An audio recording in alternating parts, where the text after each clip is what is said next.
We'll definitely be focusing more on the 4 side of things, but the 3 will still coincide with it. You know what I'm saying? So it'll still apply to it for the most part, you know. So, but you'll be able to get stuff for both the computers and everything. So the 3 is still supported. We can still work with it, but Meanie basically what he's doing right now is he's basically building a house. He's been trying to build this house forever, and he's just not on the 3 right now as far as what we can update that box currently a lot. And there's some parts obsolescence on it. So basically everything's going to the 4 right now. So just is what it is. I mean, the 3 came out in 2001, you know, so, you know, it's lived its life, you know what I mean? But it's still going though. It still runs fine, you know, so. Right. Yeah, exactly. If that's still the same firmware, we can't update that firmware. I mean, the firmware stopped for that box like around 2015 or so, but we can still update it if you want to send it in. There's no charge for that. You can get that box updated for you, you know. So yeah, we got a little Zoom link up there for guys that could make it today and everything. So we're just gonna have that in the back in the corner. But there is a couple people I'm surprised aren't here yet. So let me get a hold of them real quick. See what they say here. Well, we'll get started, guys. Again, I want to thank you all for coming out. I mean, it's I know that the roads and everything were crazy. Maybe not for some of you guys, but for some people, I just said just forget it. Just stay back home. You know, it wasn't worth it. So I appreciate you guys, you know, coming out and braving this. Well, hopefully, the good thing about actually having a small amount like this is, you know, we're yours. I'm yours. I mean, obviously, we got guys watching stuff, but hopefully, for your application, we can really help you out, figure out how to get it set up, tell you what you need. You know what I'm saying? I know every combo that you guys have, I'm very well versed with. There's nothing the ECU can't do for what you guys want to do. And I think that's the biggest thing about the 4 is that when you actually see how the 4 works, there really isn't anything that it can't do. Okay. So with your guys' setup, with you guys being NA, it's actually very simple. You got a 1-bar map sensor, you know, so you can go online and get a base cal. We got listed up there right now, put on the website, fire the thing up, you know. Jim's already got a running car right now. He needs to get his engine back and everything, you know. We can go over a cal for yours. And again, with your guys' new setups, whatever you guys are doing, there's an email support@bigstuff385.com. We can actually get you a cal, whatever you guys have. Yeah, just send us an email and just say, hey, I've got this comb, I got this injector, got this map sensor, and we'll just mail you a cal for that. Uh-oh, no problem. But yeah, we'll get you guys whatever you guys need. We'll get you a starter tune. That way, literally, you guys should just hit the key. And as long as obviously you got fuel and spark, it should just light right off. So whatever you guys need as far as that goes, okay? But everything we're going to talk about today is on the website. And it's just BigStuff3.com or BigStuff3EFI.com. I've also got these guys here. So USB stick will basically have everything that you guys need as far as all your instruction manuals. It's got some data logs on and stuff for you guys to check out. This is all Gen 4 based.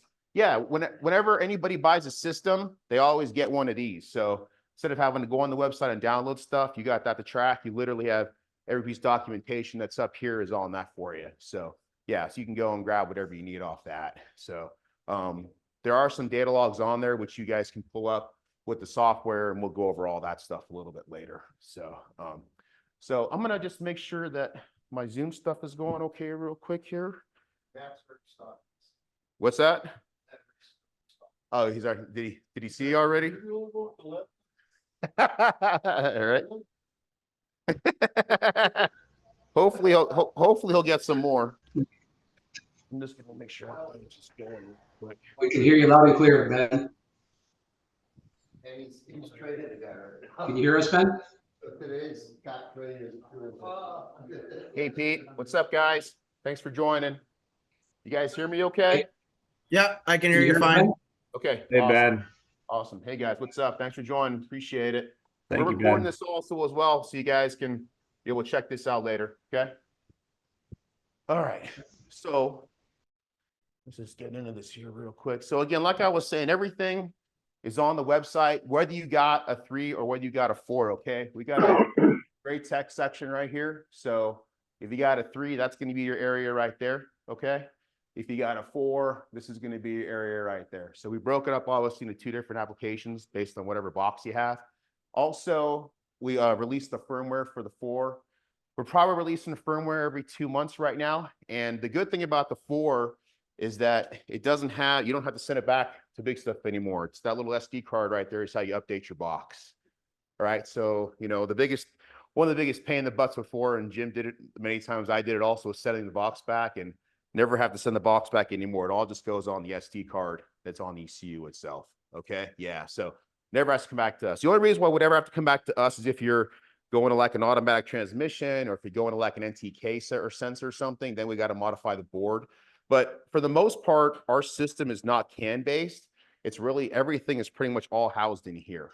All right. There's only a few things that actually go auxiliary, like extra O2 sensors, EGTs. There's an injector driver, but for the most part, everything is all inside the box. Okay. So one of the basic things I want to talk about too is when you guys look at the ECU, the engine side. Okay, this side right here, this is where all the engine stuff is going to be. Fuel injectors, your crank and cam connectors, all type of stuff. You know, this is everything has to do with the engine. This side over here, secondary, is all your pressure sensors, temperatures. You know, temperature. This is basically just extra inputs and outputs on this side of ECU. Okay. Now it's dangerous. This, you can switch it and actually connect the ECU the wrong way. So don't do that because the connectors still fit. It's the same connectors on either side. And I've had a couple guys do that, and luckily nothing's gotten hurt, but you just never know. Okay. So just pay attention. It says engine obviously on the ECU. The harness from our stuff will say engine as well. Okay. But I've had some guys just going fast. They're rushing and hook up the engine to the secondary side, and it's like, uh-oh, did I hurt something? And for the most part, they didn't. They got lucky, but I always try to make sure it's orientated right. Okay. So on the everything else too, I was telling you about, we got some base calibrations here. So like I was saying, for like your coyotes and stuff, you guys can basically go in this section here, and we got 16 injector stage, we got Chevrolet stuff. I mean, we just got a bunch of different applications in here for whatever you have. And we just break it down to whatever type of crank and cam sensor you have also as well. So you guys can go on there, grab a tune, put in your box, and it should be able to just hit the key and go. And we always offer free, free support on this. You know, hey, I'm going to be flying my car for the first time. Can you get on? Sure, of course. Team Viewer. You guys ever not heard of Team Viewer before? Me and Jim know Team Viewer very well, obviously, right, Jim? Right? Yeah. Yes. No, you cannot be honest. No.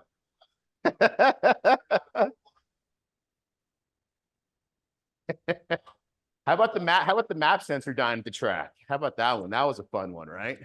Yeah. So giving me bad numbers for a pass. Right.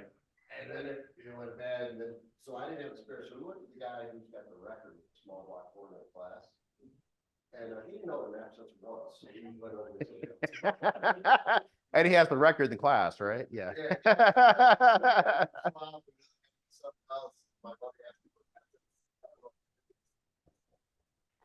So we went somewhere else to get one, but Right. there was a different brand, and Ben helped me put the calibration in. And this makes you can use any sensor now.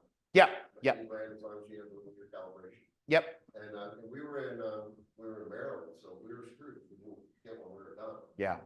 And so I had to update the firmware to be able to use the new sensor. And he did that with me standing next to my race car at the side of the track. Yeah. It took about 10 to 15 minutes, wasn't a big deal. Yep. Yep. Can't say enough about tech support. Yeah, no, that was good. Well, that's one of the things, right? If you had us in the box back, you would have been screwed, right? So that's one of the biggest things about it, is that it's all field upgradable now. You don't have to send it back to us. And right. Yeah.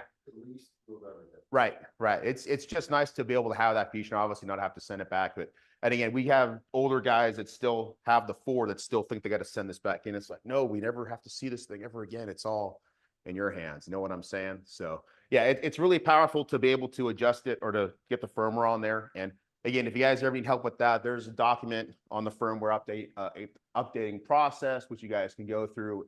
But obviously, you guys have any questions, just give the office a shout. Yes, Jim. Oh, that also does it too. Yeah. Yeah, yeah. It's pretty simple. We're actually making it a little more streamlined. So there's one step where at the very end, you actually have to pull the card back out of your laptop. I'm sorry, the ECU to actually erase the file. We're going to make it so that in the software, you can actually just erase it inside the software. So we're fine tuning that a little bit, which is good. So what's that? Yeah, it was for everybody. I mean, we're just trying to save a step. You know what I'm saying? So.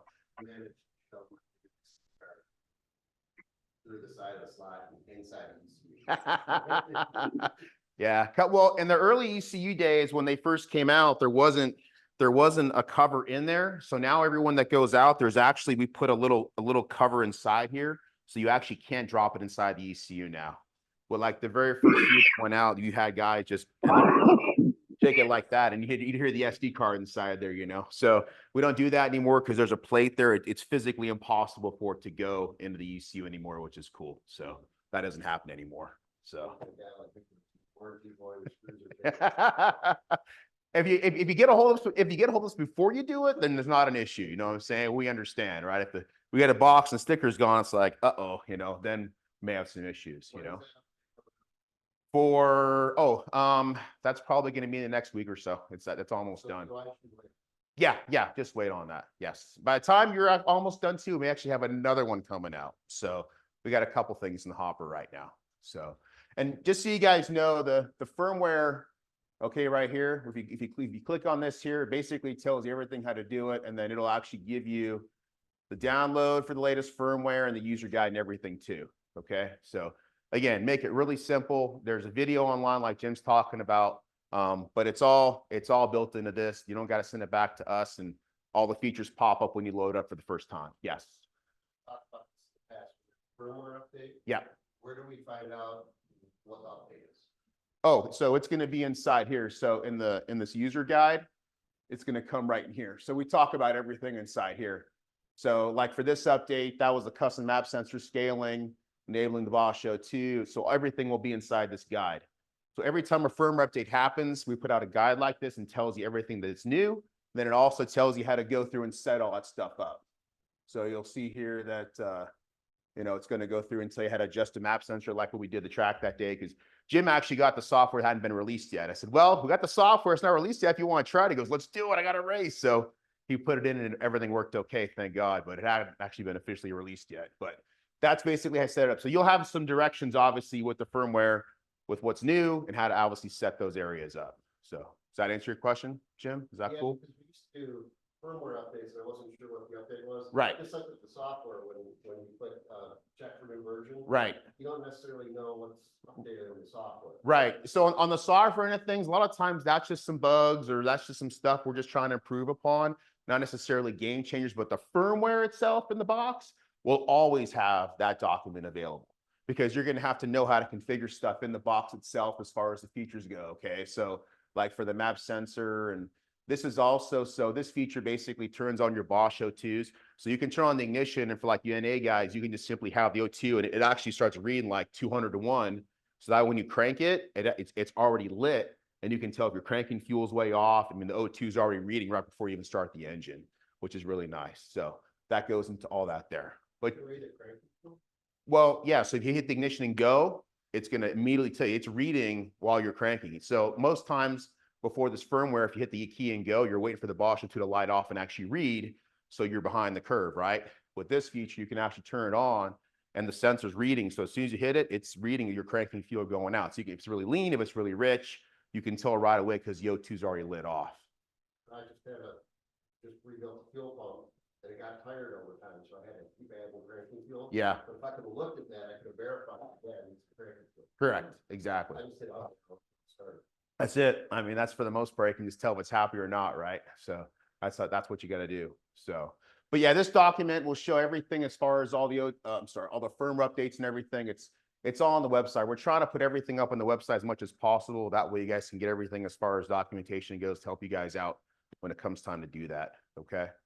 So on the website also here, if I go back just to the text section again, okay, you're going to have the software downloads here, and the latest software will always be right there at that link for the 4.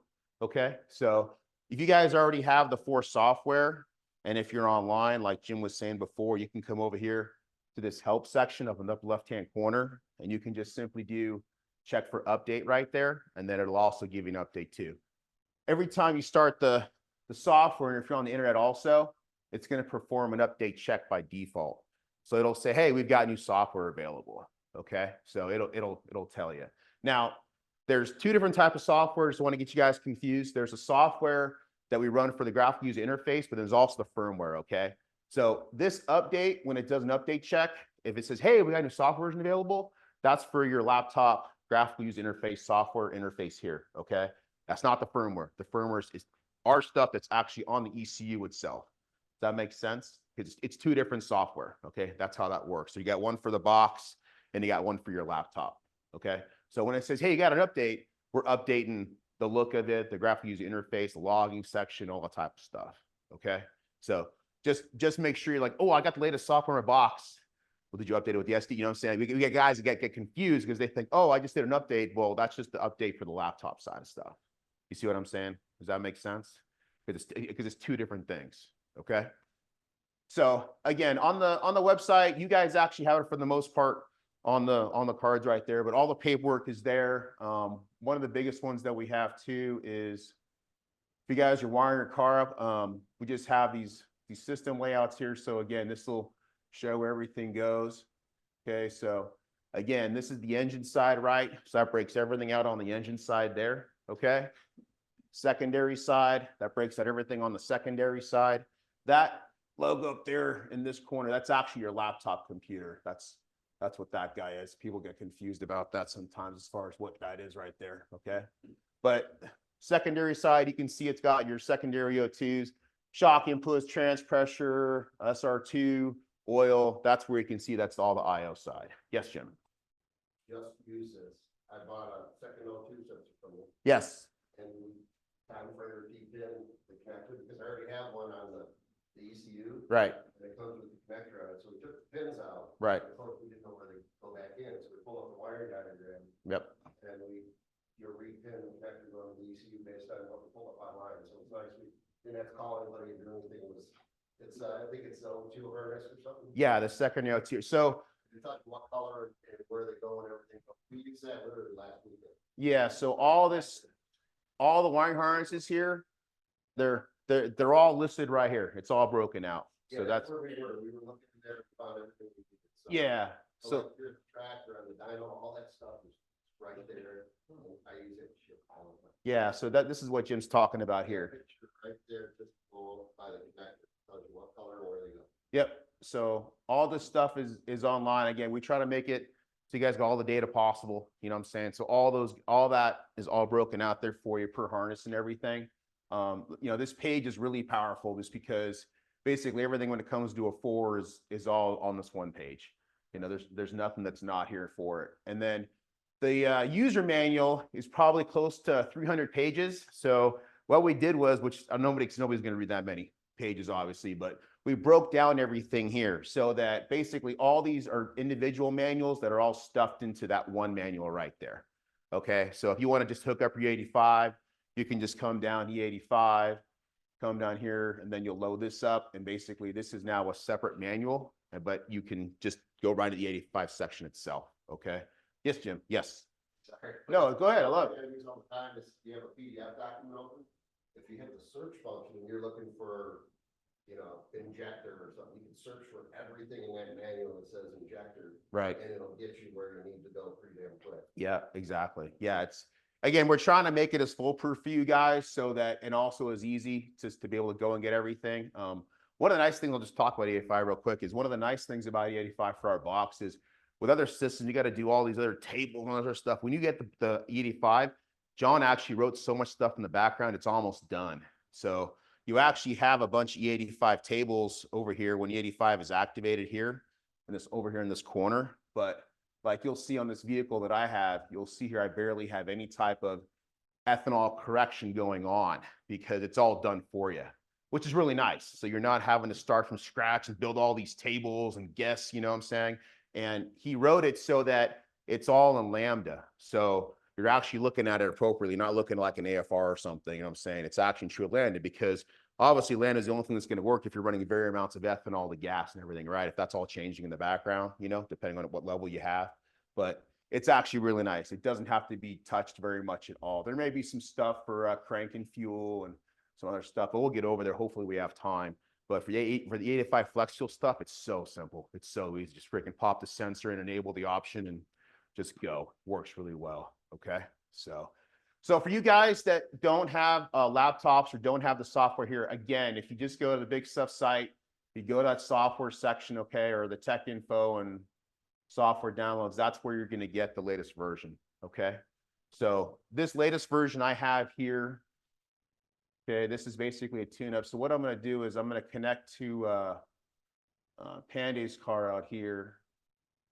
I need to connect to his car. So one of the biggest things about our systems, obviously, is that, it's true Wi-Fi. So, for the price, for the money, for what this costs, other ECUs are going to be $5,000, $6,000, $7,000, $8,000. For a couple of grand, you guys have a real Ethernet port on the side of your computer. Okay. And that's how we're able to talk with the stuff and do this stuff. So I've actually had cars, I've been in the stands and it goes right down making a pass, and I'm on my laptop and I'm watching it from the stands making the whole pass. It's got a Wi-Fi repeater in the back.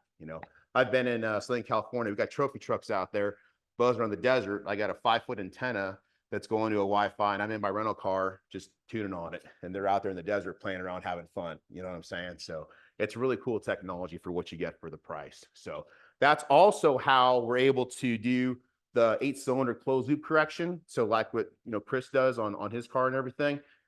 Because this is a 100 megabit CAN, I mean, it can laugh at going closed loop per cylinder because of how fast this is. Okay. That's why you can't do it on other systems, because they're just that 2-wire, old school CAN bus is just slow in all reality. This thing is so fast that it can keep up and go, oh, cylinder number 6 is lean. I'm going to correct that and add some fuel in it, right?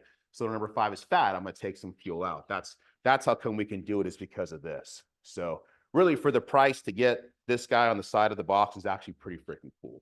Okay. So that's how we're able to do that. So I'm going to connect to Pande's here right now. He's got his car out there right now. Now, when we actually load up this ECU here, okay, there's a couple things I want you to be aware of. In the upper left-hand corner, you're going to have basically who it's registered to, but you're also going to have the software version of the GUI. Okay. But to the right of it, you're going to have the ECU serial number, and then it's going to have the firmware right there. I don't know if you guys can see that, but he's actually hasn't updated the firmware in that box in a long time. He's way back at 00.0.8. He's way back. Okay. But that's how hey, what firmware am I on? Should I update? How long's it been or whatever? So we're up at firmware 2.3 right now. Okay. So he's actually missing a bunch of stuff because this car doesn't have that latest firmware in it. Okay. But that's how if I get a box, you buy a box used, or you get a box from us, so what firmware isn't it? On the bottom of the ECU, whenever the boxes go out, it's going to say the firmware that it came with, but somebody could have updated it over the past 2. Okay. So if somebody updates it, well, what firmware I'm at, you can see right there. That's how you know. Okay. So again, the firmware that's in the box is completely different from the software that we obviously have on the laptop itself. It's 2 different things. Okay. Just want to make that apparent. All right. So one of the biggest things you guys are going to want to look at here when you guys get stuff running here is I'm going to switch back to my other vehicle here. This guy, because in our latest update, oops, I think I went the wrong one. Hey, Ben, I think somebody might have had a question. Yeah, go ahead. Rob? What's the question? Yeah, Rob, did you have a question? I did. Can you guys hear me? Yeah, we can hear you. Okay. Is the box backwards compatible? Meaning that if there's 2.3 and there's an issue and we have 2.2, can we go back to 2.2? Yes. Or Yes, you can go back okay. to an older firmware. Okay. Perfect. Thanks. Yep, no problem. Jim, if you hear them too, yell at me because I can't hear it too well. Yeah, let me I'll fix that chat later, but if you hear them, then we'll stop. Yeah, if you guys have a question, just kind of yell it out and we can definitely come over and ask the question for you, sure, too. What's that? Oh, he's got bionic hearing then. But yeah, so it is backwards compatible. That's a good question. If for some reason you have to go back, you just put the firmware in, update it, it'll go backwards too. That's fine. That's not an issue. Okay. No, not at all. Because again, what we're doing is we're putting in new features with it. But if your car runs fine, I mean, we have some with some of the very first versions ever came out, and they're still running fine. It just depends on what you're looking for. Hey, I want to do this. Oh, you can't do it. You got to go up higher. You know what I'm saying? But it'll run perfectly fine without it. Okay. If you do an update, does it break back out again for any tuning that you've done? No. So what happens is it'll say in the instructions, but you want to save your latest cal, right? So you've got your cal saved now. So when you update, it's just going to blow everything back in that was in there before. So you don't lose anything at all. Yeah. So everything you had there just gets transferred over. Then all the new features are, they all boot up because they're now shown and they have their default parameters set. Exactly. So if there's features, hey, I want to turn on the Bosch sensors now on startup, right? Now that feature will be there. I'll turn them on. Oh, cool. Now my O2 sensors are lit. Now when I hit the key, I can read my air fuel ratio right away. You know what I'm saying? And that's it, that feature will be available for use. That's how that works. So this number here, guys, just when you actually get this running here, if you guys haven't done a lot of fuel injection tuning, okay, you're a carburetor guy, okay, you see this number here, gross pulse width average, okay, that's basically your jet size. All right, that's like the most important number fuel wise on the ECU for anything that we do, okay, because that dictates basically how big your jet is at all times. All right, and basically the way it works out with the math and the numbers, typically at idle you'll be somewhere between 1 to 2 milliseconds no matter what the fuel, okay, and that will show when it's running 1 to 2. All right, and then when you're on a full load, most cars anywhere from 8 to 15 milliseconds. If you're way out in left field or right field, either way out of those ranges, something's probably wrong. Okay, but that is the number that you live and die by. If you get used to looking at that number when it's idling, when it's going down the racetrack, you know, if that number is somewhere in the range of where it's supposed to be, everything's pretty much good. All right, but the gross pulse width average, that's the number. That's the number that you always want to look at there. When you're cranking fuel section, I'm going to go back to Pande's car. So if I come back here to Pande's and I connect, so if I go startup here, okay, there's a cranking curve right here in the startup section, okay? This is just a raw millisecond number. So if I just come over here and enable this here, you'll see here that at around 100 degrees,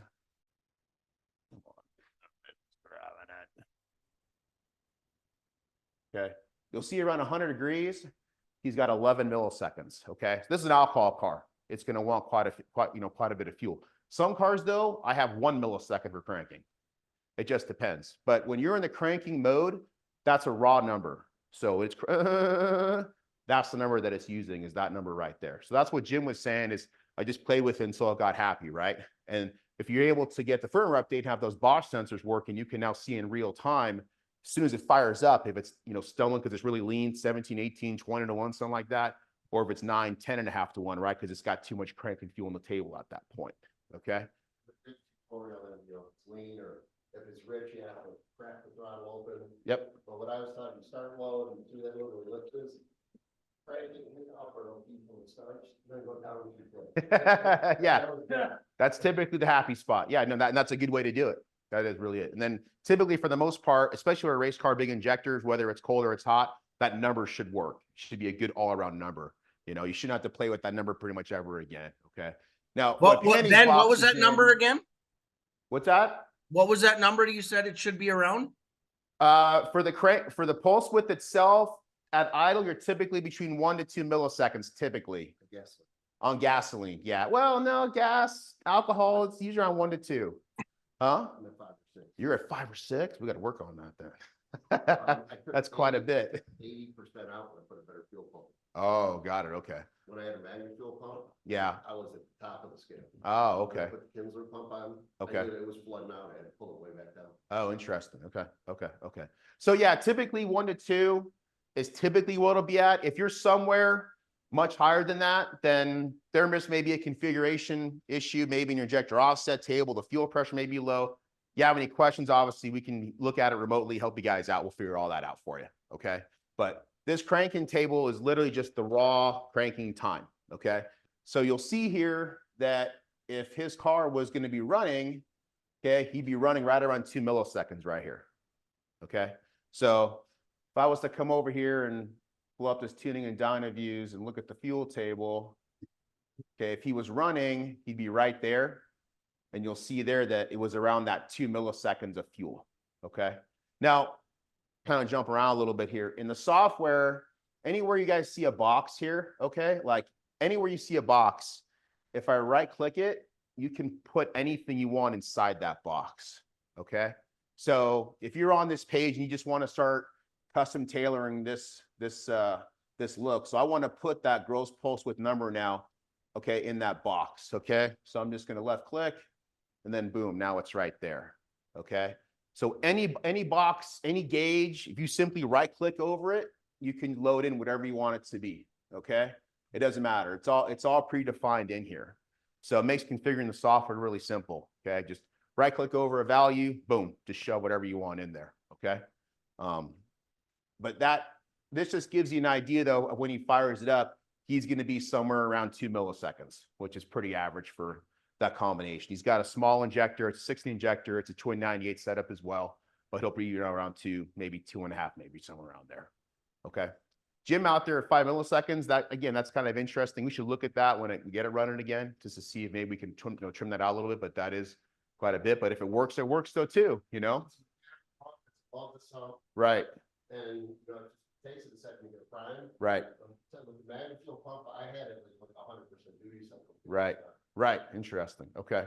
One other thing too is for the really high horsepower guys. Now this may be something that you're going to want to do. So you'll see here, if I go back to this gauge cluster tab, okay, upper left-hand corner. So right here, you see how the coolant and the air temperature sensors are at 100 degrees, okay?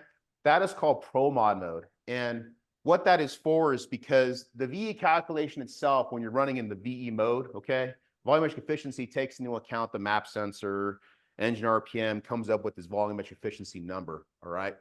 And when we're in this Pro Mod mode, it locks out the air and water sensors. So if I go system hardware config, okay, he's got it enabled. And what that does is that takes out of the V equation, we lock everything 100 degrees.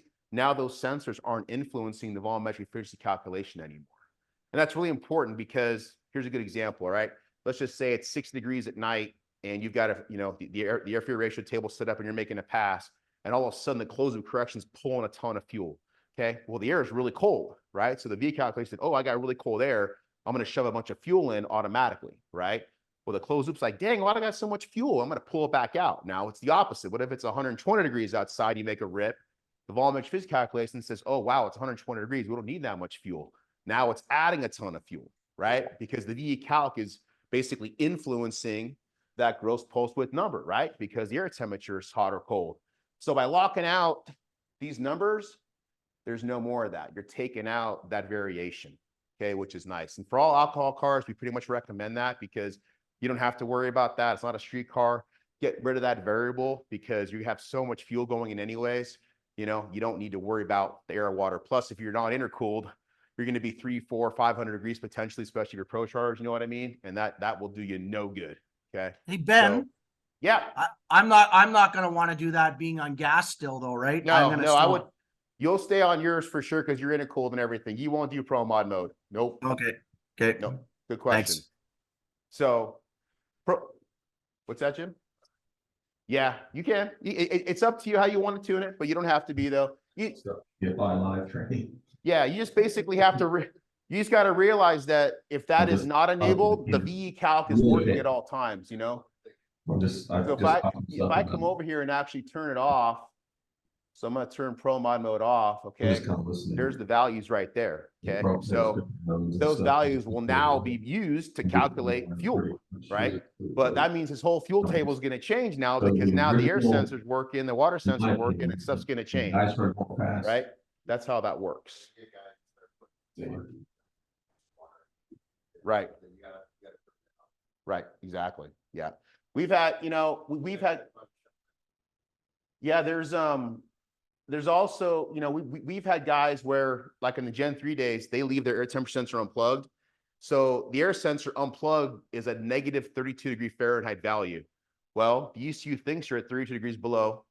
So it's pumping in all this fuel. His VE table is the smallest fuel table you've ever seen in your life. Well, it's because it thinks it's negative 32 degree air. So it's shoving in all this fuel automatically, right? Because the air sensor is reading so low.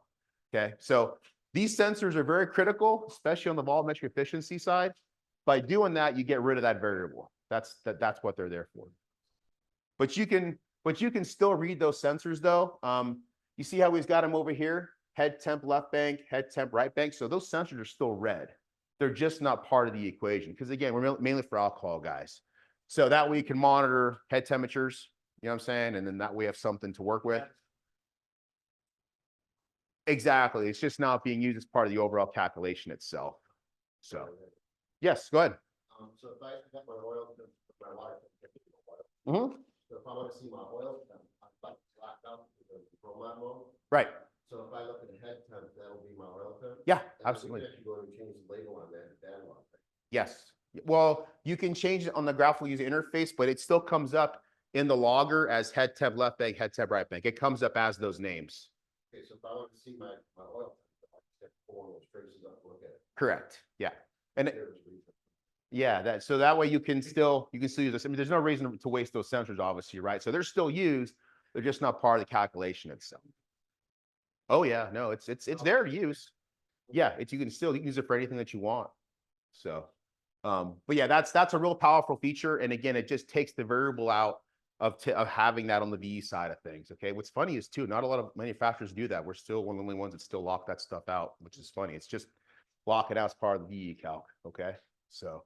We used to do that to go fast stuff because they had voltage correction and everything else, and we tried to run dry this and fuel was correcting all over the place. You could turn all of it off. Right. Yeah, it takes as many variables as possible, right? Yeah, exactly. All right, so I'm gonna bounce back. You guys any questions online? You guys good out there? I'm trying not to forget about them. You guys good? All good. Thanks, Ben. Okay. Good so far, Ben. Thank you. Yeah, so Jimmy can hear him with that bionic earpiece there. All right, so I'm gonna yeah. So it says here, hey, a view has changed. You want to save it? I'm not going to save it just because I was just bouncing around there. But anytime you close out of the software, it always asks, hey, do you want to save something or not? So when you guys log into the software for the very first time, you guys, there's two different ways to do it. Okay, you can plug an Ethernet cable directly into the ECU. And then if your ECU doesn't actually have an Ethernet port, they make USB to Ethernet adapters, and that's how you direct connect. Okay. Now, if you want to go Wi-Fi, we have a battery powered setup, or we have an in-car dyno router set up to where turn on the ignition, flip the power on, and then now, like that car, it's just Wi-Fi is just always up. Okay. So you can connect Wi-Fi based or cable based. You don't have to have the Wi-Fi. Obviously, nice having the Wi-Fi because again, you can walk around and as long as you got signal, you know what I'm saying, it'll work. A lot of times when I'm actually out working with guys at track, I'm just sitting on the golf cart and I always tell them to leave the ignition on. As they're pulling up, it connects, and before they're even back, I'm already downloading their log and going over stuff, you know what I'm saying? Because the Wi-Fi is already on everything, you know? So what's neat too is when you go to the tracks and everything, you see, because every time we sell a router setup, it always says Gen 4, the serial number, and it's, you know, all encrypted and everything. But we've been starting to see a lot more of the Gen 4 routers at the racetrack, which is pretty cool. So they're all around you now, you know what I'm saying? And well, obviously, when you sync up to yours for the first time, it'll always go to your network, you know, every time. But you can still just use the cable as well every time, okay? So when you log into it, this system section over here, when you're online with it here, okay, when you're setting this up for the first time, if you guys are old school users, you'll know that you had to go use the old DLR back in the day. You'd have to punch in the magic code to have the dealer menu pop up. That's not hidden anymore. So you can simply set everything up here as far as with the cranking cam sensor that you guys have. Okay. So all the stuff up here, pretty much for the most part, is all predefined stuff, you know, TFI, mod, Coyote, LS. Those are basically all the pre-built cam and crank patterns, right? Plug them into factory sensors and then away you go. Okay. So if you have a distributor-based setup, or if you're coil on plug, you're going to choose continuous COP or continuous distributor. If you choose continuous COP, you're going to have to tell the system what type of sensor you have, okay? And then you're also going to tell it if it's got a pull-up resistor, all type of stuff, but you've got to configure this stuff first, all right? That's the very first thing that you're going to do on a new combo, because if we don't have the cranking cam set up correctly, you're not going to do anything. It's not going to read RPM. It's not going to get sync, all type of stuff, right? And especially if you're new, just give us a shout. We can tell you exactly what to pin, what goes where, okay? But just know that if you got a 2-wire crank sensor, okay, that's a VR, okay? That's pretty much standard stuff. You got 2 wires on a sensor, VR. You got 3 wires, it's a Hall effect. Okay, that's how that stuff works. Factory guys, you just plug in. You got it really easy, right? You're just plugging in your factory crank cam sensors. But for you, you'll probably have a coil on plug setup. You'll have a 24X wheel. You'll have a Hall effect sensor on it with distributor went, that type of stuff. That's typically what you guys will do for a setup like yours, because we need to have something on the cam in order for the coil on plug to work correctly. Dog and Dicky LS. Yeah, okay. Yeah, okay, that's fine. As long as we get that input, we're fine. So on the continuous coil on plug setups also, so you have to have a cam sensor, and the cam sensor has to read in order for the engine to start, okay? But once we start, we drop out the cam. Why is Jim smiling? Why are you smiling, Jim? Why? Mm-hmm. Yep. Yep. Well, it's important for the coil on plug because you got to have it. If you have a distributor, you technically don't have to have it. Okay.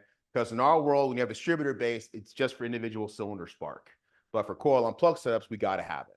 We gotta have it. So when the engine actually fires up, we actually drop it out. We actually had a car go and make a rip, and he came back and the car wouldn't start again. And I've always taught, people, you got to look for that right there. Okay. When you fire the engine up, if that's not going green when you're cranking, something's wrong, okay? What that sync means is that it's not seeing the cranking cam pattern that it's looking for to actually light off, okay? So during the pass, his cam magnet, the little pickup in the cam wheel flew out. But he made a pass, and it went a really fast pass. It ripped. He won his round, right? Because when he started it, the sensor was there. But he made a pass, he made a rip, and he came back. All of a sudden, it wouldn't fire up again. And it's because the freaking sensor flew out. Amazingly enough, it was actually right there. I don't know how it didn't fly out, but it actually somehow hit something and bounced off and got in the lifter valley and was right there. We couldn't believe it. Yeah. It looks like it started up, and once it gets a revolution, it knows where everything is. So. Exactly. That's it. So, but that's Hey, why Ben. yeah, go ahead. Hey, it's Aaron again. Hi, Ben. Good morning. Hey, what's up? Oh, I was just asking. So about the cam sync override. So the Gen 4 on the coil and plug systems, it overrides the cam sync once goes into run mode all the time. Like Every time. Once you start, it drops it out. It's done. so that's like on the old Gen 3 system when we used to manually turn it on in the config, right? Same thing. It just does it all the time. Well, you have to have it in order to go sync. So you actually won't go sync unless it sees that sensor. So if it's not there, but it ain't gonna start. my question is, you remember on the Gen 3 when you would click on the override cam sync? Oh, yes. Yeah. There is no more of that on the 4. It That's just correct. does it automatically. Yes, exactly. It's, that's interesting because I remember when we added that Yep. and people were telling me, not to do it on my car.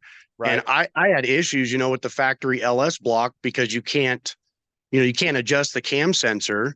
Oh. And remember, guys were cutting apart cam sensors and offsetting them and all that crap to try to get the cam crank advance, in an acceptable range so you didn't lose sync going down the track. But Yep. anyway, I just think that's interesting that now we just do it all the time. When I had guys telling me, "Oh God, don't do that," you're gonna blow your. It's all in. It's if you don't have that sensor reading, again, that sync is basically your Bible.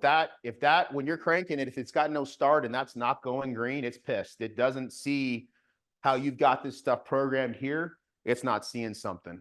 Okay.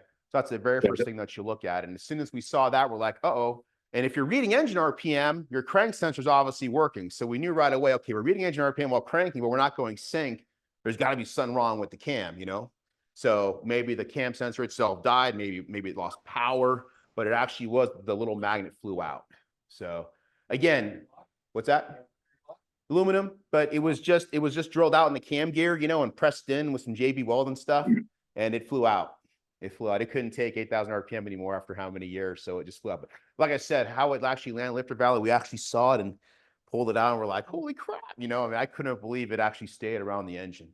But yeah, it's the coil on plug has to have that. If you don't have that, it won't start. But again, that's a good thing about it is once it sinks and locks in place, you're done. So even if you do lose that sensor, it doesn't matter because you're still locked in. That's how the ECU starts. Basically, when the engine fires up and locks in, it stays that way until it turns off again.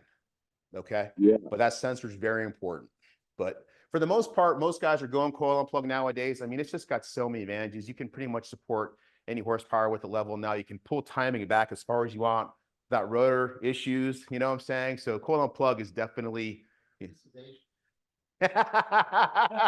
You'll do it one day, Jim. I believe in you, man. You'll do it one day. You'll do it one day. That's your department, man. That's your department. No, but coil on plug obviously has advantages. It's just got basically the main thing is, especially for like a lot of back of the track stuff, I've got literally -10 sometimes for a brief minute, not minute, but for a brief amount of time, I literally have nothing in it at all to get past some spots, right? And it just don't matter because you don't have to worry about rotor phasing at all. It's just putting it exactly where you want, right? So that's really the major advantage of it, is you can literally put that timing wherever you want. And then by having a coil per cylinder, you can charge it and have as much firepower as you want. So, you know.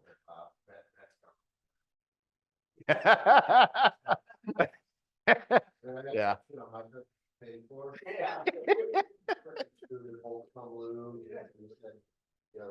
Yeah. We did another small block for plug. We think fires right off the Yeah. No, it's definitely, you know, something down the road to get into. None of all distributors, I mean, it's fine, but it's just coil and plug definitely has advantages, you know, over it. So, but anyways, that's your dealer config. That's basically where you'll go in. Now, once this is done, you guys won't be going back in here ever again. Okay. This is just for your base setup. And for a setup like yours, you guys just choose that and you're out. You know what I'm saying? You guys are pretty much done. Okay. Hey, Ben. Sure. For the test mode or Yep. tester, Yep. I have to go in and turn my VR sensor on to a hollow effect. No. With all the added, Not with test modes internally anymore. Remember, we got it internal in the box. You don't. No. And we'll go into that. We'll go into that too.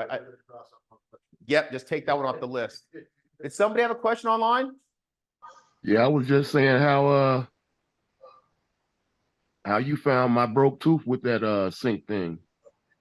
How you found what with the sync? I'm sorry. How you found that broke tooth on my Oh yeah. Yeah, Dwayne. So we'll just talk about that real quick. So Dwayne had he's got an LS setup, okay, 24X wheel with a single pulse cam, okay. And what I'm going to go here is, okay, so the dealer configuration is not hidden anymore, okay. If you have older software, thank you guys have an God. older box, okay, this is not going to be there. You're going to have to use DLR to get into it. That's what John had back in the day. We don't hide it anymore, okay. So it's right there for you individually, okay. So you've got this high-speed logger section here. This is actually how you look at the cranking cam teeth itself. So you can visibly look at the cranking cam to see if they're there or not. Because if you don't have a sync, you can also visibly look and see, oh, wow, I don't actually have something. It'll show you in the waveform it's not there, okay? Right. So if I come over here, and look at this here, okay?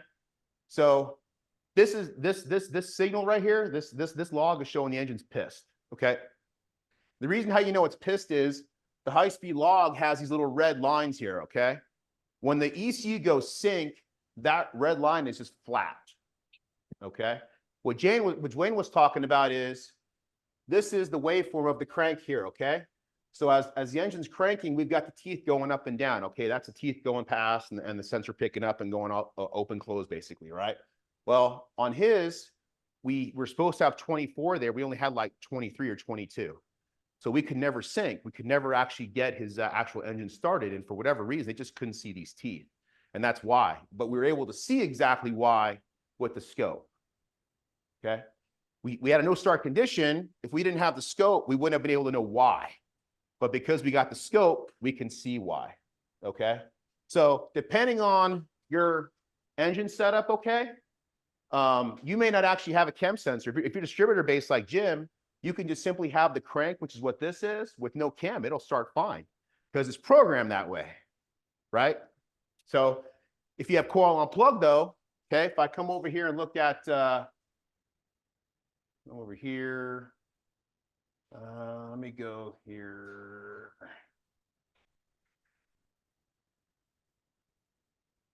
Here, okay. So this is a happy scope.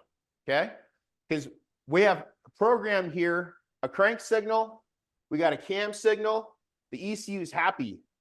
See how it's got a red line right there? So it sees the cranking cam pattern it's programmed for. That's how you know you're happy. Okay, and I can guarantee you that green line or the sync is green because this red line is solid. Okay. This is good for diagnosing, for troubleshooting. Okay, and again, that's what Dwayne was alluding to. We basically counted the crank teeth and we saw that it was missing teeth. We're like, we're never going to sync. It it doesn't see what it's expecting to see based on how you've got it programmed. So it's not going to start. All right. So red wisp bad. Okay. Solid red line good is basically how that works in a nutshell. Okay. And all you simply do is, in order to start the logger when you're online with the car, just turn on the ignition and basically you'll just press start, just start cranking away. And then when that log pops up, you hit stop. This is a very short, fast log. You may only log this for about 3 or 4 seconds. That's all you need. You don't sit cranking on there for a minute. It's a very short little burst. Yes. So when I plug my cam sensor back in, I want to verify it's working. I do this, and I can see, will mine look like a sine wave because it's magnetic? You're not going to see a sine wave. It's just going to be an up and down. I'll see 4 pulses per rev, right? Yep. And then I should see 1 pulse per rev for the cam. I should see the solid red line. Yep, exactly. And I don't see that all that. correct. And down here in the corner, okay, you've got these frames and you can zoom in here and, get inside. So you can actually see, how much resolution this has. Okay. And we're talking, thousandths of a second between these gaps here. Okay. In the instructions, we've got some really good instructions. We show you where to actually put these lines here. Okay. This is the cam sensor, and that matters where that cam sensor goes for a setup like yours, okay? Because we don't want it to be too close to not number 1. We don't want it to be too far on the other side. So we show you in the instructions how to actually line that up properly. Yeah, because this cam sensor here, okay, this basically has to trigger so that this next tooth right here is number 1. Okay, so there's a firing order that's programmed. When the falling edge hits the cam sensor, it knows, oh, I see what I'm supposed to see. Now I'm going to go through my firing order. And we start. That's how this works. Okay. So it makes it really simple to use, but you'll never see it like what Jim was saying, a sine wave. It's just going to be a square. Yep. You'll just see pulses. Probably should. Yeah. That square just because it's sensing the start of magnet and the magnet? Yeah. So even if you have a 2-wire VR that's generating a sine wave, we will simply show it as up and down, as when we're making it. We're not going to show an actual sine wave itself. We're just going to show you the teeth. Like Jim's got a 4-magnet MSD, right? It'll still look just like this. Okay. For our 24X stuff, it'll still look just like this with a 2-wire sensor. Hall effect sensor will still look just like that. Yeah. And again, it's only for brief instances. Again, this is 3, 4, 5 seconds. That's all you need, because once it captures it, it's done. That's all that you need. You don't have to keep cranking on the thing. Just get the image to figure out where you're at. Okay. Because again, we don't want that cam sensor to be too close or too far away in the tooth. Typically on this one, you can see it's not really in a good spot. You want to have it typically in the middle of a tooth. Okay. And the reason why is because if the battery is cranking low, you may not be lined up perfectly, right? If the battery is really high, it may push you forward a little bit, right? So you want to have a little bit of room there.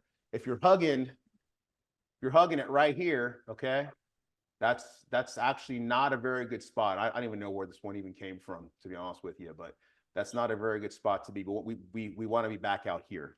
But again, the instructions go over, show you how to do all that. You guys are easy. You guys don't have to worry about that. You guys just plug in, you just go. But for Jim stuff, or your type of stuff, this stuff has to be dialed in. And obviously, you guys, any questions, you give us a shout. We'll be happy to help you guys out there remotely. Good. That for distributors, it's still crank at 50 and cam at 70 before top that center? For distributor, yes, it is. Yes, that's exactly it. Just verify whether Correct. Yeah, I can see what's nice about the 4-magnet, you have a ton of room. It's hard to mess up that cam signal because you have 2 teeth way out here, right? Every 90 degrees. But you have a 24X wheel, it's totally doable, but you don't have that much room, right? Because you have so many more teeth versus the 4. Okay. But we do it all the time though, and it works great. 24 is actually, we recommend the most. And you'll actually notice that in our systems, 24X wheel out there, we don't do any missing tooth. So other systems will have like a 12-1. Well, 60-2, that's factory stuff, right? And the reason why the factory has so many teeth is for emissions. They got to know down to the gnat's ass where they're at, okay, to make the EPA happy and everything. And they're trying to, be as tight as possible. But for most of our stuff, we're a 24-tooth wheel, 12-tooth wheel, or a 4-tooth wheel, okay? We're an evenly spaced setup for our ECU, okay? We don't do any -1s or minus anything because the other ECUs have to put that missing tooth in to know where they're at, Okay, we don't have to do that. We know as soon as we sync, we know exactly where we are. So there is no question about where we are. They have to run something on the crank that's missing it so they can actually read it to make sure that they actually keep reading it. That's why they have to do that. But on our stuff, you don't have to do that at all. It'll read perfectly every time on all teeth. Okay, that's how that works. So, but that's a high-speed logger. And again, it's all on the website. There's a section here on the right here. So you'll see here that we have a dedicated spot way down here specifically for right here. So you'll be able to go in that manual and it'll spell out everything for it completely. So depending on what type of cam and sensor, combination you have, you only have a crank sensor, it'll tell you exactly how to set it up inside that manual right there. Okay. So again, everything here for the most part is going to be everything. It's all here for you. But obviously, if it's a little overwhelming, you're not really sure what to do, just give us a shout. We'll be happy to walk you through it. Okay. We just do it all day long, every day. So again, once we're over here inside this dealer config, guys, you're done. You don't have to worry about this ever again. This is just for the initial setup. Like I said, for factory guys, LS, they have it the easiest. They just simply plug everything in and just go. Just verify timing at that point because there isn't no adjustability for crank and cam, lining everything up because it's all factory spots. Okay. So what Jim brought up before is also on this new software that we got out, or the newest software, we do have some test modes. Okay. So in the system section here, if I open up test modes here, okay, that brings up everything that we have as far as fuel injectors, ignition coils, your digital outputs, and your pulse and modulated outputs. Okay. So basically, you can go through and you can run through everything on the engine as far as your fuel injectors and as far as your ignition coils with this table. Okay. Please don't test your fuel injectors. And then if you have, you want to test your coils, light up your coils in the same cylinder, you shoved a bunch of fuel in. Okay. You will blow your stuff up. Okay. Yeah. Testing it, was click or you put the pan on it. Absolutely. Yeah. It'll. Yep. And I want to see the actual injectors firing, sometimes I test the driver. Yeah. So I want to put a light on it, see if it lights the light. Sure. Sometimes I want to look at the injectors, so you can hear it click. Yeah. Yeah. You'll hear it click away. So there's two ways you can do it. Okay. If you can just simply touch an injector. Okay. So just click on an injector, it'll turn on. It's going to pulse for about 3 seconds and then it's going to turn off. Okay. So you can go through each one as you're going through, test each injector, and we're good to go. You can also run through the firing order. So depending on the firing order that you have programmed inside here, it'll then run through that exact firing order that you have programmed in too. So it'll go in sequence. So you can touch the injectors or listen to them as they're going. I've had guys put 8 Noid lights on and they watch the lights and move all around and just test all their injectors too. Okay. It's actually pretty handy too. If you have a mechanical fuel pump, you want to flush out, your fuel system, right? If you have methanol in there, you can just start pulsing the test mode through and start shoving some gas through your alcohol injectors and getting clean. And you know what I'm saying? It makes it really simple. But again, just don't do that and then test the coils. We've had 2 instances now where guys have, blown off their, not blown up the engine, but they've blown off a throttle body and they've had a pretty good backfire. Yeah, well, it's going to light off that fuel, man. If it's in the cylinder, it's going to light it off. So you got to be careful with that. We got a big disclaimer, just, so that so it tries to. Right there. Okay. We say, warning, don't blow your stuff up. We try to give them some, semblance of, hey, be careful when you do this. Right. We've also had it to where, again, because you can just test the coils, you can throw your spark plug on your header, just make sure it's grounded, and then you can actually just look at the actual spark itself. We had a really good issue where we had a Godzilla engine in, and for whatever reason, the engine was actually losing sync. It was not running properly. And for some reason, it just was falling in and out. We didn't understand it. Well, long story short, we started looking at the ignition coils and we could see that one bank was hot, okay, had a really nice big spark, and one bank was actually weak. And we're going, what the hell? Why is one bank weaker than the other? Well, the coils were actually backwards. And we actually saw it by doing the actual test. So we swapped the wires around, 7,000 RPM all day long now, and it works fine. Yeah, but because of the test mode, we were able to actually simply look at the spark and go, why is that half as much as the other side? And it was the whole bank. So it was pretty cool. That's what these test modes are for. Yes. Yes, absolutely. Yeah, all the outputs are there. Yeah. Click that and throw the shifter. That's it. That's it. Yep. So I had an instance where the car spun, and I didn't know you didn't match it because it spun because you have and going ahead, but you have a delay because I've seen a lot of guys crash because if the car auto shifts and you spin right off the head, then the wheel speed goes nuts and the car smacks into the wall. right, So there's, in your shift settings, I'm sure you get to where you put a delay in it. right, So I want to go like a second and a half before I allow it to shift no matter what. right. So now I'm thinking, is my shifter not working or is it because there's something else going on? So in the pits, I want to just throw the shift cylinder and make sure the wiring and everything's good. Right. So I just hit off on and should throw that shifter. That's it. Dude, that's awesome. Yeah, it'll just trigger it. So everything here, okay. See how it says digital outputs right there? If I go into the system section, okay, and I go to this pin configuration, okay, the pin configuration is where all this stuff is, okay. So you see this column where it says digital outs. Everything that's basically right there is all in your test modes, okay. So you'll see here that in digital outputs, anywhere it has a low LS, that stands for low side ground. Yeah, what's up?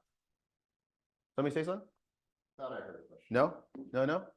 No, we're good. Okay, Sorry. no worries. So LS, anywhere you see that in the pin configuration, that's a ground. Do not put 12 volts on that.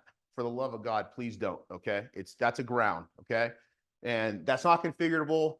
That is set in stone. That's how those outputs are for now. So if you want to trigger anything, that sends a ground, goes to a relay. Okay, those are about 2 amp max. Okay, so a solid state relay, a Bosch relay, that's what those are for. Do not wire your fan directly to that output. You'll blow up the ECU. Okay, amazingly enough, we've had some guys do that in the past. Okay, these are very light triggers. Okay, so in those test modes, everything that's here, okay, is listed in your test modes in that digital output section. So if I come over here, everything that's right there is right there. Okay, that's how that works. All right. Down here on the PWM, okay, there's a section over here on the left. And if I come over here, lower left-hand corner, you've got all your PWM outputs here, okay? So those can be tested too. So if you have a test slide, you just want to if you have an electric fan, you want to just simply control based off coolant temperature, you can go to a solid state relay. You can test all your PWM outputs, okay, without having to do anything. Just activate it and then boom, it'll whatever settings you have here. So I was playing around with some stuff here. Your base settings for frequency should always be 25 and duty cycle is 100, okay? So real quick here, when we're talking frequency and output, okay? Frequency basically is how fast the signal is, okay? And the duty cycle is how much it's on, okay? So typically 100% means that the PWM is full on. It's just on, okay? If I'm at 50%, you'll see your light blinking. If I'm at 25%, you'll see it blinking really slow, okay? Or it's a light blink, okay? But you can test all this stuff now, all just with this area here, okay?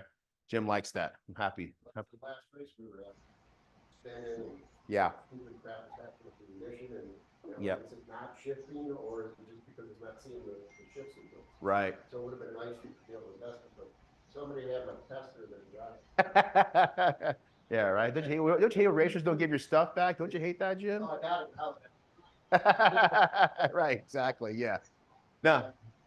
No, so that's how this section works. You guys have any questions on that? This is really handy. And again, it's like Jim said, it's just when it comes to troubleshooting your stuff and you want to make sure stuff's working right. For the 16 injector guys, like what you'll do, you would just simply come over here to the big drive output. You would turn that on and then you would start testing your injectors. And that's how you'll test your second set as well. So your primary and your secondary will both start clicking because the big drive output is what actually turns on the second set of injectors in the system. Yeah, so you should have, if your number one injectors right next to each other, you should feel them both and you'll hear them both. Tick, tick, tick, tick, tick. Correct. Hey, Ben? Yep. No, the big drive automatically just does it for you. It comes on at a certain duty cycle. I think I heard something. Yeah, what's up, guys? Yeah, Ben, more just a comment. Just from my OE background, you can actually use the injector pulsing to actually quickly check your injectors using, so if you have a constant flow of fuel pressure system versus like a mechanical, if you're at 80 PSI, you can actually drop each injector, just unplug it, like take it out of the intake, hook it up to the big stuff, pulse each one of them, and then if you have a bad injector, you'll notice on your constant fuel pressure, the one dropping or the one not dropping as much. So it's basically a quick way to determine if you have a fuel injector that's a little bit laggy or not flowing enough, just by using the big stuff and watching the pressure gauge on the makes car. sense. Yeah, so it's a great little feature. He was just saying another way to basically just test the fuel injector itself by using the big drive and pulsing it. So, but bottom line is though, the test modes are, again, you're not going to be in here all the time, right? It's for simply for configuration, check out, hey, is my shifter shifting, that type of stuff. And it can be anything, obviously, that's tied to any one of these outputs.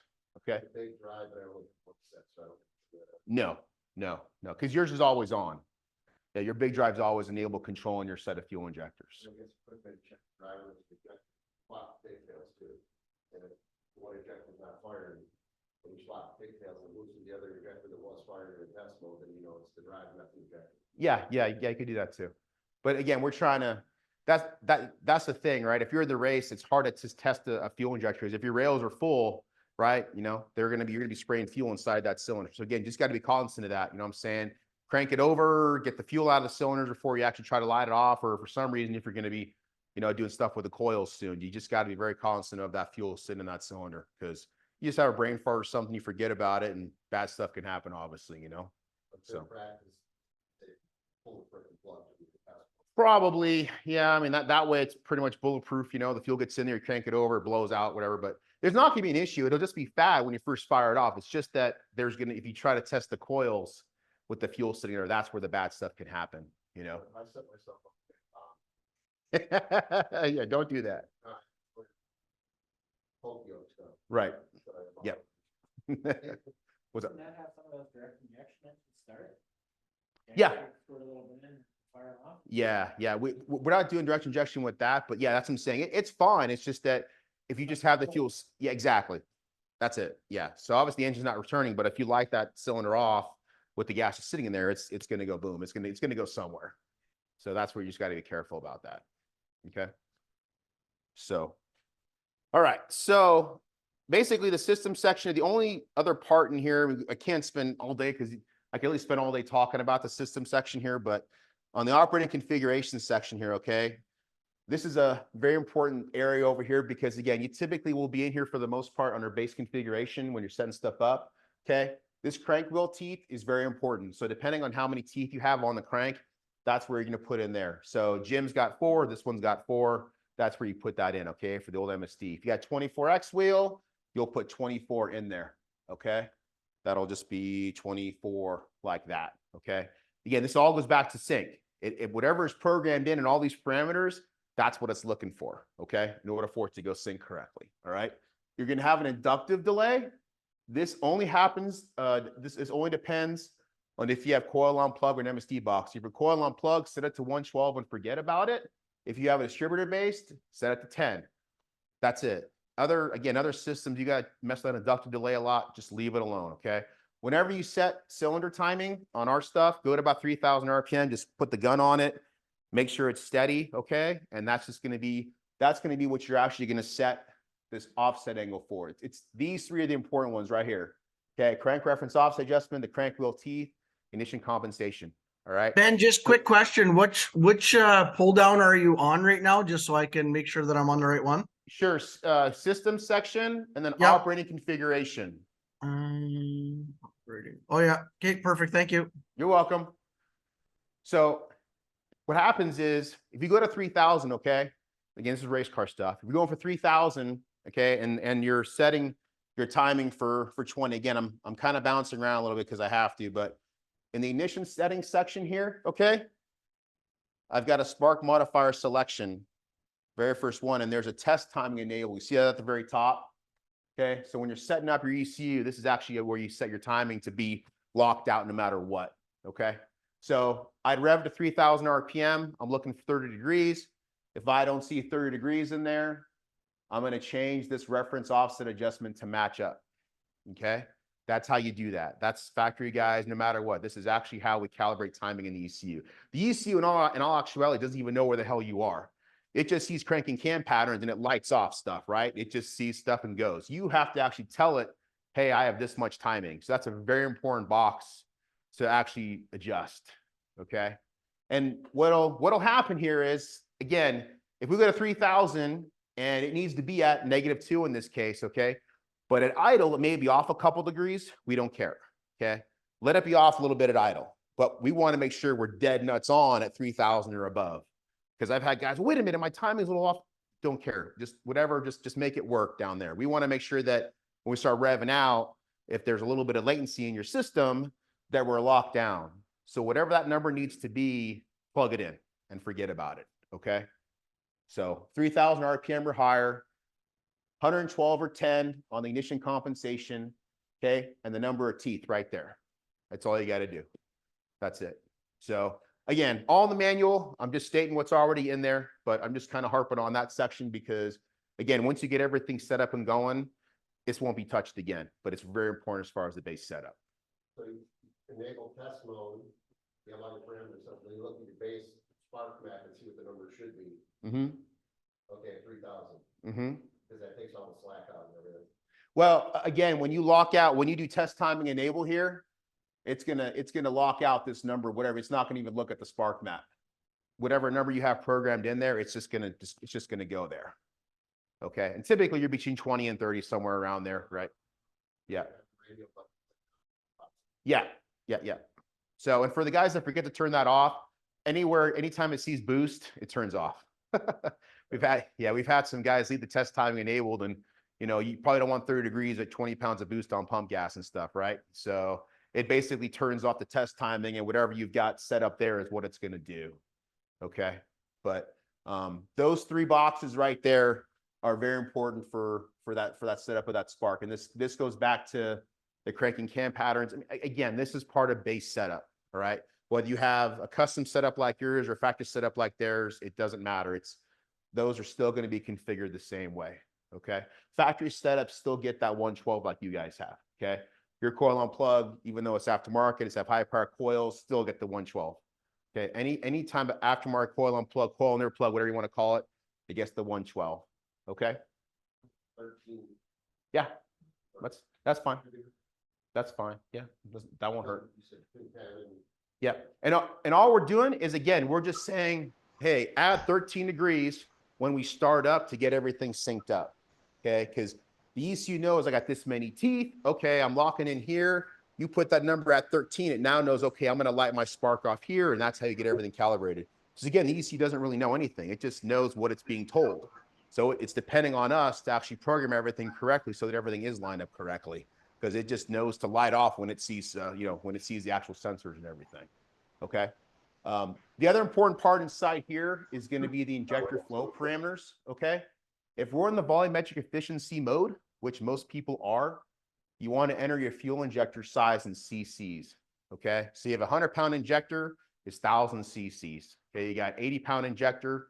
Okay. It's 800 cc's. Enter that stuff in cc's in the VE mode. That's how they wrote it to work best. Okay. You can, if you have a setup right now, it's pounds per hour. Somebody does, it's fine. But it was originally written to calculate based off cc's. All right. And then this engine placement here, in the old Gen 3 days, you would just simply put your actual cubic inch number in there. It's now, in this world, it's cc's. Okay. So that's basically like a 300 some odd inch motor is 5,410 cc's. But enter the cubic inch size in cc's. Okay. It's all part of that gross pulse width calculation that I showed you guys. All that stuff takes into account air temperature, the map sensor, engine RPM, takes these numbers into account.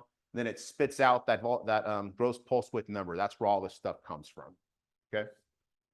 max duty cycle you want to see on it, that's somewhere about 80, you start taking over that and you're done. Yeah, I mean, basically 80%, 80, 90%, the injector is just wide open at that point, and the injector is just basically just fogging the manifold right at that point. So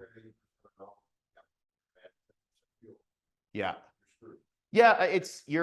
I mean, we've had a lot of guys push the edge and they're at 100%, but you just have no control. You're right. You have no wiggle room left at all, right? If you drop a little bit of fuel pressure, you know, you're just basically have no room to do anything because you're right at the top end of the injector. So, Thing we do all the time, I don't know if it's appropriate to talk about, you know, what's jack the base pressure on the injector. mhm, So like my 220 is they're 3 something, right, you know, so instead of a 45 pound base pressure, I have 65. right. And then your heat cycle will drop down because it's essentially a bigger injector. Correct. Yeah. Yeah. So most fuel injectors are float at 45 pounds. You know, if you have a 100-pound injector at 45 pounds, it's going to be 100 pounds. But if you're at 80 pounds on that injector, it may be a 130-pound injector, right? You've increased it. Now, what's very important is you will change that number if you raise the fuel pressure. And the reason why that's important is because we're then keeping the fuel calculation all the same, right? You want to have it because if you kept that number at 1,000 cc's, which would have flowed at 45 pounds, well, now your mass off, right? Because if you have 90 pounds of base fuel pressure now, you're flowing maybe 1,400 cc's. But if you don't put that number in there, all your fuel calculations out in left field.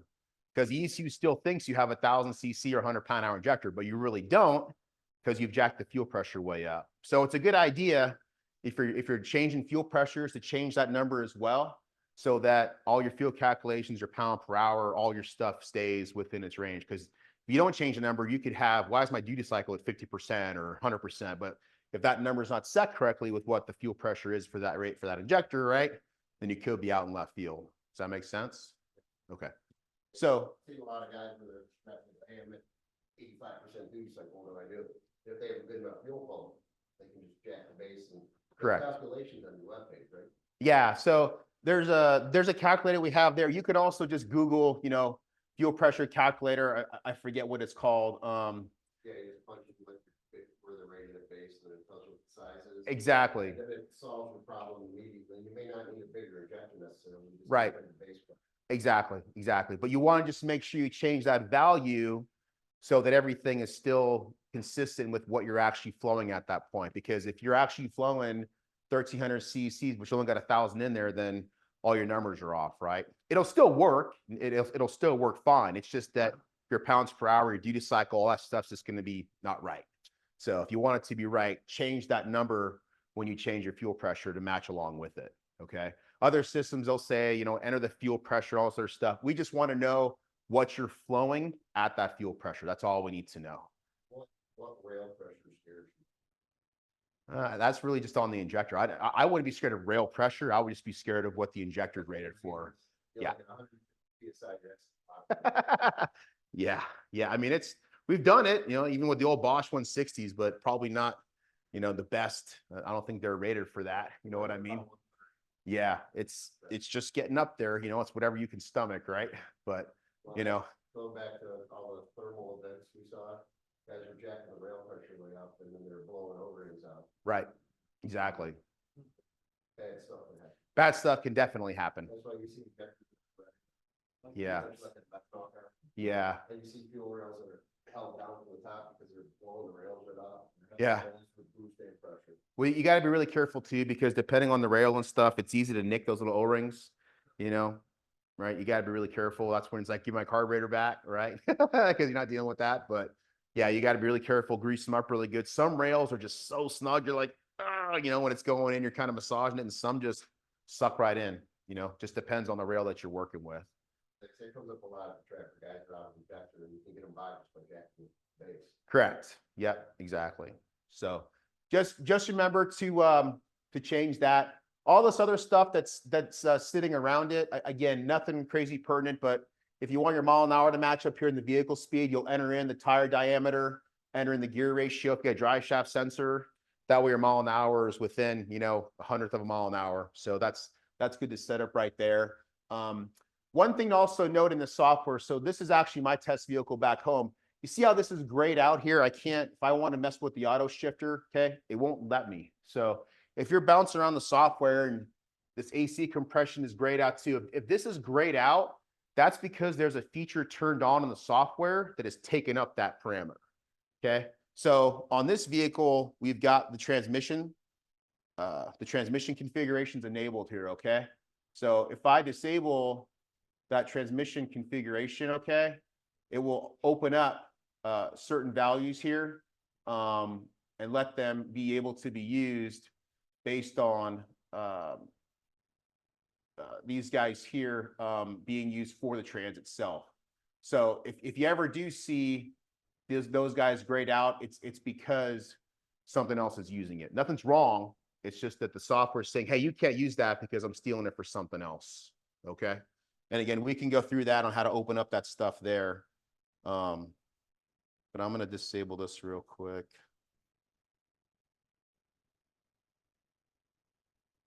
So I want to see something here. Okay, now there we go. So now I just turned my auto shifter on right there. That's how shift solenoid A. Now I can go crazy and do all my auto shifter stuff. Okay, but I had to turn off my transmission configuration in order to get it open. All right. So grayed stuff, grayed out stuff doesn't mean it's not there, it's not working. It just means that something in the software is saying you can't use that. It's being reserved for something else. Okay, that's how that works. So I'm going to go back to shift solenoid A. And now it's grayed out because we're just leaving it here on this base value here. So I'll go back in and turn the transmission back on and all that good stuff there. Okay. Make sense? So we've been going for a while now. You guys want to take a quick little bathroom break right now? You guys good? Yeah, go ahead. Go. Let's take a quick bathroom break. So you guys good now? We'll keep going on here.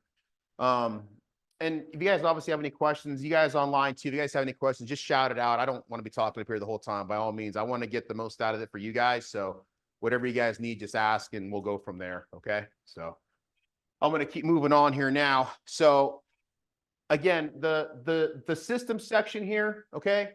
This is for, again, mainly when you first fire everything up. Okay. Typically, once this section is done for the most part, you're done. You should be going back in here, except for the test modes and everything, generic port editor, you know what I'm saying? But once you typically configure this stuff, it's pretty much done, okay? So what I want to do now is I want to start bumping through the different sections up on top, okay? So you're going to have fuel settings, startup, AFR, ignition. So basically all that is a menu that contains everything. We try to group it together for like the fuel, air fuel ratio, spark, right? So everything's grouped together in those sections, okay? So if you guys get a base cal from us, you're going to have pretty much a good startup area and all that. If you got a tune that's way out in left field for all that stuff, you're probably not going to have, you know, a nice experience trying to start your engine up or get it going. Okay. So if I come over here to the fuel settings section, okay, you're going to see here that in the fuel, AFR, and ignition, okay, you're going to have these modifier selection menus. All right. So basically, this fuel modifier selection is where you can turn a bunch of features, okay, off and on inside the fueling section. All right. So what I mean by that is you have all these different things you can enable based on fuel. I can have coolant correction enabled. I can have DFCO, stands for diesel fuel cutoff. So if you got a street car, if you're going fast enough and you go and you left the gas, we'll actually turn off the fuel injectors. Okay, so that way you can actually save on fuel for your street driving. You probably want that. You're cruising down from an idle, you know. But all of this is basically modifiers that you can throw in the fueling section on. You can have them off or on. All right. So all these different sections, okay, this is the fuel. This is the O2 modifier. This is the ignition section, okay. They've all got these different modifiers that you can change and play with and have as add-ons to those sections, okay? Like in the Gen 3 days, you know, in the fuel settings, you almost basically just had a fuel map and that was basically it, like this fuel table. But now you've got a bunch of different options you can enable and go crazy with and do whatever you want to do with inside the Gen 4, all right? And you may not need any of it. You may want something specifically and that we can help you build based on a custom table or like the diesel fuel cutoff. It's already pre-built there for you.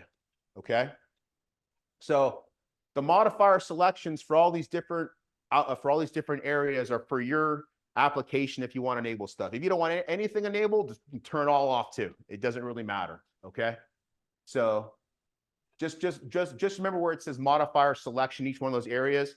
That's where all this stuff is. Okay, we don't really have time, unfortunately, to go through every one of them. But again, if I was to close out the AFR, okay. The box has a built-in baro sensor, okay? So if I was to do baro correction, as I go up in elevation, it's going to automatically trim fuel out, right? If I come down in elevation, it's going to start automatically adding fuel back in. Everything's built into the box, Okay.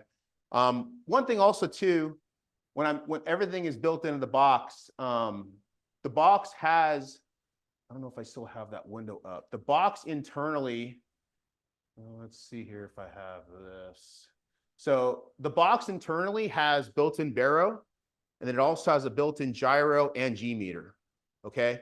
So other systems, you'll have to have that stuff external, whereas that's all internal. So you can check your pitch, right? You can check the G, you can check your gyro if you're going side to side. That's all built in. All right. The race pack G meter that everybody's lived and died by forever, the G meter that's inside the Gen 4, literally the same thing. We've had on a bunch of cars, and I can literally overlay the G on top of what the race pack shows, and it's within it. You know, it's within. I mean, really, there is no discrepancy. It's the same exact reading as the race pack. Okay. So one nice thing about going to the Gen 4 for the most part is that most guys pretty much get rid of everything and just go to a switch panel of some sort and just this. Because pretty much everything that you need can come into this and just call it a day. Built-in bump box as well. So for turbo cars, the bump's built in. So don't have to worry about having an external bump box for that too. The boost controller is built in, obviously, for that. Traction control is all built in. So you really don't need anything else except that guy itself. Okay. But it's nice having the G meter and gyro because, again, it's one less module you don't have to worry about, throw on CAN, all other type of stuff. Okay. So if I go back to the fuel section here, okay, this is, again, just stuff I can turn off and on. This EGT add fuel correction, I want to talk about this real quick. If you have EGT sensors, okay, on your system, one nice thing about the EGTs is that if you're alcohol, you really should have them, okay, is that if you have a staggered or a 16 injector setup, you may actually have a fuel injector go out. Anything's possible, right? You got 2 injectors, 1 dies, okay? So if you enable that EGT add fuel correction, you can come over here to the AFR section, okay? And now you can actually start shoving in fuel, okay, based on that hole going too hot, which is really nice. So if you lose an injector, I'm going to say, okay, if my EGT add fuel temperature is 1200 degrees, I'm not sure if you guys can see that online, but if we say, okay, 1200 degrees Fahrenheit, I want to smack in another 25%. Okay. If that doesn't do it, if I get to 1300, okay, I'm going to actually turn off that cylinder. So it saves your engine. Okay. And this was developed because shit happens. Injectors die, right? So instead of having just one fuel injector go and having a blowtorch and literally melting your block to smithereens and head, you can say, okay, it's too hot, I'm just bombing out. Okay. And you'll see that hole actually turn off. It'll turn off the fuel injector commands for just that hole. Yeah. So it'll save you. We've actually had quite a few engines saved because of that. Very powerful. You don't have to do it, but it's there. I don't see why you wouldn't, but you'll have to get EGTs obviously in the system to be able to do that. And just the way certain systems work too, is that some systems on alcohol especially run hotter for whatever reason. And you look at your plug-in where it's happy, you may be reading, 1300 or 1400, right? Really depends on where that probe's at. The probe placement is really important depending on how far away from the head and where it actually in the header tube it is too. So that all matters. So whatever that equates to with a happy spark plug, go hotter than that, obviously a little bit to make sure you've got some room. And then that way, in case it starts getting hotter, whatever you're comfortable with, you can start whacking it out and actually turn that cylinder off. And on the log, it'll actually say EGT safety is on. So it'll tell you also that actual parameter is on too. Okay. So EGTs, there's 2 different options you can do with EGTs on the setup. You can have them, okay, on the big bands. So you can have the big band modules themselves here. I don't have this drawing updated, but I also have it. See right here where it says CAN, VNet, UDX, race pack. We have a CAN just for EGTs as well. Makes it really simple. So you don't Hey, have Ben, to have. quick question. Yes. If that cylinder gets too hot, could you just kill the timing instead of the injector flow? It's just a fuel parameter right now. Okay. That's it. So you'll still melt down if you pull timing. Unfortunately, it'll still go. So we're trying to kill fuel to save the engine on the guy. Okay. So VGT CAN comes in right there if you want to do that, or you could use the big bands. Those are our 2 options there. EGT CAN is way more inexpensive. You can use any type case that you have. But that module gets plugged in right there, and you can do all the safeties you want in that section. Okay. So, that's a really important one, in the software. Again, like I said, it's saved quite a few engines, from going out in left field because you lose an injector. You know what I'm saying? So stuff just happens. Okay. Yeah, exactly. So another one here too is at the very bottom, you got this fuel pressure safety correction. So again, it's all pre-built. Okay. And then basically what you can do is, so you'll see here, if stuff's not enabled, it won't show up. Okay. So an example is if I come over here to where it says fuel pressure safety disabled. Okay. If I come over to the generic section where this guy lives, okay, you'll see it's not there, right? Because it's not turned on. All right. If I come over here and I enable it, all right, now I come back over here, okay, now it's there. So stuff won't show up unless it's actually enabled. It's there, you just haven't turned it on, okay? Because if you're looking for it, why can't I find this thing? Well, it's just maybe because it's just not simply turned off in the software itself, okay? So what this table does, again, it's all pretty much pre-built here. It basically looks at the delta fuel pressure when you fire up, okay, and it starts adding more fuel based on that delta going away, okay? So it's all pre-built, plugged in. So if the fuel pressure is not staying constant at these numbers, it basically starts punching in fuel correction based on the delta of the fuel pressure going away. Okay, does that make sense? All right. So again, pre-built, if it's too much, if it's too little for your setup, if you ever see your fuel pressure going down, that's how you'll start trimming it out. But this baseline is where you're going to start with in the software. Okay. Now, obviously, you're going to have a fuel pressure sensor. You're going to have that reading in the software for it to work. Okay. So you'll have to have that in the ECU coming in order for it to actually do something. Okay. But just remember that if that feature is not turned on, you won't see it over here. Okay. Make sense? Okay. All right. And then the last thing I'll talk about here is we have these generic tables here. Okay. So I got generic 1D fuel curve 1. I got all these different generic tables. Okay. In our world, basically, these tables are how I can configure them to do anything I want. Okay. Based on certain parameters. Right. So I can do the same thing. Again, remember I'm in the modifier selection. If I go to AFR, okay, if I go to ignition, okay, I've got all these general tables I can enable, 1D and 2D tables, right? So when I enable all this stuff, again, if it's not turned on, it's not going to show. Okay, if I come over to my 1D, I got all this stuff here. Okay, all this stuff here is shown. It's all available for use. Okay, if I turn off my lambda curves here, and I come back to my generic section up there, 1D table, you're going to see how they're grayed out. So they're not available for use, right? So how these tables work is that if I enable it, okay, I can have an additive or multiplicative air fuel ratio, or if I go back to fuel here, I can have it additive based on a fuel pounds per hour, or multiplicative number here for the fueling side. But if I just want this generic 1D fuel curve 1, and I come over here, you can see here that we're adding in fuel as the coolant temperature is very cold. That's just a custom table that was built. Okay. And it said, okay, obviously as it's colder outside, this engine's pissed. It wants more fuel than I can do with the cranking table without outside enrichment. I'm just going to make this table up, and now I can just shove more fuel in based on coolant temperature. Okay. Biggest thing about any generic table, guys, and this is the one thing you're going to have to remember, this table has to get turned on by something. So if I come over here to the system section and I go to generic port editor, okay, this is actually how you turn all these tables on. So if I come down here where all these generic settings are, all these tables are, see that little green light where it says generic 1D fuel curve 1, okay?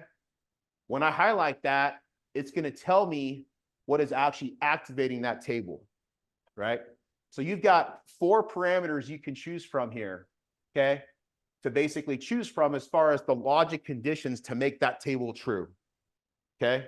So in this case, temperature of the coolant, when I'm less than 180 degrees, okay, and the engine state is equal to 5. Now, what engine state means is that when the engine's running, I'm at a 4, okay? When I'm at an acceleration enrichment, when I whack the throttle, I go to a state 5.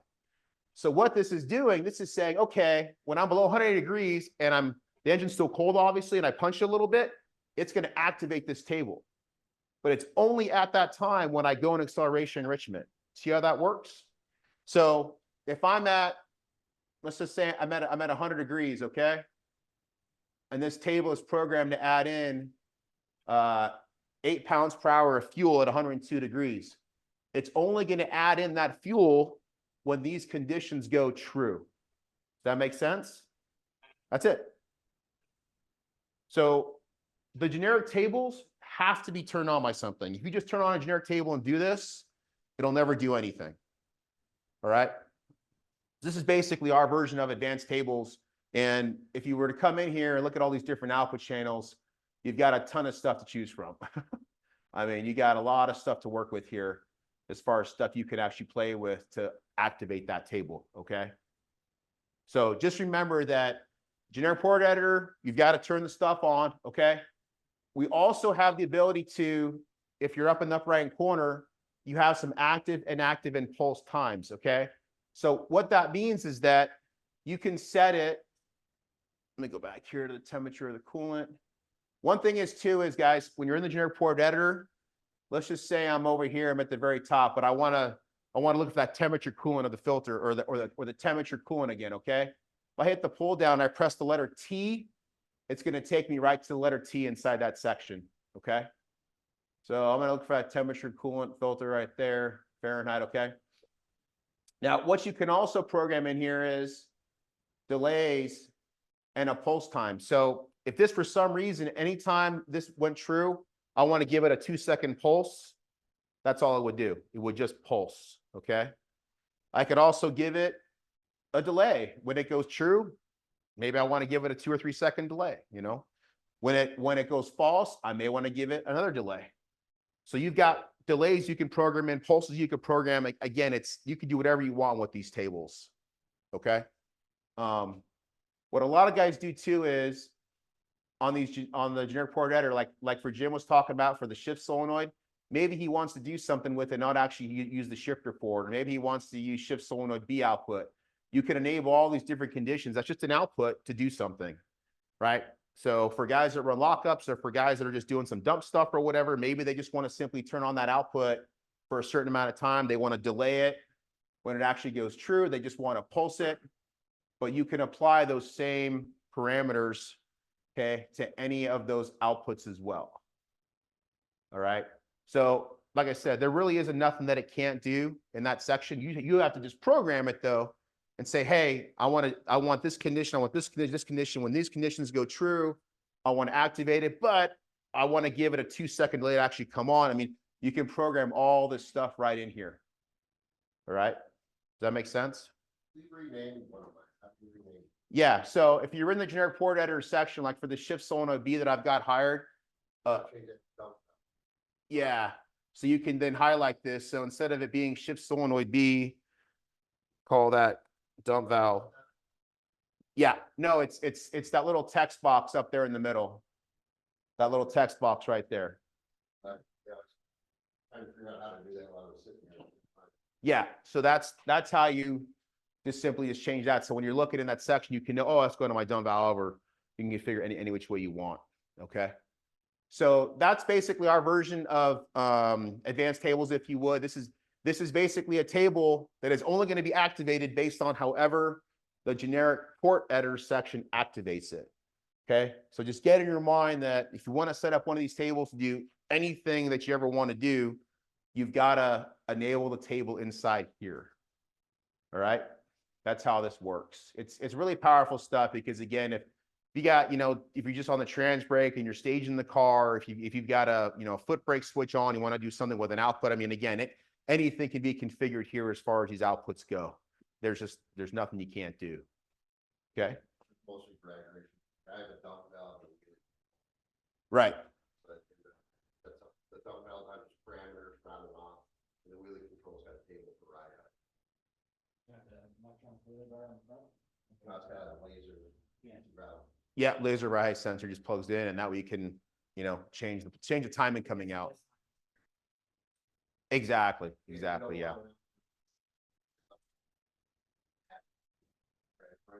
Because like when you're up on the deck. And we're not allowed to run wheelie bars. Right, Rip so much time in it. right.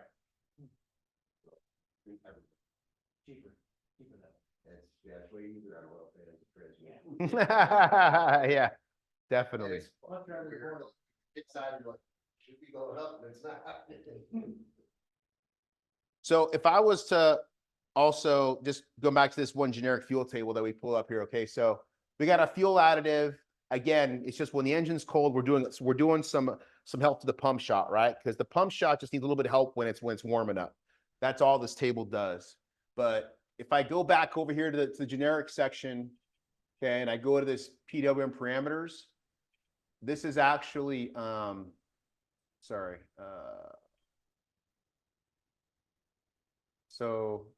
I'm sorry. Over here in this section, okay, is where I can actually choose which axis data source I want. So right now I've got RPM, TPS, the race timer, boost, mile an hour, coolant. We're going to add basically everything that's in the generic port editor. We're going to add inside here to this x-axis data source. So in this aspect of this table right now, we're just using coolant, right? But what if I wanted to use the TPS percentage? What if I wanted to use engine RPM? And I'm just talking this axis right here. Okay. So it can be anything you want as far as you're looking at this pull down menu of this axis here. So like for Jim, for the laser height, you know, you can choose laser height input and do something with that if you wanted right now. But in future software releases, we're going to open that up to be a lot more adjustability on the axis of that table. Okay. So, and again, this applies to the air fuel ratio section. This applies to the ignition section. You know, it's the same data sources for all these that you can choose from here. Okay. You know, again, coolant, boost, mile an hour, mat pressure, gear, laser, engine acceleration, all that different stuff. Okay. So again, for what I recommend is if there's a process that you want to build, if there's something that you want to do, you're not necessarily sure how to actually create it, just get a hold of us and we'll be happy to say, oh, no problem. Here's how we build that, you know, and then we'll just show you the logic how to do that. So you guys, any questions on that at all? That makes sense. Clear as mud. Yeah. Now, if you go through that pull down table and I know we were dealing with the coolant there. Yep. And you go to each one of those different parameters. Uh-huh. And change for every one of them. Do they all kind of coexist together and Yeah. do their thing? Yeah. So they're all, that's why they're just called generic. However you program them is what it's going to do to the fuel. So in this case, again, it's a pound per hour, but because it's only happening when I hit the throttle, it literally only activates that little squirt when I go into acceleration enrichment. Otherwise, the table's not doing anything, right? So if I'm a low 180 and I accelerate and I go to a state 5, boom, whatever temperature it's at, it's going to give me that little squirt. So that's where you can fine tune as much as you want. Yeah. With the pulse with 5 for the bump box. Uh-huh. Where do you turn that on? So over here, well, again, because I've got my transmission on, it's, see right here where it says PWM trans bump control parameter. So go to generic. Your software may not actually say that, Jim, because you have an older software. And mine's active. I just put the generic port editor. It's fine. Pulse with 5. Yeah, you don't have to do this through generic port editor. It'll work without having the generic port editor on. Okay, so if you want a bump box, you're gonna look at the wiring diagram. You're gonna pulse with 5. Yep. You're gonna wire it up and then set. Yep. Yeah. And there's actually a really good guide to that. So if I go back to the website and I come over here to the integrated trans bump control right there. And it works really smooth. Yeah. I'm not on I Wi-Fi. understand. I think somebody would ask something. They're right here, Jim. Haven't got 'em up there now? You got a question, guys, online? Nope, it's not. So you can see here, this is the instructions for the bump. This is what you'll have. Well, you have a Liberty though. So yeah, you got a clutch. But for auto guys, this is basically how you configure everything. So it'll just tell you how to wire it up and how to configure the software right there. Back in the day, we had a boost controller, we had a bump box, we had a dab box, it's all. Yeah. And it works. Yeah. No, it works really good. And it's quiet. Yep. So we just need a solid state relay. Again, it tells you exactly which pin. Now, this one is a 12-volt out.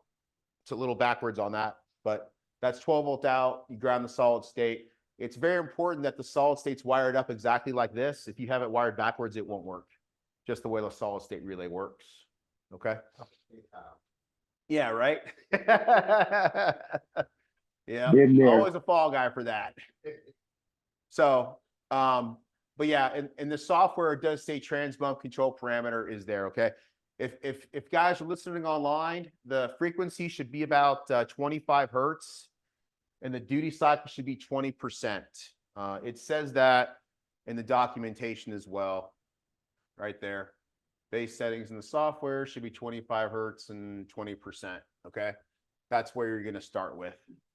Yeah, if it doesn't move, you get more duty cycle. It moves too much, you lower the duty cycle. It's very simple. Okay. So again, we're trying to get you all loaded up here with all the diagrams and everything that you're going to need. So let me go back here. So that's how again in the big stuff world for right now we do our custom tables. Just real quick here, over here down here on our 2D tables, you'll be able to choose from either one of those axes to be the X or Y. So you'll have the same pull down, which you can then say, okay, I'm going to program this as an additive pounds per hour, but I'm going to go to the generic section in my 2D section now. Okay. And now I can program in the TPS on the X and the RPM on the Y. Okay. So this is how we set up 2D tables. Hit the pull downs, you figure it any which way you want, and then away you go. Okay. So what's that? Exactly. Yes, exactly. Like I said, I just recommend most guys will just give me a shout and say, here's what I want to do. Boom. And we can whip it out pretty quick. Okay. Hey, Ben, quick question. Yes. Are you able to have the bump settings variable versus the trans temperature? It's simply looking at the bump input. You've only got the duty cycle and the hertz. It's something we can possibly add in, but for the most part, most guys are able to use the same settings, whether it's warmer or colder, you know. But it's something we could possibly add in though. But I think you'll find it works pretty well in most situations. You know, it's not really violent if the fluid's a little colder, a little thicker. It'll still get you in if the fluid's a little warmer too. So we've hot lapped these cars and they bump right in every time, even if the fluid's really warm. Does that make sense? Yeah, for sure. Thank you. Yeah. One more thing about the pump. If you hold the button down to keep pulsing. Yeah, good question. So if you come back over to what Jim was asking is, will it keep pulsing? Again, it's grayed out, but see right here where it says time, it's grayed out. That time is so that if I put 1 in there and I press the button, it's going to pulse for 1 second and then stop. If I press the button again, it's going to pulse for 1 second and then stop. Okay. If I leave it 0, it only pulses anytime you press the button. That's how that works. So we've got some, you know, bracket guys or some guys that literally want to be in the same spot every time. They'll just figure out how much time it takes to get in at that point, and they'll just go in and have their number, and that's it. So if you're figuring it out, you say I want to pulse for 1 second, and you're just flipping the ball, you smack the button one more time. you can, but it's going to go for 1 more second. It's going to go for 1 more second. Yeah, I mean, again, it's worked really well. I've never had the need to be able to do that, like, you know, press it and then have it just be another, you know, shot again. That's a future ad though. I do have to where it'll do it the first time for the time, but then after that, it'll then just go with just 1 press if you're a little short or something, you know. We are going to do that. But for the most part though, we leave it for 0 most cars and it just goes in fine. I think Matt's pulses a few times now. Yeah, he probably has it set for time. You got to make that 0. Got to make that 0. Yeah, So Matt, change that. If you got something in there, make that a 0. Unless you want it to do it, but most people don't for the most part. They want to have complete control over it. I was curious because he mentioned this does that and the one doesn't. Yes, exactly. Yeah. Time's got to be 0 on the bump. So, yeah, and the way the bump works too is you've got to have it needs to see the trans brake input on. So if I'm going to come down here to this DA2 section. So right here in this box, you can't see it, but that's the 3-step. So when you press your trans brake, that box goes true. Okay. So when it sees the trans brake go true and you press the 12-volt bulb button, which is that, it'll start pulsing that output. So you don't have to actually test the output when it's actually running and try to go to 3,000, 4,000. You can just simply be there idling, press both those buttons, and the pulse will start. So we've had guys troubleshooting their transmission, troubleshooting the solid state relay, and you can just simply have it idling and just watch your test light blink. That way you can at least know the ECU is working right. You can watch the solid state relay work correctly. It just simply has to have those 2 inputs go true. That's how that bump works. So you want 2-step active? No, 3-step. 3-step. And Yeah. what else do you want to see? DAE trigger? DAE trigger. Because I had that transport solenoid go bad, or the solenoid go bad, Okay. and it wasn't pulsing consistently.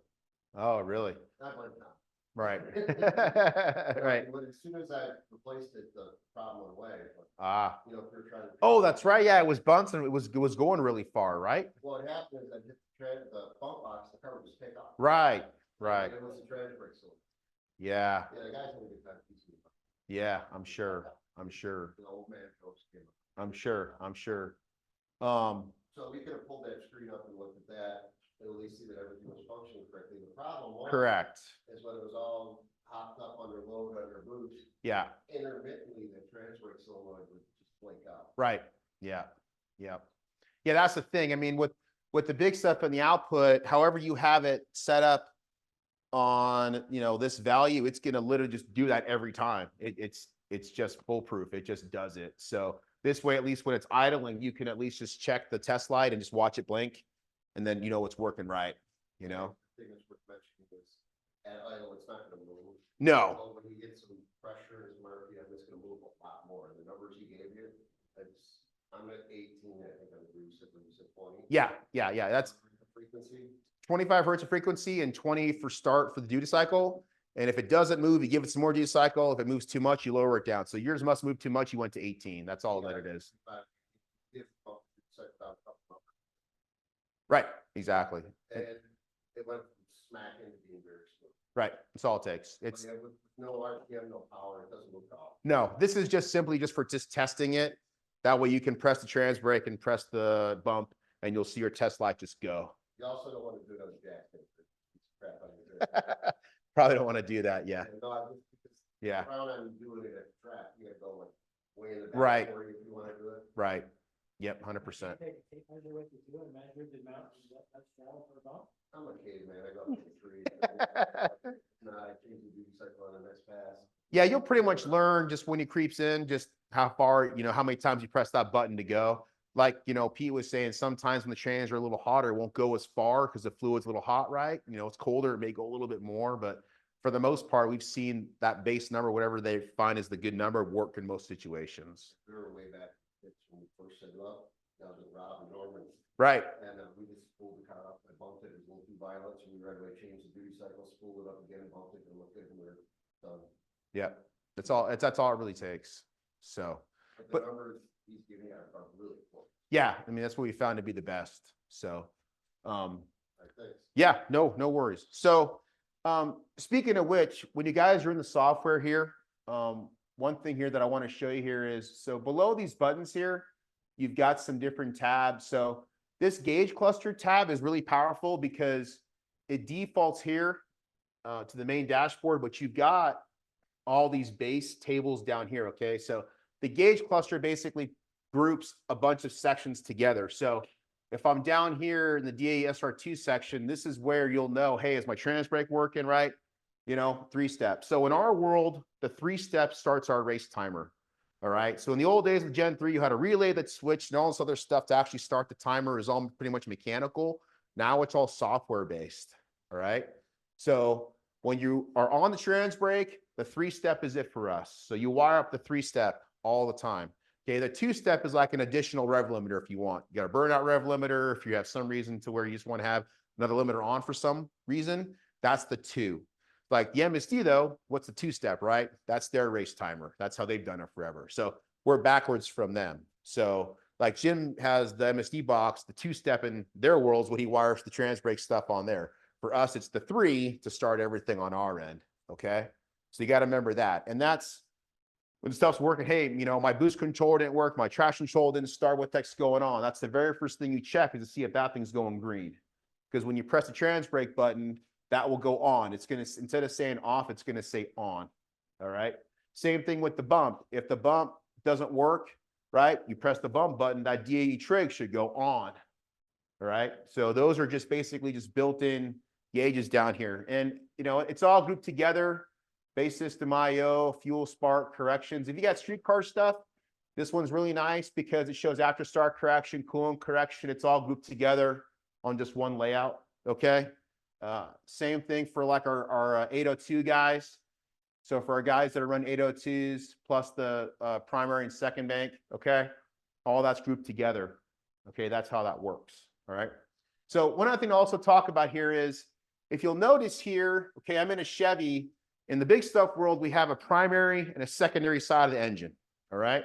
So if we sell you a system that only has 102 sensor, okay, in a Chevy, it's going to go on the 2468 side, primary.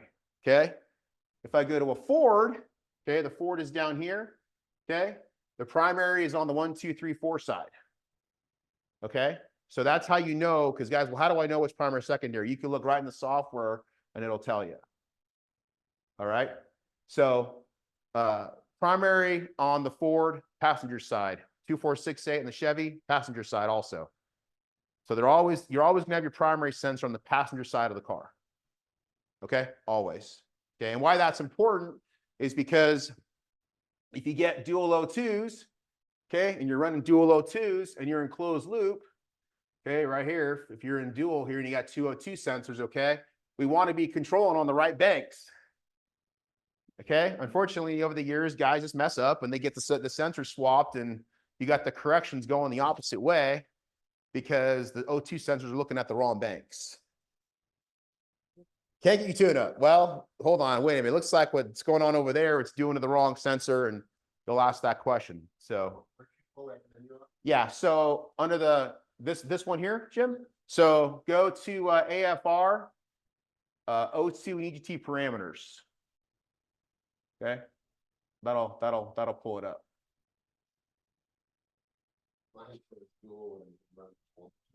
That's okay. That's how it works. There is only dual, whether you have if you have one sensor too. So the dual choice is for 1 or 2 sensors.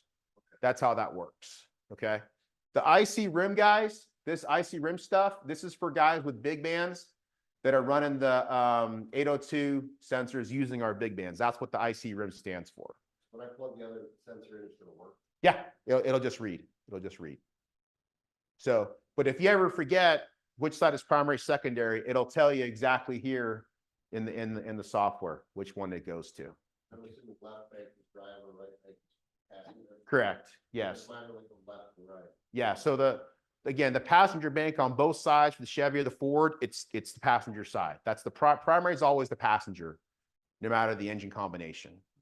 Around there's 2 or average the 2. No, we're closed loop per bank.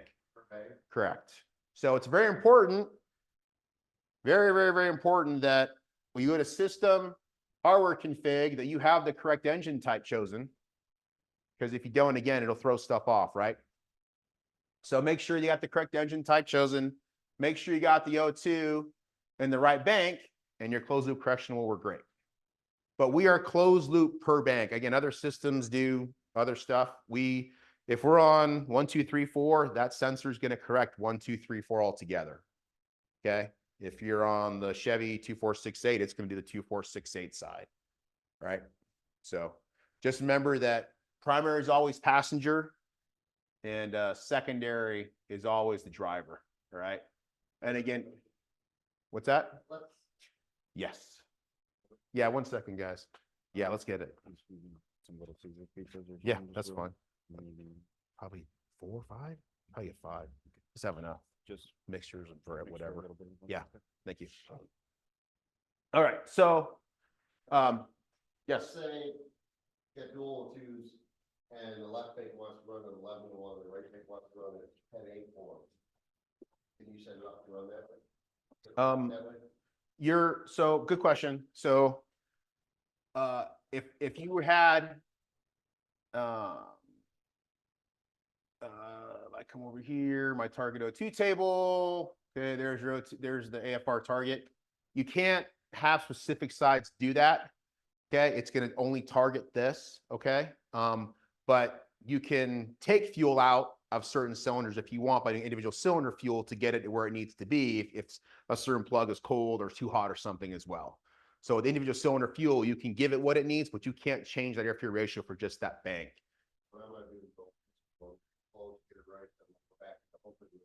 Sure, that's fine. Now, the guys that have the big bands, okay, this is where it actually gets really cool. So if I come over here to fuel modifier selection, wide open throttle, cylinder lambda offset correction, with our guys running the 802 systems, they can actually have their own target per cylinder. So let's say you got a hot cylinder, you can actually have that air fuel ratio target instead of being 12.5, you can actually make that 12-1. You know what I'm saying? You can offset the individuals themselves, but just not the bank. If you look at the plug, it's the same as the target vector, but you know that plug needs a little more fuel. Yeah. You can change the target of that hole. Yes. All the plugs look the same. Yeah, and so that's a good lead into. So again, this is the gauge cluster tab. The gauge cluster tab opens up everything down here, okay, on the bottom. And then if I come over here to this tuning and dyno views, okay, this is now where we start getting more into the actual tuning tables themselves here, which again, we're going to talk about. We had so much stuff here. But basically, if I come down here, if I was on a Chevy, okay, I got this gear 1, cylinder 1, 1357 ICF, okay? This is where you'll start doing all the individual cylinder fuels like Jim was talking about, all right? Now, if you have a combination that doesn't have this RPM range, okay, or this load, if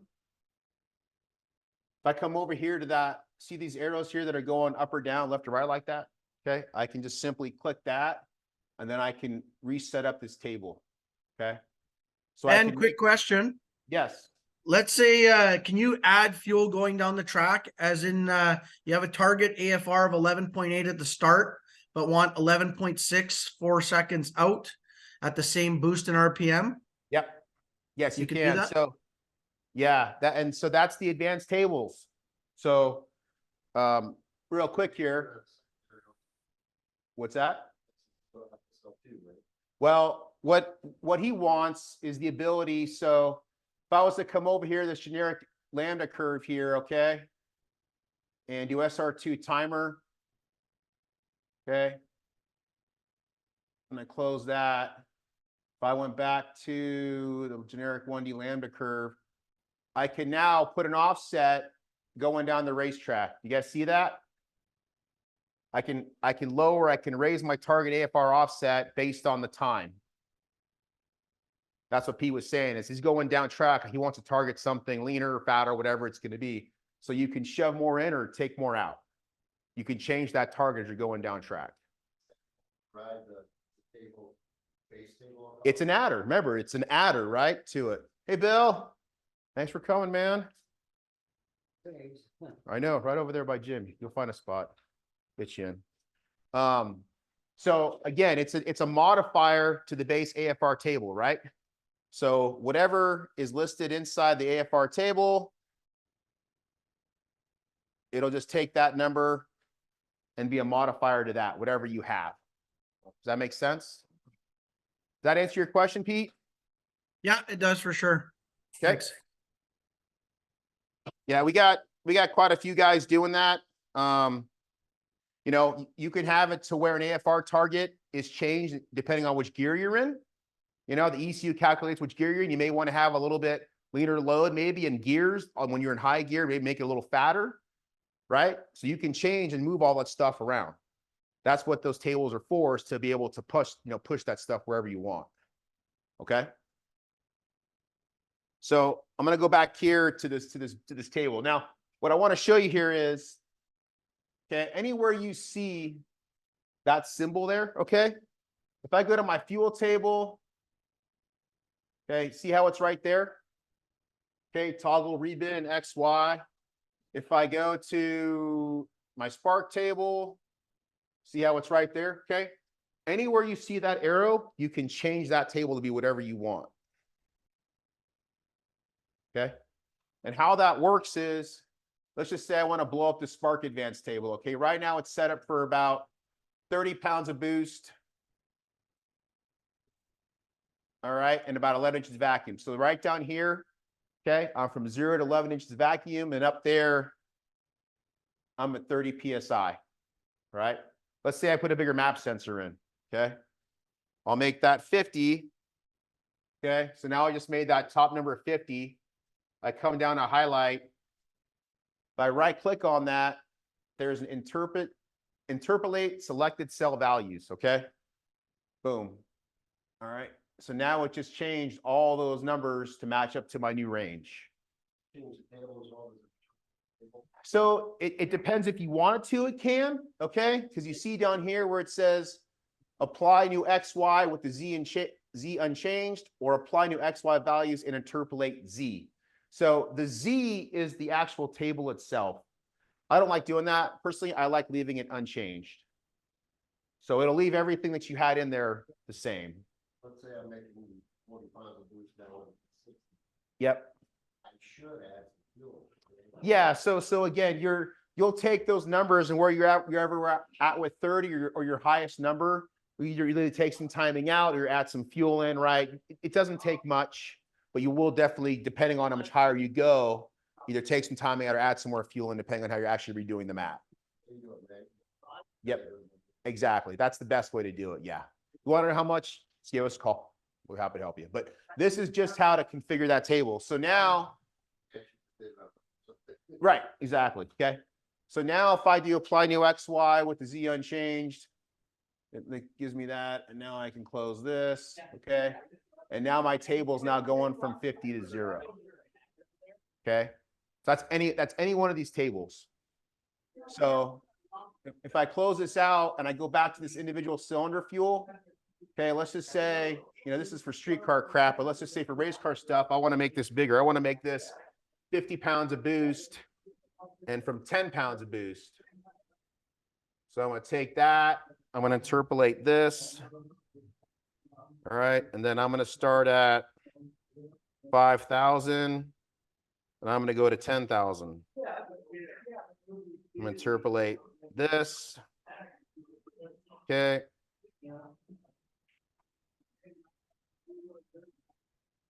Oops. Why did it give me that?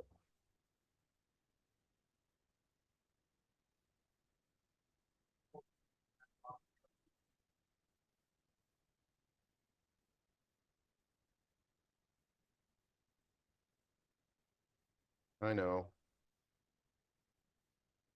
Okay, so now I've just changed the RPM range here. Oh, I didn't load in the boost.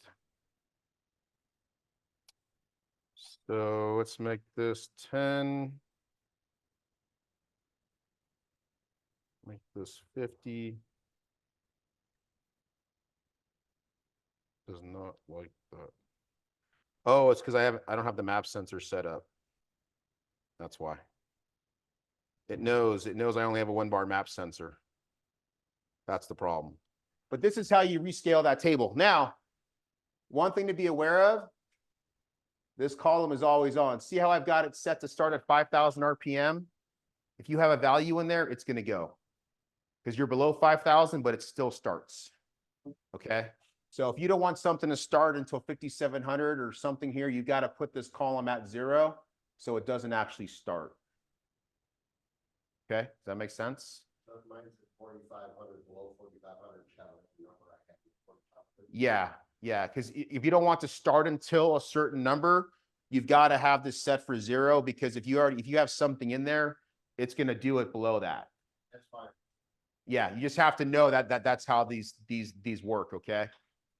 Yep. And then if you are, this is very important, if you're a 16 injector car, okay, see how here, if I go to ICFS, this is individual cylinder fuel spark, okay? So everything is always in gear 1 for the most part. But if I come over here to system, FSL configuration, and I go to staged, okay, I'm on a 16 injector setup now. You're going to note here that I got the second coming on here now. Now, the pre-built tables are only for gear 1. So don't get lost, okay? We don't have a gear 2 table in here, which we're working on here, but this basically is where you're actually going to do everything in high gear, because as soon as you switch over on the second set of injectors, this is all your individual cylinder fuel here, okay? Gear 1 is only going to be the first set of injectors. So you got to be aware of that. Okay, if you're 6 injector car, like what you're going to do. Okay, that's your individual cylinder fuel and spark when you switch over. That's how that works. Okay. So for Rob, guys like you, you've got to configure gear 2 when that second set of injectors is on. Okay. Yeah. Okay, thanks. Good point. Come over here. So this is a good time to talk about system section, FSL configuration. Again, this is all in the manual here. FSL configuration stands for fuel spark lambda configuration. And this is where basically you tell the software how you're actually going to run this thing, okay?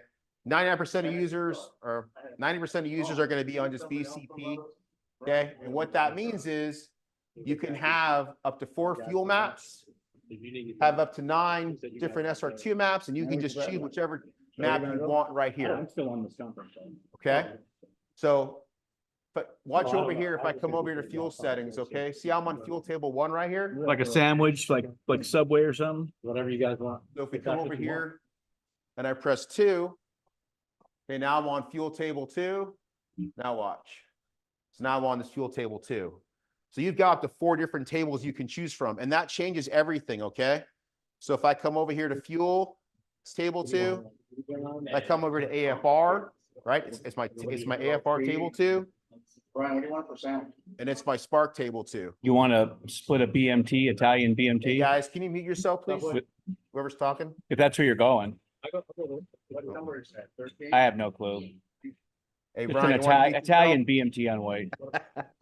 yourself? You love that. All right, so that's how you can pull up different fuel tables, spark tables, whatever you want to pull up. Okay. NA guys do this quite a bit because depending on the air, you may go a little leaner, right? You may want to go a little fatter depending on the air. So you can just simply just choose which tables you want, and it'll just come right up and go. Okay. But that's how you know which one you're on, because you'll see a fuel setting, it'll say fuel table 2, fuel table 3, fuel table 4, etc. Okay. If I was to come over here to the FSL configuration as well and go gear by RPM, is actually really cool. You can set up tables inside here that based on the engine RPM, okay, it's going to give you your different maps. So now I've got 4 different tables pulled up. See that? So I got 4 gears. I can have 4 different fuel tables, 4 different AFR tables, and 4 different ignition tables. That makes sense? Because as you're going down the track and you're shifting gears, it's going to load up each set of tables now. Okay. Now, what's powerful about that is if I'm in Spark table 1, this is just my base Spark map, right? I'm from 600 to 7,000, and I'm from just my base column here for load. But when I go into my second table, or I'm sorry, my second gear, I can make this from 5 to 10,000 or whatever. I can zoom in really tight, right? Because now I'm only going down the track. If you guys can do that, you can really benefit from this, because you can make each gear perfectly happy by changing the gear shift or by changing the gear it's in and having these tables go. So it's very powerful. There's some very good results with this. Okay. So, Not like, or like a drag and drive type thing. So I'm running the 6 speed. yep. But I set it up for like my 5th and 6th. So when I'm I'm in overdrive, just cruising, I can have a totally different table? You could have an offset to it. Yeah, you could have an offset so that when I'm in gear 5, okay, we only go up to 5. Actually, no, we go up to 8 on the gear counter. So you can have some generic tables do that. You know what I'm saying? But this is more for if I'm going down the racetrack, you know, as I shift gears, I can have different tables populate, and each gear I'm going to have those tables to work with. So again, it really drills down, gets you really tight into the area that you're actually working with. Okay. This number right here is very important. This RPM drop in 50 milliseconds for gear shift. That's actually how we calculate which gear we're in. Okay. So MSD, everybody basically has a way to know which gear they're in. It's based off RPM drop. This is just time. Okay. The default number is 300. Sometimes if your converter is barely shifting, it can't tell you've actually shifted the car. It can't tell there's been a gear change. Yeah. So you just simply lower that number down a little bit and it'll get it. Okay. What it's actually doing is it's looking at the acceleration rate of the engine. So when the acceleration rate drops, it goes, oh, I'm in the next gear. Okay. Hey, Ben, quick question. Yes. Does it need to see RPM drop to activate the next map or solely based off a gear selector input? No, this is based off of a software calculated shift number right here. That's how this works. But again, we have some different tables that can do some other stuff physically if you wanted to bring that in. But this configuration is just simply based off software. Okay, thank you. Yep. Again, for the most part, this is really NA guys find this valuable, or guys that are very consistent in their tables. They're trying to get every little ounce out because you can really drill down and get very tight. Okay. Same thing here. If you want gear by time, we're not going to go into all this here. But again, as you go down the racetrack over different time, you can bang those tables on. Okay. So most guys, though, for what we're working with, they're pretty much going to be in Big Com Pro. They're going to be on the first table. Okay. Or they're going to be basically a stage setup and they're doing 16 injectors. This is what most guys use. Okay. But I can just tell you that working with NA guys that are using the gear by the gear based upon RPM, you can definitely find some there.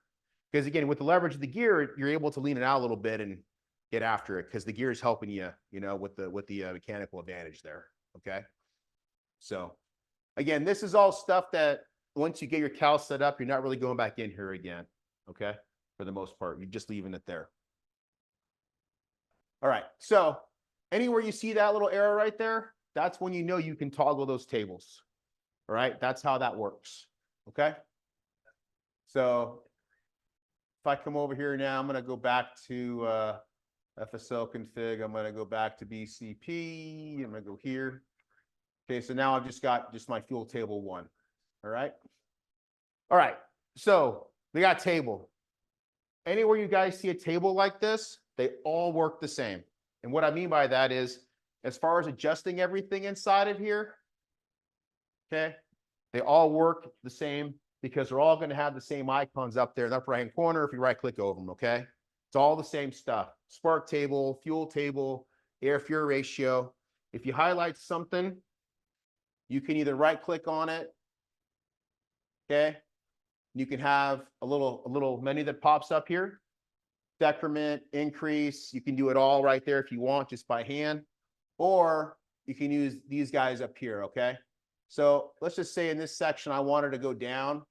If I use this down arrow here, okay, it'll go down by 100th. See, I'm just going down.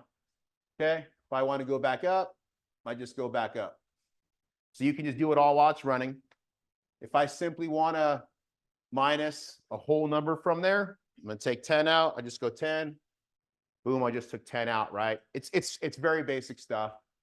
Plus, I'm going to put 10 back. All right. And now we got a multiplicative number here, okay? So if I multiply, what you guys got to remember is if I want to raise something, you got to put a decimal point in there, okay? So if I want to add 10% fuel to this area, I'm going to go 1.1, okay? That's 10%. Going to go, okay. Boom, I just added 10%, all right? If I want to take out 10%, what do you guys think I do? Any idea? 0.9, 0.9. Okay. So X 0.9. Okay. Now I took my 10% out. So 1 is 0. 1 is 0. Yep. 1 is 0. Yeah. That's your starting point. Yep. So everything's based off of 1, 1.2, 0.8. That's how you take your stuff out. Cheater way of doing it, if I look at my catalog, let's say I'm at 12 to 1, I want to be 11 to 1. Yep. I'll multiply 11 by, or divide 11 by 12. Uh-huh. And that gives me my percentage. Right? Yeah, it's pretty close. It gets you pretty close. So- So take the number you want, divide it by the number you're at, and it'll get you pretty close. Yep. Yeah, a good general rule of thumb is if you have your data log and it's saying it's having to scalp 10% out, you know, a lot of guys say, oh, I'm going to go just do 10% out right away. You know, you can do that, but it's advised to maybe go to 5 out, you know, start with 5% out, because you never know, 10% may actually be a little too aggressive based on the conditions you were in, you know, so pull it out a little less and then see it react. Okay, cool. Now I'm only doing 8%. You know what I'm saying? And that way you can actually make sure you're going the right way. It's just not advised to go right to that number that it's out pulling out a closed loop. Okay. You really want to be like not correct, you're pulling about 2%. When they're adding, they're not quite as fast. Yeah, I mean, some guys have no problem. I mean, air free ratio target, if it's met, it's met. If they're pulling 20, they're adding 20, it's working, right? But obviously, if you're around 5% either way, that's pretty dialed. Because there's going to be conditions to where things are going to change, the air is going to change, the load's going to change, it's going to move around a little bit, you know. But a lot of guys just run them in closed loop and they're perfectly happy. I'm sorry, in open loop, they're perfectly happy also. Yeah, there's nothing wrong with it at all. It'll just repeat every time. It can be. And the reason why is because when correction happens and starts adding some fuel and it may get pissed off, you may start losing some power based on adding a little too much and it starts pulling the fuel back out, you know, but open loop is typically fast for sure. Really, really close, and maybe you're a little rich. Yeah, You get a really good data log. It's not correct right, because it's not shooting up and down and right. thinking on its own. Yeah, hey, Bill. In addition to what he was saying, the best thing you can do is get it with the correction factor first, the closed loop. Mm-hmm. And keep correcting it down to like it's within 1 or 2%. Mm-hmm. Then go open loop. But if you do it when it's 8, 10, 12% off some places, then it's not so good. Is that correct? Correct. Yeah, correct. Yep. It's not as fast. But if you can get it down to 1 or 2%, then you can put it open loop and Yep. it's fine. Yep. Yep. But if you're way over that. Yep. Or under that. Yeah. Then it's not so hot. Right. Exactly. Yeah. What do you say the threshold is to run open loop? It's whatever you prefer. That's the magic of it. It really, some guys live on closed loop. They'll have 50% correction there. So in case something dies, they got a ton of fuel they can throw in, right? Some guys will be an open loop 50%. I think around 25 or so. Yeah, but you can have to 50% or you can take out 50. Yeah. Yeah. If you got it, fuel pump and everything sized correctly, you'll be way out of pump before you ever hit it. Right. Most guys will start with those values really high on first startups and first wax and dyno, whatever. It's just to make sure there's somewhere in the ballpark. Oh, okay, look at that, it's adding 25%. Shoot, add a bunch of fuel back in it, it comes down, right? So those numbers are usually pretty big on a first startup, first go of the combination itself. Okay. I like to let it add a lot, but I won't let it pull a lot. Right. Exactly. That's definitely general consensus. Agreed. Then like Yep. for the open loop closed loop, I'll run a qualifier and closed loop. Right. And see what the air is like wherever I'm at, if I'm in Georgia and I'm Right. in Michigan. Then if it's close or I'm happy, then that's when I'll go to open. Exactly.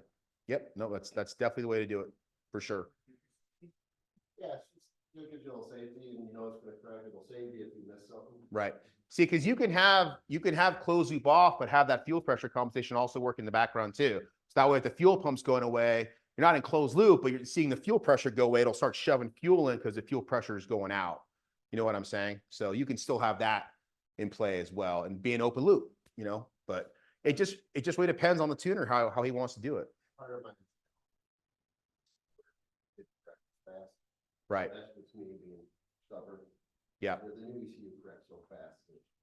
Yeah. You can leave it closed, it's probably fine. It's quick. With the Gen 4, then what he's saying, Gen 4, it corrects so fast, update so fast, Correct. it doesn't matter. It's updating extremely fast to get the engine target back to where it needs to be. So it's helping you figure out, hey, my fuel map's good or my fuel map's not good, right? So, but it saves quite a few engines because it sees it going lean and it's shoving fuel back in right away because the fuel table is not set up correctly, you know, because it catches it really fast. Didn't trust the O2 to correct in Gen 3. Right. I'll do some stupid stuff with the Gen 4 and just go, well, it's gonna correct. Yeah, it will. I mean, And it it'll, does. Then I can go in and manually adjust the map after I see the pedal up. correct. Exactly. Correct. Yep. So that's where all these tables, guys, they all work the same. Okay. Now, what we haven't touched on over here, okay, this is all interpolation and smoothing. So if I was to come over here and go over here and press this button, okay, this is basically interpolate. So it takes those four corners and it basically merges everything together. Okay. So if I come over here and go like that, it's now merged all those numbers and it's interpolated all four corners to make a nice table for whatever you wanted it to be. Okay. Now, let's just say you screw up in any of this. Okay. Don't worry about it. You've got this back button. So what I mean by that is, oh, I didn't want to interpolate there. Shoot, I screwed up. I meant to add a number, right? Just press this button and it brings you right back. Okay. So don't, now, if I close that window out though, I lost that. That's only doing, you only have that ability while that window's open. So hopefully your mind is back and, oh shoot, before you close the window. Because if you close the window, it's gone. Okay. Your chance of fixing it or going back to what it was is over. Okay. So you can use the back button. I can go forward as well too. It's totally up to you. Okay. What's also a good idea to do too is you've got this little 3D view.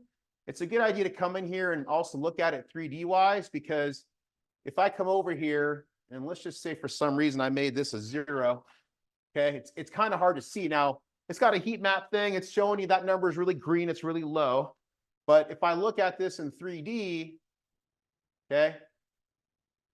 Okay. We got something really wrong.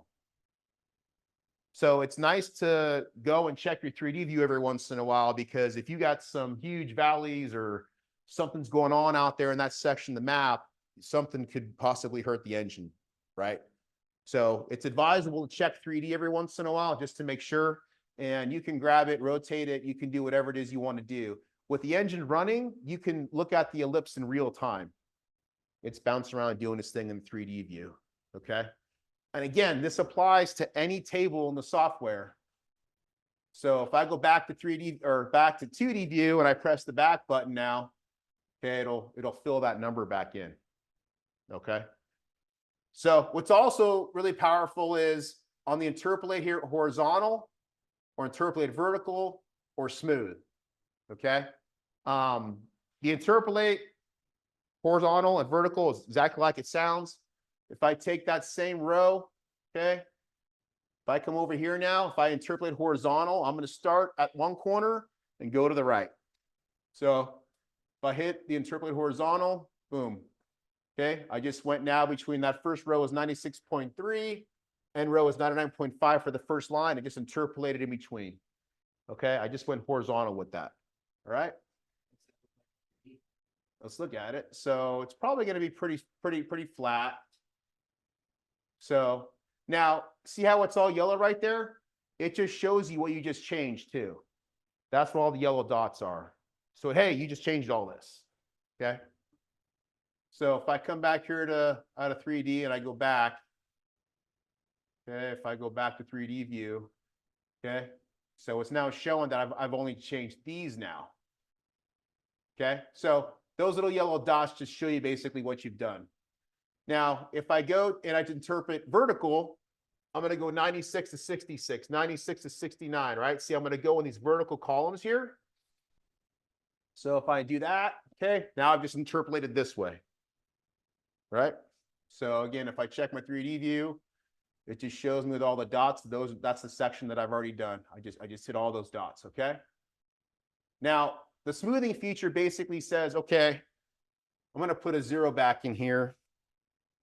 Okay, so now I've got a 0, got my 3D view. I got something really screwed up here, okay? So if I come over here now, and let's just take this section here and I smooth it, okay? That 0 now became 67.6 because it was looking at everything around it, said, oh, I don't want you to be 0, so it smoothed that stuff out. That's what the smoothing feature does. It basically takes all your valleys and caverns and brings everything together, okay? So again, if I look at that in the 3D view, okay, I still got a valley, right? But it ain't as bad because I smoothed it out, okay? And you can just keep smooth. I mean, you can just go crazy if you want with the smooth feature. Doesn't matter, all right? So you've just now done basically this table. They all work the same, okay? Now, these features here, export table and import table, all these guys basically do is you can basically take this table and let's just say you got a guy, you want to give another racer, somebody else this exact fuel table.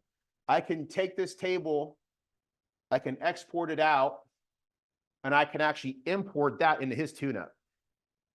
Okay, so you don't have to load the entire tune-up per se. I can just simply just take that fuel table itself, give it to somebody, and just say, hey, I'm gonna here's my fuel table, right? You know, if you want to. What guys can also do too is they can say, you know what, I'm gonna make a hit, I'm gonna save this table as it is, and then that way, if they make another hit and they go slower, they can put this table right back in. Okay, you don't have to save that calibration entirely. You can just simply save just these tables themselves. So that's very handy. And what's handy about that is when we get to the traction control section, I'm jumping ahead here, but I got an SR2 gear 1 curve section here. Okay, this is my traction control stuff.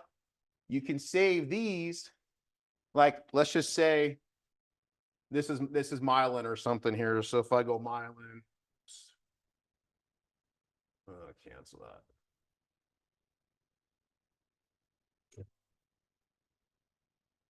Okay.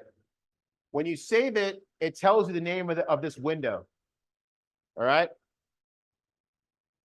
So myelin 1. Let's just say I save that as myelin 1. I can now keep saving these spark curve windows in my traction control. This is what I'm launching. I can save these windows individually. So instead of having to load an entire calibration, I can just simply load in just this table. Yes.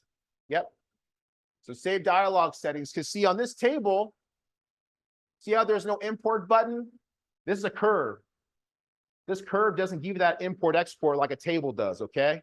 So with the curve, I would simply just save it. Okay, note the name. The reason why I always leave the name in when I save these windows is this, because if I come over here, okay, let's just say, oh, I want to load in a different gear curve. If I go load, it's empty. So you don't even know, like, how do you know what to go get? Right? So if just by practice, I want to know what the name of this thing is because I need to grab it. If I just go file, save, oh, it's called SR2 gear curves, right? And then I can go and grab that file that I saved and I can bring it in. Okay.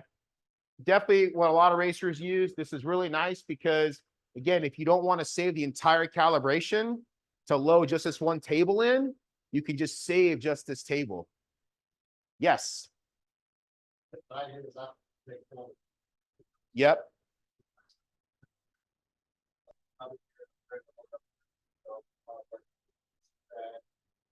Right. Yep. Yep. Yeah, it's really infinite tuning because you can literally make all these different tables and curves, however you want to set everything up. And again, the advantage is you don't have to save the entire calibration. Okay. Every race weekend, I recommend just saving a base calibration itself. All right. And then that way you've got something to work with in case for some reason something bombs out. I mean, nothing should, but it's just good practice. And then if you have these individual curves here, you can load in any curve you want. If the track's, if it's 100 degrees and the track temperature is 150 degrees, you may have way different spark curves in here versus 70 degrees outside and track's 100, right? So you can load in that curve based on the track conditions that you want, right? Pulling a ton of timing if the track's shit, not pulling as much, the track's good. Or you can just simply have it if you want. Number one is, you know, the cold one. Number four is the hot one. Just however you want to do it. Yeah. We use your dash, we have it set up for whatever we see on the track, we got what we think it's gonna take. And then Yeah. They pull some more timing. Yep. And you can change it to the dash or from the driver's seat. Correct. Yeah. So with the dash, you can choose curve 1 through 9 for whatever one you want to choose based on the track conditions itself, which is obviously really powerful. Fly down, then the track starts to go away. Right. So then you may need to make a call, maybe I want to pull another few degrees of timing off the hit. Right. In order to go in, change it to the dash and it's loaded. Yep. Exactly. So it's definitely a good idea. Again, you don't have to, but it's a really a very powerful part of the software because, you know, if you have a set of gear curves that you want to use, you could just load in the gear curve without having to load in the entire calibration. Because maybe on the other calibration, you would change spark, you would change fuel, you would change your correction factors, maybe you would change some other stuff, right? And now you're loading in stuff you actually don't even want, but you wanted those gear curves out of it, right? That's where you can get lost in the weeds sometimes, because if you don't have every freaking detail noted down, you're going to forget. Now, that goes into this though. If you guys get the full software suite here, you guys can do a compare tune. So you could actually go in here and actually compare the calibrations that you have. That's really powerful too. Yeah. Yes. And so, yeah, it'll in big flashing bold yellow letters, it'll say this table's different and there's your values. Yes. Because I'll say the tune up and think I got everything right. And then I'll say compare it to what I just saved to make sure it's got everything I want it to have. And if it says no differences, I'm good. If it says there's a difference, I go, okay, what did I screw up? Right. Yeah, compare tune is very powerful. And again, it's just a check, just to make sure that, hey, I'm not losing my mind. Okay, I'm just loading in this stuff, right? Because again, if you're loading in an entire calibration, there may be some other stuff back you forgot about, right? But you really just wanted the gear curves, but now you may be doing some stuff with the fuel, the spark that you just completely forgot about because it's human nature, right? But if you do the compare tune, it'll show you everything that's different about it. It may not just be the gear curves, it may be this other stuff too, right? So the tool's there, you just got to remember to use it, that's all. And if you forget to put it in, oh shoot, why did it do this? Well, it's programmed to do that, right? Make sense? Hey, Ben, I got a quick question if you get a second. Yeah. Hey, I know it's kind of backtracking a little bit, but when you were talking about rebinning the access values for the tables, Yes. is there a way to collectively change that, like for, you know, maybe all the tables or select few tables instead of going through every single one of them individually? It's one by one. Okay. Okay, gotcha. Yeah. Every table is its own unique table in the firmware, right? The ECU. So you just can't write to a group of them. Okay, gotcha. Thank you. Yeah, no problem. But if you change your base fuel map, it's going to change your base timing map. for you. No. It's all separate. Really good. Yeah. Yeah. So if you come over here to the fuel table and if you're changing the scaling of the X and Y axis, okay, you have the scaling over here as well. Okay, so you see how with the spark table, see how I've got 50 over there at the very top, but I've only got 30 in my fuel table. You see that? It's because I rebinned them, because they could be any scaling you want. So this is where if you got to rescale stuff, you got to remember, yeah. Yeah. So if I wanted my timing to have like a different RPM resolution. Sure. I could do that. Absolutely. Yeah, you can do anything you want. So yeah, you can make it anything you want. That's the whole point. It's not locked together. So tables, curves, all the same. Okay. Again, if I go to my target O2 table, there's my same row of information. Okay. If I go out to a generic 2D table, okay, there's all the same stuff. So the X and Y axis in every table, you can figure out however you want. Yeah. Yeah. Yeah, but they're all adjusted the same way too. You know, right click, or adder, you know, negative, multiply, smooth. It's all the same functions for all the tables. Spark and my air fuel table would change accordingly. Nope. That's why it's important too for individual cylinder fuel and spark. Same thing. You know, you got to configure those tables to be in the range you want it to be in based on your setup. You don't work that later, they didn't realize the base. Yeah. Base maps all got to go that way. So, all right. Let me find it. We're getting on lunchtime right now. Let me see where we're at. You guys have any questions at all? Is this kind of sinking in here? This kind of making sense here? It's good. Okay. You guys doing okay online? See the screen better now? Hopefully. Absolutely. Yeah, Okay. really good. Okay, good. Good job, Big. Good job. Okay, cool. We're gonna get some lunch here, guys. So hang tight. I'm gonna see where the food's at, and What'd you order us? What's that? What'd you order us? Oh, it doesn't smell good. You can't smell it. Are you drop shipping it to us? So you got my address. Come on. With the way UPS and FedEx has been lately, I don't think I trust them right now. DoorDash. Yeah, exactly. Yeah, Bill.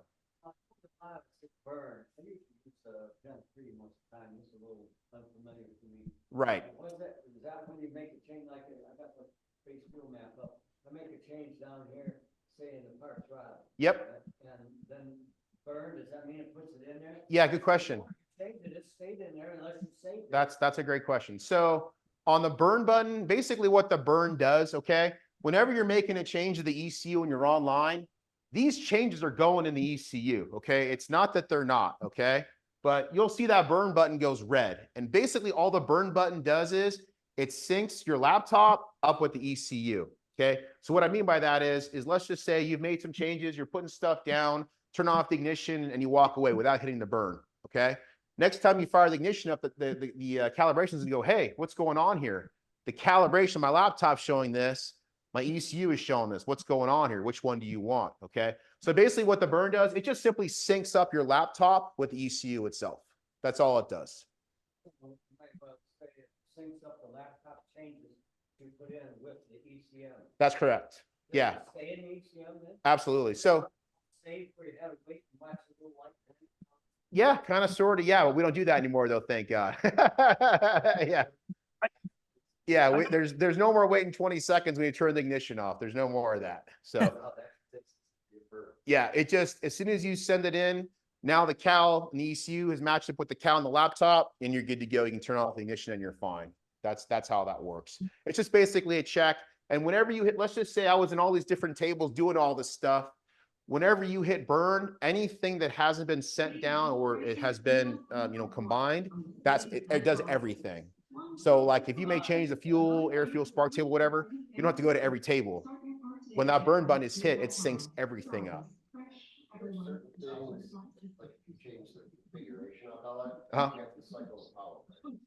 So the only things that take a cycle of a power, okay, when you do the generic port editor, that takes a cycle of the power. And when you change the map sensor, okay, that's it. Those definitely require a cycle of the power. You burn the change. And then what happens is when the ECU boots up, it loads in those values every time. So if you change the map sensor, it doesn't know, because when you turned it on, it started up as a 1 bar. But you change to a 5 bar, it doesn't know that. Because every time on startup, it loads in whatever it's supposed to be. But if you put it in configuration, you put in 3-bar map, then it would always go 3-bar. On when you restart it. You have to restart the ignition. Yeah. Like a 1 bar or 3. The reason I asked if you just change map sensors, I had to change the linear calibration. You can actually program right. Yep. It's whenever the generic port, whenever the ECU boots up, it actually loads in the map and the generic port editor as whatever values are supposed to be. Those don't change on the fly. Pretty much everything else does. Yeah. So those require the restart. But you're not waiting 20 seconds though. You simply get it in there and then turn it off and then just turn it back on. Yeah. Yeah. No, way better for sure. One other thing too is before we do lunch. So in everybody else's world, for whatever reason, the TPS calibration is a mandatory, necessary thing to do. Okay. And I get asked that question a lot, do you have to calibrate the TPS? Yes, but only for the fact that you want it for acceleration enrichment. Okay. So what I mean by that is when you first connect the ECU up and where your TPS is reading, it may not even register anything until you actually go maybe 20, 30%. So it'll stumble, it'll just run like crap. Okay. It's just because it can't see that TPS moving. Yeah, when you first get a calibration going, okay, and you connect the ECU and it's reading the TPS sensor, okay, if it hasn't been calibrated, the TPS may be moving, but you'll see that the value of the throttle won't be changing. All of a sudden, it starts to move, and you've maybe opened it up 25%. It's because it hasn't been calibrated to match that TPS sensor. Yeah, so that's why it's important to do a TPS calibrate. But again, other systems, for some reason, they just depend on it really hard for some reason. I don't know why. So it's very simple. All you do is when the ignition turns on, you floor it for 3 seconds, release it for 1 second, and you floor it for 3 seconds, and it's done. And you'll see it bounce at like 0.1%. There is no calibration. There's no calibration. Yeah. There's no calibration in Gen 3. It's just whatever that raw voltage is all you get. I mean, we had to do that. Yeah. Right. So it was down where it was idling. Exactly. Sometimes it'd read like 95. It never would read 100. That's okay. That we don't care about that. That's fine. Yeah, that's fine. Correct. Yeah. And so whenever you move the throttle screw, okay, if you're always moving the throttle screw for whatever reason, but typically for street cars, you really won't. Once that throttle screw is set, that's when you'll do a final TPS cal. Because wherever it's done, it's locked, you're going to leave it like that. As soon as you start pressing that throttle, you want to read 1, 2, 3%, because the acceleration enrichment is a million times better. Because if you're moving that throttle, the ECU doesn't see it, it's not going to do acceleration enrichment. It's just going to run like crap. Okay. But it'll still run, it'll run fine. It just, if it stumbles, it's just because it doesn't see that TPS reading. Okay. So again, that's like one of the first things in the manual. First fire it up, do all their stuff. I'm sorry, just ignition on. Floor it for 3, release for 1, floor it for 3, and you're done. That's all that it is. And it'll save that. Now, the only catch is when you update the firmware, that blows it out. Okay, so you have to remember that. When you update the firmware and you go up to the firmware, you go to something new, that calibration goes away. So you'll have to just do that one more time. But I think you guys can handle 5 seconds of your life to calibrate your TPS again. You know what I mean? Okay. No, I'd rather file the whole. You can if you want, man. You can go crazy like that if you want. Yeah. Yes. No, it's fine. It works really good. I mean, again, it's just with a new combo, you'll just see it not move, and don't freak out. It's just, it needs to be cowed. That's all that it is. All right. So you guys look hungry. Let me see where food's at, guys. We're gonna take some lunch here. Hopefully you guys are doing good out there. But we'll be back here shortly. Okay. Okay. So if I can ask you guys real quick, just going around with like, what have you learned today that you didn't know? If I can ask, like, what have you picked up so far? What do you think? What's good for you? What I like so far is learning the full circle. Okay. To turn on some of the subgraphs. Right. On there. Right. Because I can be making adjustments and doing that. And Right. Be like, how the hell is this thing doing? Right. And I can go to the options. Correct. And Correct. turn them on. So that's huge. Right. Okay. What about you? For me, it's just, I'm just building my first car, so. Right. I'm learning the software. Yep. As you're teaching me. Yep. I mean, I know some of it. Sure. But It's a little overwhelming. Yeah, for sure. I mean, once you really just, it's amazing what you can just do sitting with a car idling and just looking at stuff, just letting it idle, just looking at stuff and getting comfortable with it, I mean, just that little bit right there, What about you, Jim? What about you? Of course. Amen. Right. I learned about scaling the tables. Right. I thought I automatically would rescale all of them. All right. Can I test the ship solenoid in test mode? Yes. Look at the notes on this guy. Jeez, overachiever, man. Right. How to scale the map. Right. Rescale it, more boots. Right. I got a couple more questions. No worries. No worries. No worries. Rescale man, then the CAM 6 and frame 6, you confirm that. Yep. And then I had a question about, the PSI versus KPA thing. Sure. That's gonna be fixed with the update. Yes. Yes. If you download the update right now, it'll be fixed. And my viewer control, I can look at the generic 1D table. Yep. But if I put it in the dialog view and look at it, in a 2D or 2 graph view, Uh-huh. I don't get the trace in that. That needs to be, yeah, that's in a future release. That's correct. Yeah. Okay, so that's, I'm not doing anything wrong. Not anything wrong. And I learned how to rename generic forms. There you go. Besides that, I don't know. Whew, man, I'm tired for listening to that. Holy cow. Gee. Right. Right. No, I Yeah. got a lot out of it. No, good, good, good, good. How about you guys? Bill can't believe it. How about you guys? What about you guys?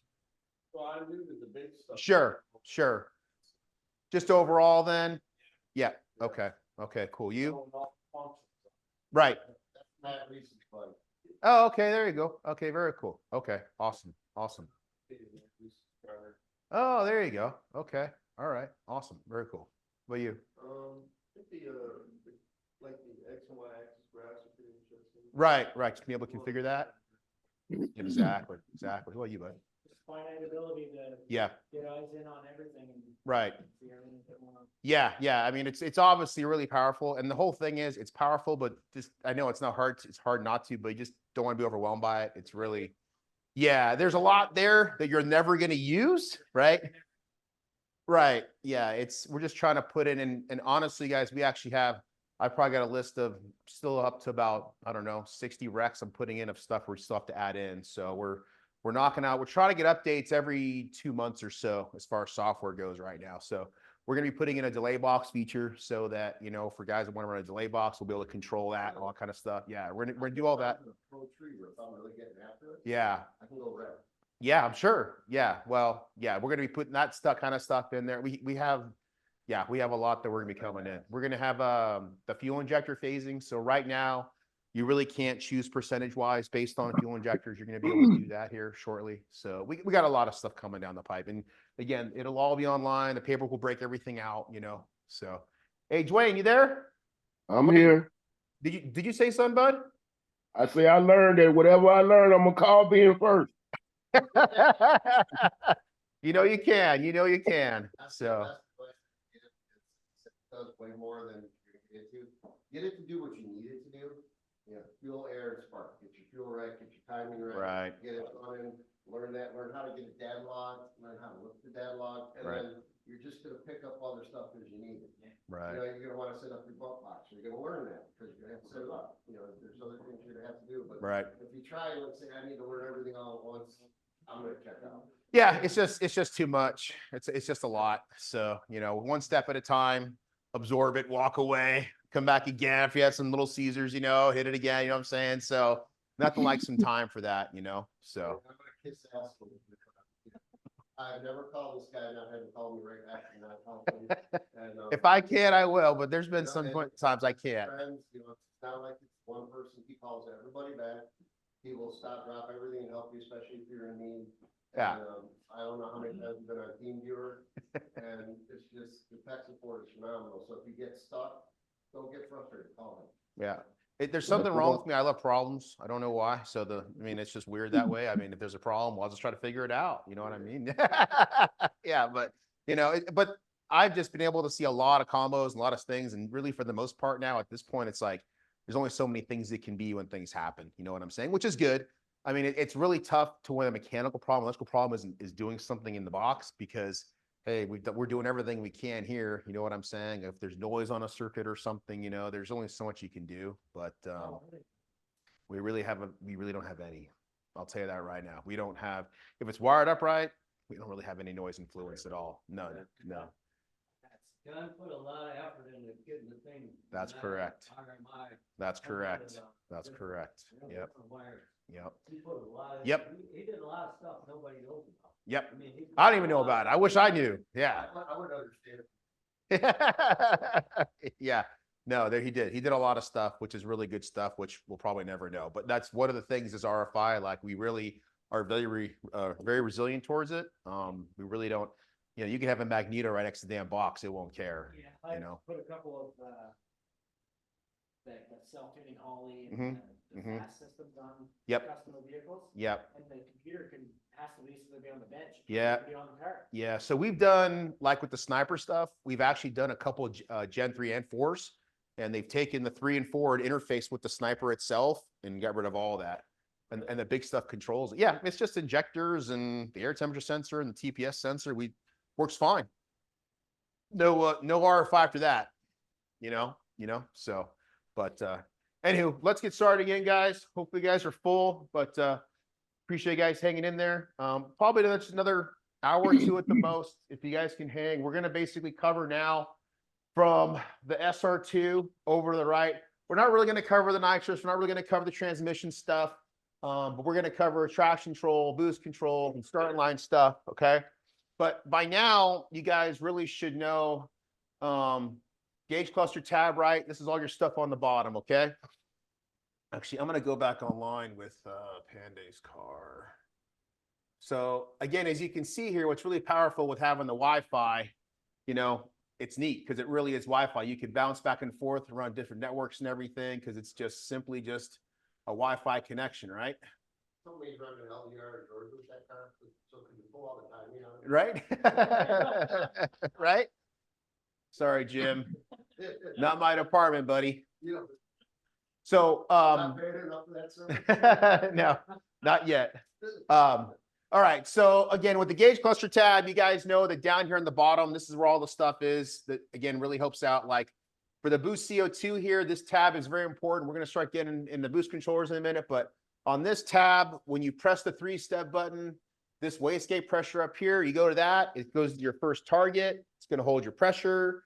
You release it. It's going to cycle through. Okay. So this is basically what you're using to actually look at your boost CO2 controller. Now, the CO2 based controller is like what most racers use, okay? You definitely have it for a combination like yours. Basically, it's just CO2 over time, okay? We do have a scramble button on it, which is pretty cool. So if I come over here to the boost CO2 settings, I'm going past traction control, but this boost kick right here, okay? Now, see, this is a good example of, okay, it's grayed out, right? Damn it, why is my freaking scramble button grayed out, okay? So come over here to system, come over here to pin configuration, okay? I don't have it allowed to go to boost kick, right? Right now it's on boost kick. You don't need to know what that is, Jim. You need to know. All of it. So if I turn on the boost kick, okay, now if I come over here, hey, look at that. Okay, so now it's available for us, okay? So that'll add 10 pounds of additional CO2 no matter where you are. It'll even do it on the trans brake while you're spooling. So if you're spooling, hit the scramble while you're spooling, you can do that too if you want. Okay, so it'll add it anywhere. All right. Yeah. So, but again, it's just a good example of, you know, why is something grayed out? Okay, well, AC bump was configured. That's why it's great. It's not available. So don't freak out if it's great. It's just that there's just something else overriding that base function. Okay, that's how that works. So let me close this back out. All right, so we're going to get into the traction control part of things here. So the first thing to understand here is that traction control has two different stages, okay? And how this works is me and the guys developed a system to where it's called ETM, okay? ETM. And this is engine torque management. All right. So what this is 0 to 31. All right. All it is a set of numbers. 31s means I'm firing on all cylinders. 0 means I'm firing on no cylinders. Okay. So if I have an ETM value of about 15 and I have a V8, well, how many cylinders do you think I'm running on? 4. Exactly. So I'm halfway between. Okay. So we have a table in here that'll first start pulling timing. Very simple to do. You're going to have a line in here that basically has a timing line. Okay. Now I'm looking at the SR2. SR2 means timing, all right?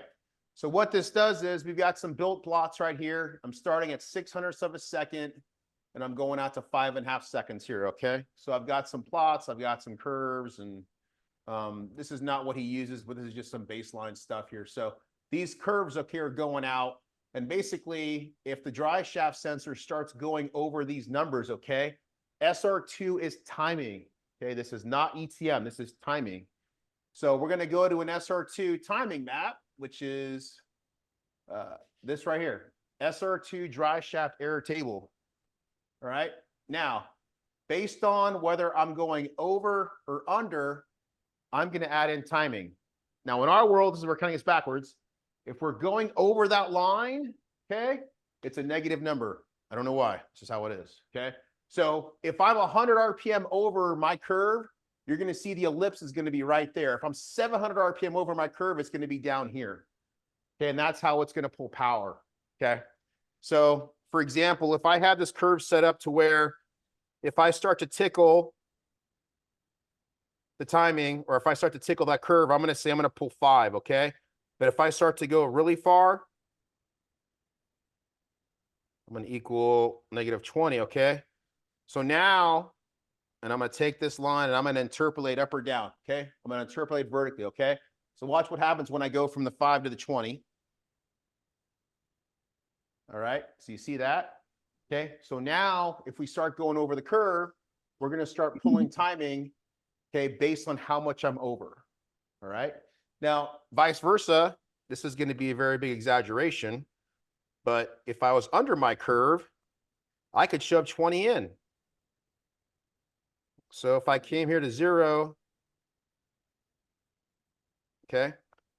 So now, if I was actually under, I'd be shoving power back in to get there, okay? So that's pretty neat. You know, if you're under your curve, you can say, well, I'm gonna give you more.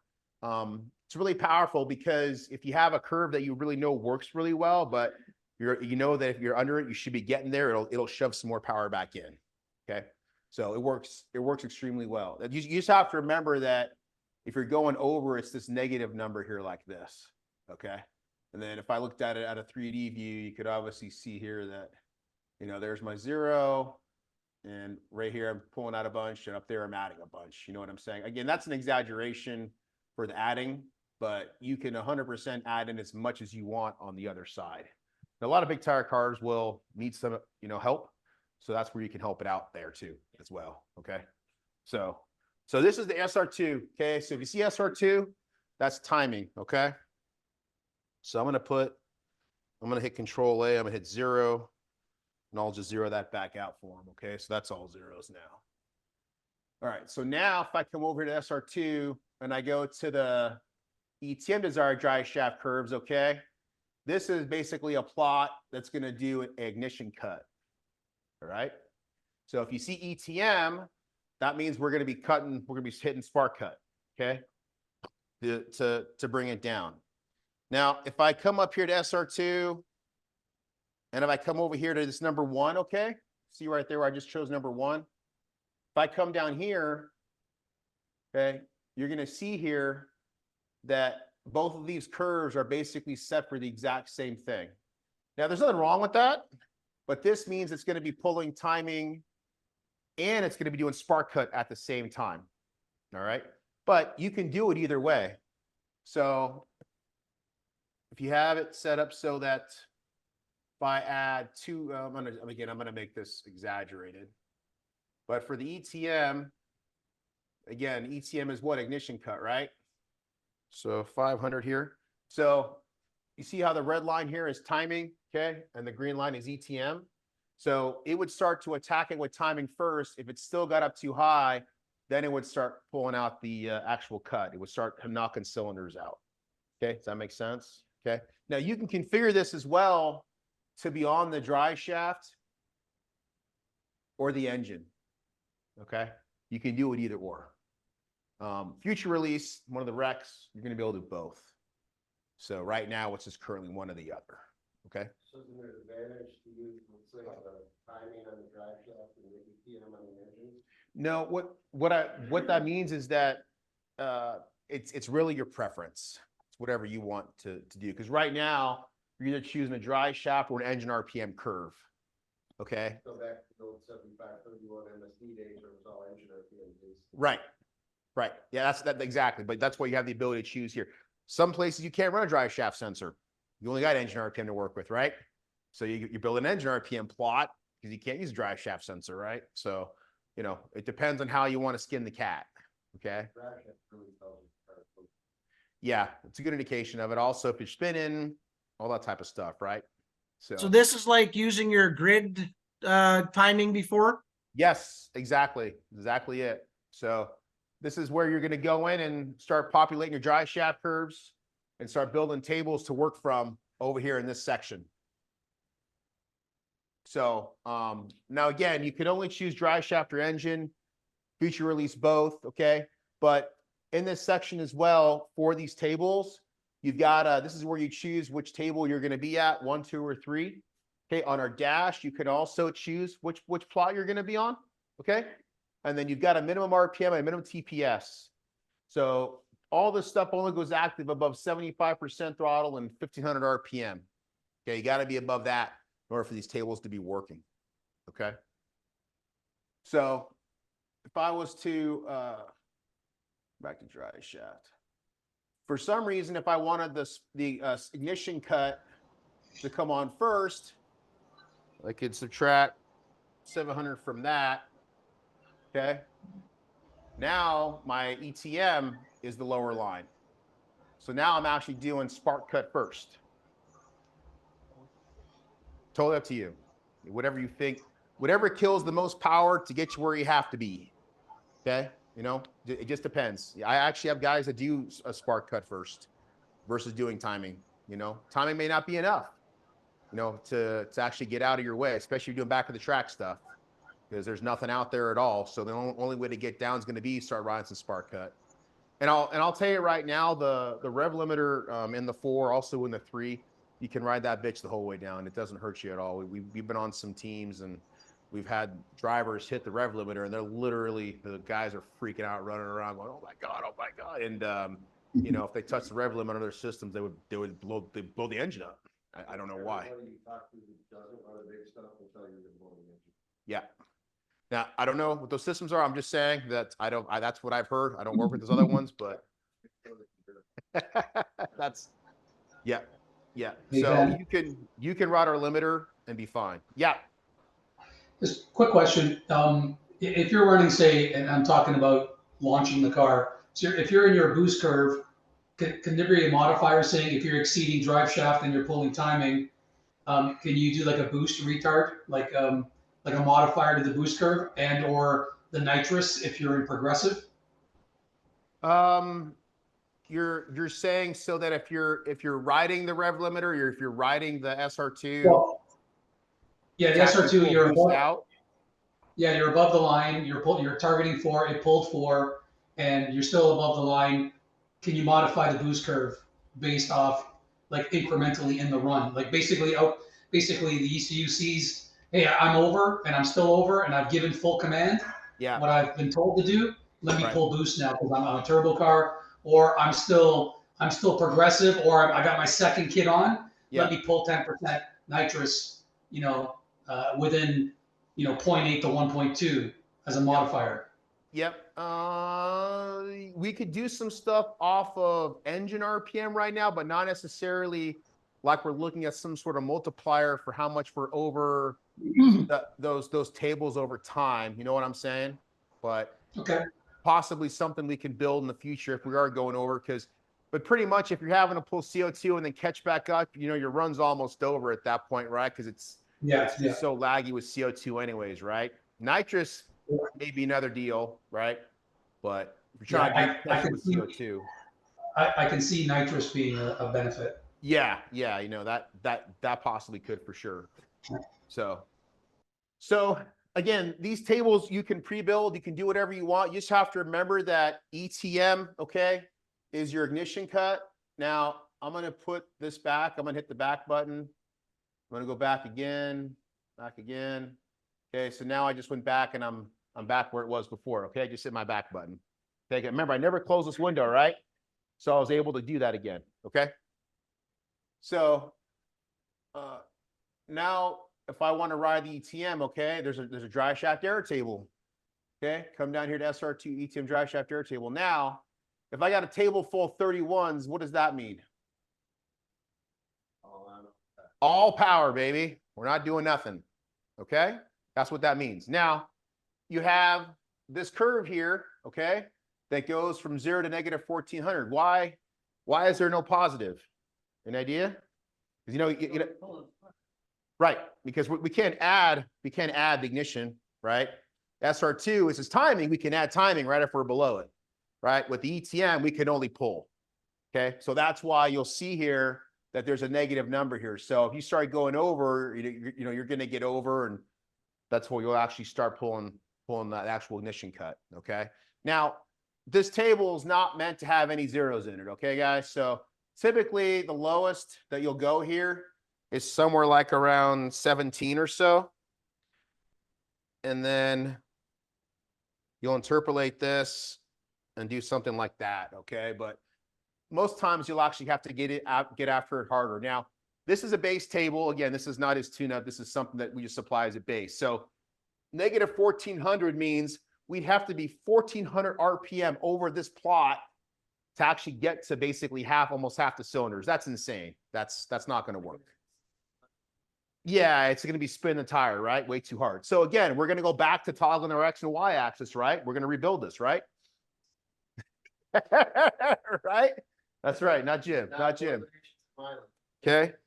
So we're going to go here. We're going to go negative 300, okay, as our lowest value. All right. So negative 300. So I'm going to highlight this. I'm going to interpolate this. Okay. I'm going to make it unchanged. Yeah. Get rid of that stupid error. All right. I'm going to close this. Okay. So now if I'm 300 over, I'm going to be knocking on the door, pulling out half the power. All right. You can make that negative 100. If I'm 100 RPM over, I'm going to make it so I got half the cut, or I got half cylinders going. Okay. You got to figure out how your car reacts. Some cars react more to, ignition cuts. Some cars just need quite a bit, but this is not a table where you're going to throw zeros in it. You throw zeros in it, you literally have no ignition at all. Then it's going to light back off again. It's going to be pissed, so the table, the lowest I like to go in here is around 17 or so. Okay. And then again, you'll see it when it starts to go over. It'll start coming with the ellipse, and it'll start coming down, and it'll grab it. And I mean, we've saved a lot of runs with this table. It works really well. Yeah, Jim knows. So, but again, you may have to, when it's over here, this may have to be a 27. This may have to be a 29. I mean, again, it really depends on the combo. And if you're over here, instead of 30s, you may want to make this 20, and then interpolate from this 27 down to a 20 like this, and then give it some more room down here to the 17. Again, it's infinite, right? You can do it however you want to build it. So as you go over more, now I'm down to 19, 18, etc. So it just takes some playing with to see how the car reacts. Yeah, all right. Think about percentage of power per speed, because like I said, 15 is half the engine. Right. Yeah. Well, also too, if you're driving a big old Pro Charger and a gear drive, right, where you got a big screw or big roots, that killing that power on that motor is gonna have way more effect than a turbo deal, right? Because it's got a ton of rotating mass, got a torque reverse on behind it. There's already a bunch of stuff trying to slow it down already. So if you go after the ignition cut, you may not have to go actually very far down, because it's rotating so much stuff to begin with, right? So it may not need that much to actually work effectively. Shuts down on the fire. Absolutely. Yeah. No, it's a random drop, and that's also in there too to keep VGTs happy. We're not trying to drop the same cylinder twice. It's actually truly bouncing around. So you'll see the EGTs when they start dropping, they're all pretty much within the same realm. The old MST days, you're probably going to pick on 2 holes. Yep. And that's why you knock 2 holes out. Right. Yeah. No, this doesn't work this way. I thought the fires were out there. Yeah. Right. No, they design a good rev limiter for sure. So it works really well. So So that's this table. So again, the way that he had it configured, boom, we had it all 31s. Now, I actually had a table one time where a guy basically said every time he went on traction control, it just turn the engine off. Well, he thought 0 meant, no offset, no adjustment. What's that? Oh yeah, it would kill the power, then boom, come back on again, And as soon as I saw it, I said, ooh, we got to put all 31s. Oh, I thought that meant 0 meant no offset. I was like, no. Again, it's all that stuff in that pesky instruction manual. You know what I'm saying? I mean, if they just would have read it, but it saved them a whole lot of trouble, right? Yeah, the instruction manual that nobody reads. What's that? The instruction manual that nobody likes to read. That's exactly it. Aaron, do you have a question at all? Or no, you good? I did have a question. Has any thought ever been given to adding accelerometer as a criteria for the traction controls? Like, if the G's are staying steady and or increasing, it disregards an increase in drive shaft speed, because I mean, everybody that's used traction control knows that, you're never going to set a record with your traction control on, because you're going to be holding the thing back. If you start accelerating more, then the computer just automatically interprets that as spin, and it's going to pull power away. And so I always wondered, and I don't know if any of the other systems, I don't know if Shannon does it with his stuff, but it seems to me like if you added accelerometer in there, and it required two things, increase in drive shaft speed and a decrease in G's, then that would allow it to where you could just leave traction control on all the time, even if you're trying to set records. And, if you're on a good hit and you actually are accelerating faster, it's going to allow that. Right. Yeah. There's been some thought into going with that. As far as when I've worked with Meany about that, hasn't necessarily been the highest priority. Just because if you're accelerating fast, if you add in your boost controller, but then it adds in too much boost, then it's pulling out the CO2, then you're going back and forth, right? The G's going up and down. You know what I mean? So it's something that can be added. I would like to put something in there so it's user adjustable as an option, but I don't necessarily think it's been proven to do much besides hitting your curve and having some safeties if you go over to bring some power back down. So. Gotcha. Okay. Well, that's just something I've wondered for actually about 10 years now, and wasn't sure if it was anything anybody was working on yet. I still love using the EGM and the SR2.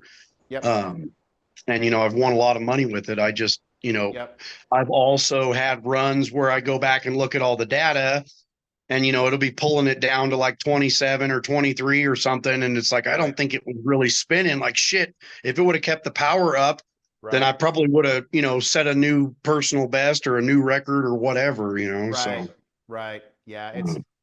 I think it's hard because, if you're accelerating, that's good, but every acceleration rate is going to be different for every car, right?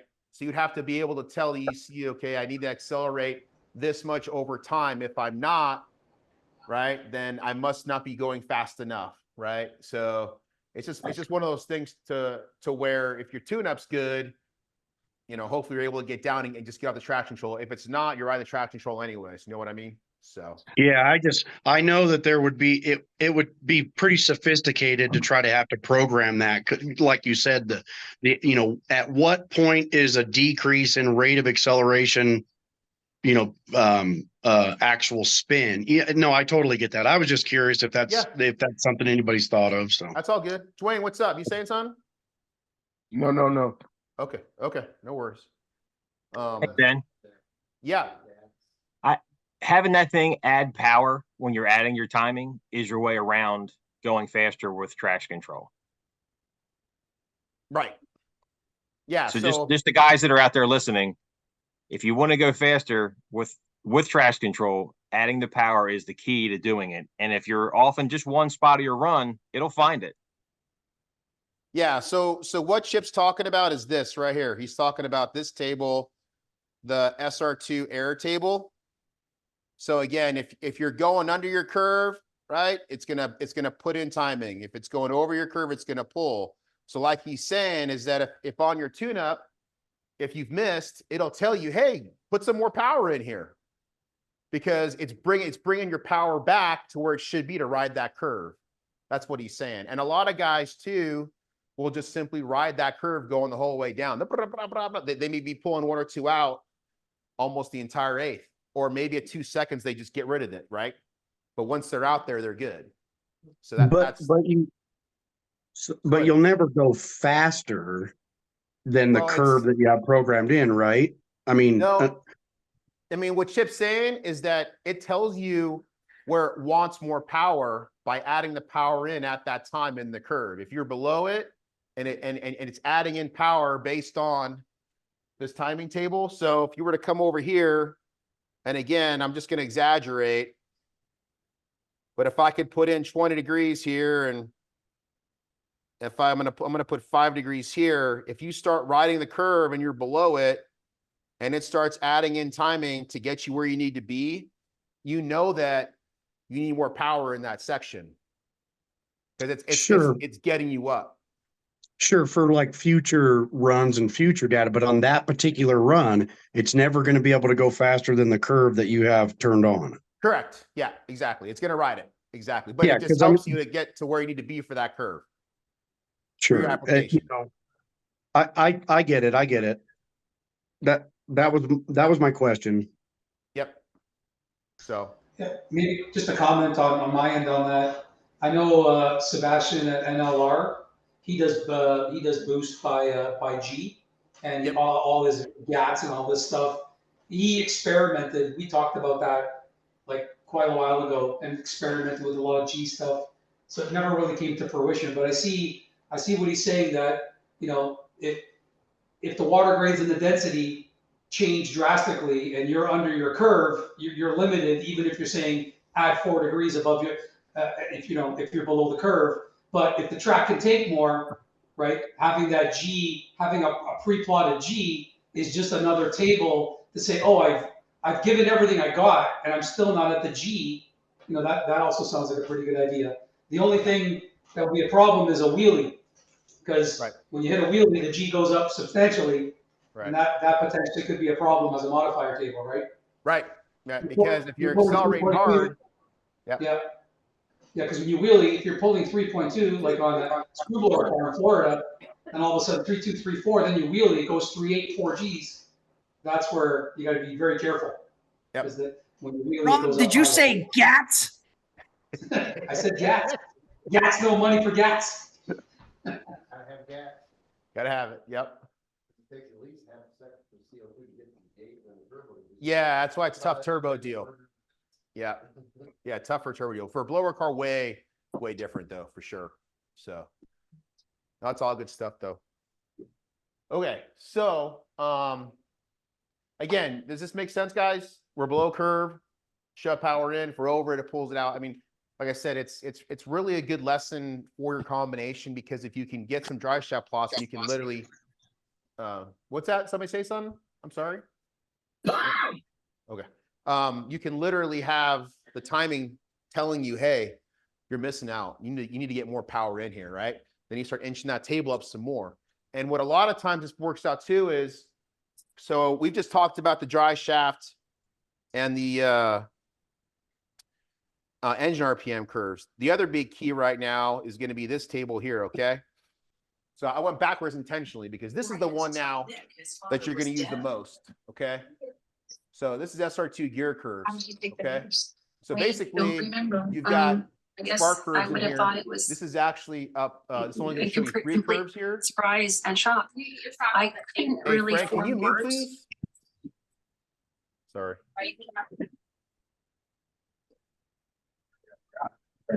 Hold on.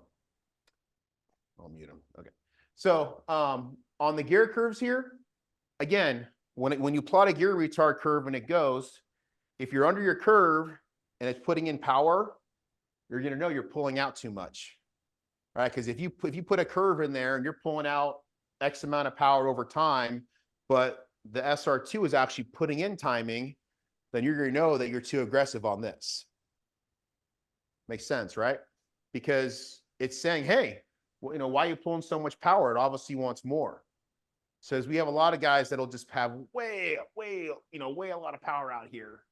And but if you're below your curve and the timing gets shoved in, it's the rocket ship that's going down, you're learning that you don't need to have all that timing out. Right?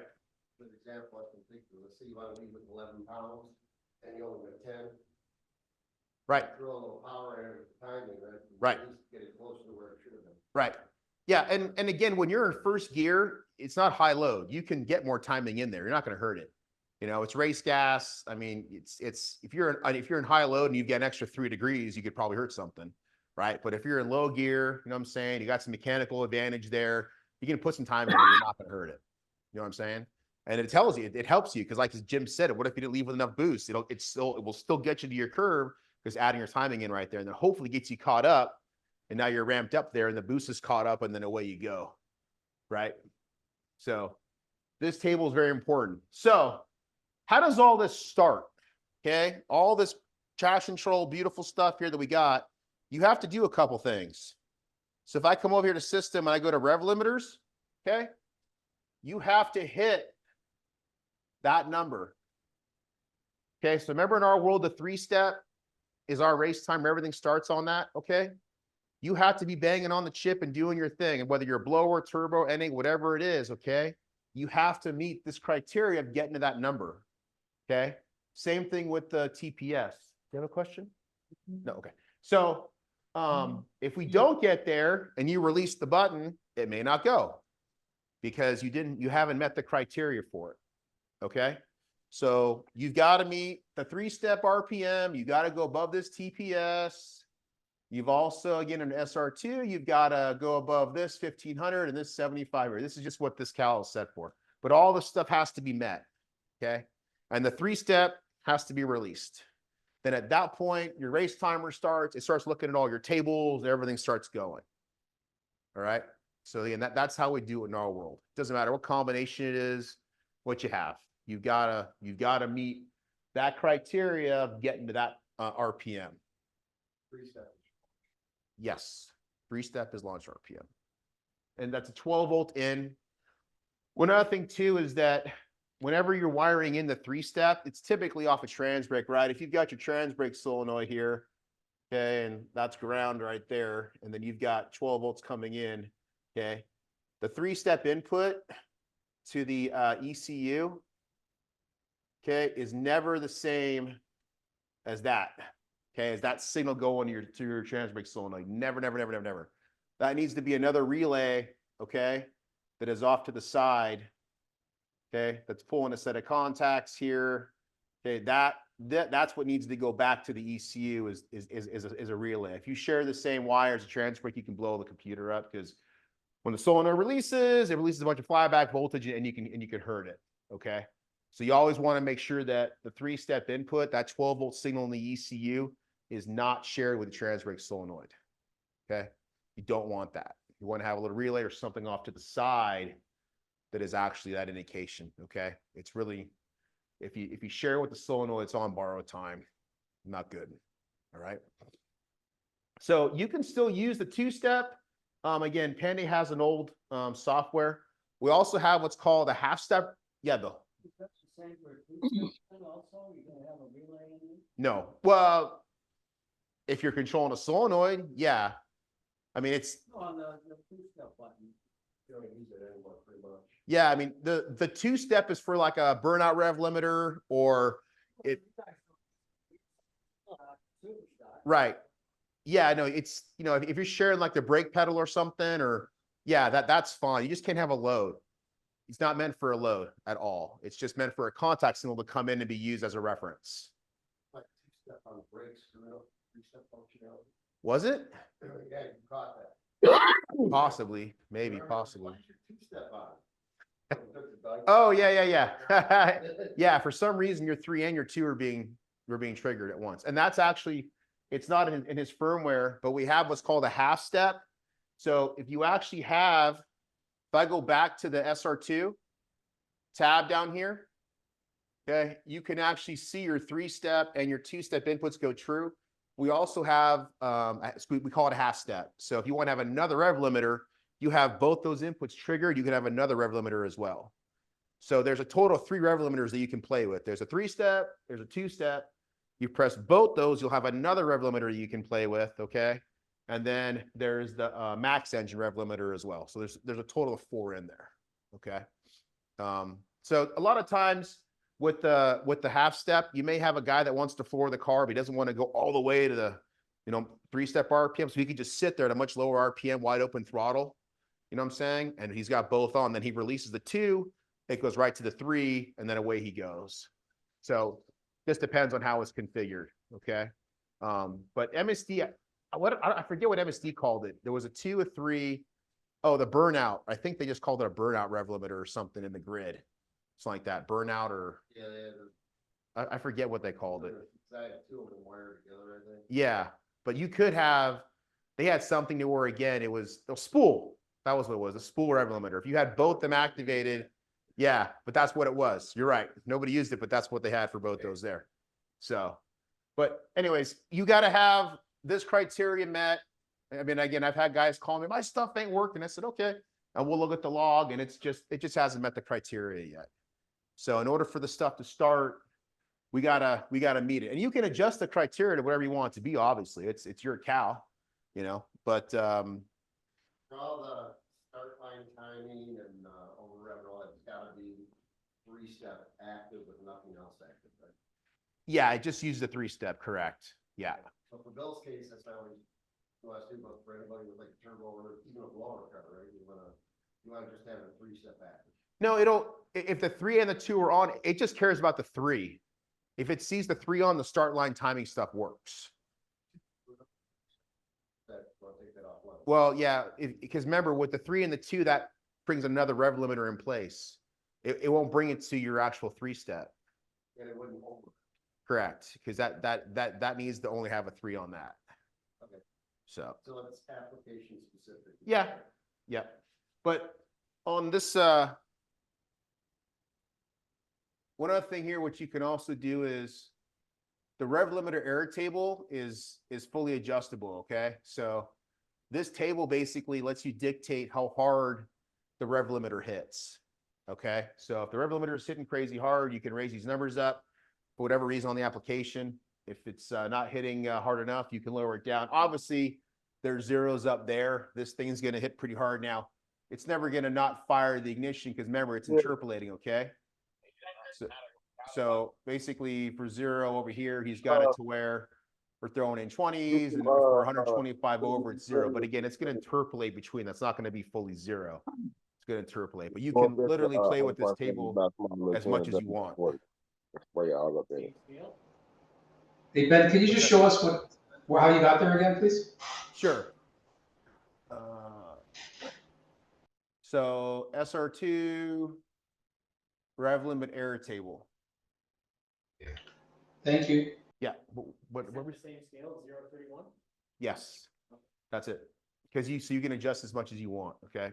So what this means here, error RPM is how far you're over under your set point. Okay. So if I'm 200 under my set point, I'm going to add in this much power. Okay. If I'm 125 over, it's going to have 0 and it's going to interpolate from there. Okay.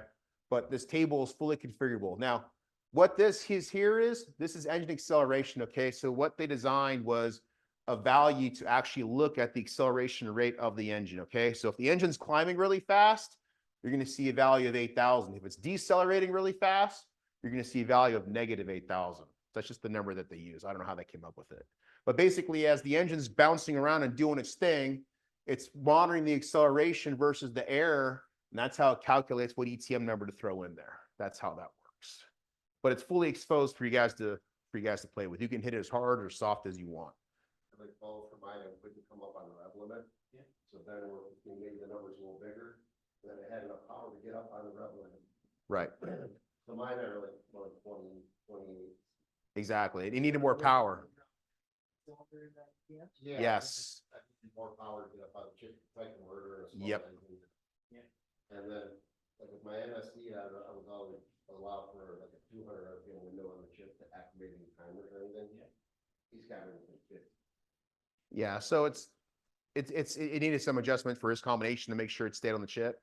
Like for this, like with that thing, the Hemi 298s, when the rev limit activates, he's only going to have 20 to get him back up there. He's only got 20s. That's it. So he's only going to have about 2/3 of engine power available. Man, with his small block and the big turbos, it wasn't enough. We needed to shove more power in this thing so that when it hit over here down this lower area, it could get up it could make more torque to get up there, right? Then as we started making more torque, more power, then we started climbing and we started rev limiting more. Drop down really quick, it shut the car off, so you went in that table and when it went below the rev limit, you put a little more back in it, right? Right. So when it dropped down, it didn't kill itself. Yeah. Right. So it needs to be tweaked, but you can change how much power you get in the rev limit. Yeah. That's the- Yeah.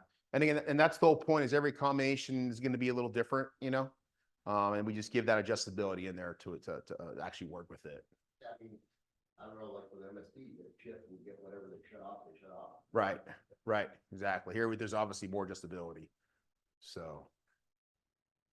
All right. So that's the traction control section. Now we're going to get a little in the data logs. We'll get in a little bit more of this here as far as actually how we do this. Okay. Because the biggest thing about like this first gear spark curve right here, that's really in G meter land. Okay. Because remember, the G meter is built into the box, right? So when you accelerate and you launch the car and you're going, you're looking at that G meter. Is the G meter falling off? Is the drive shaft solid and G meter's accelerating really hard?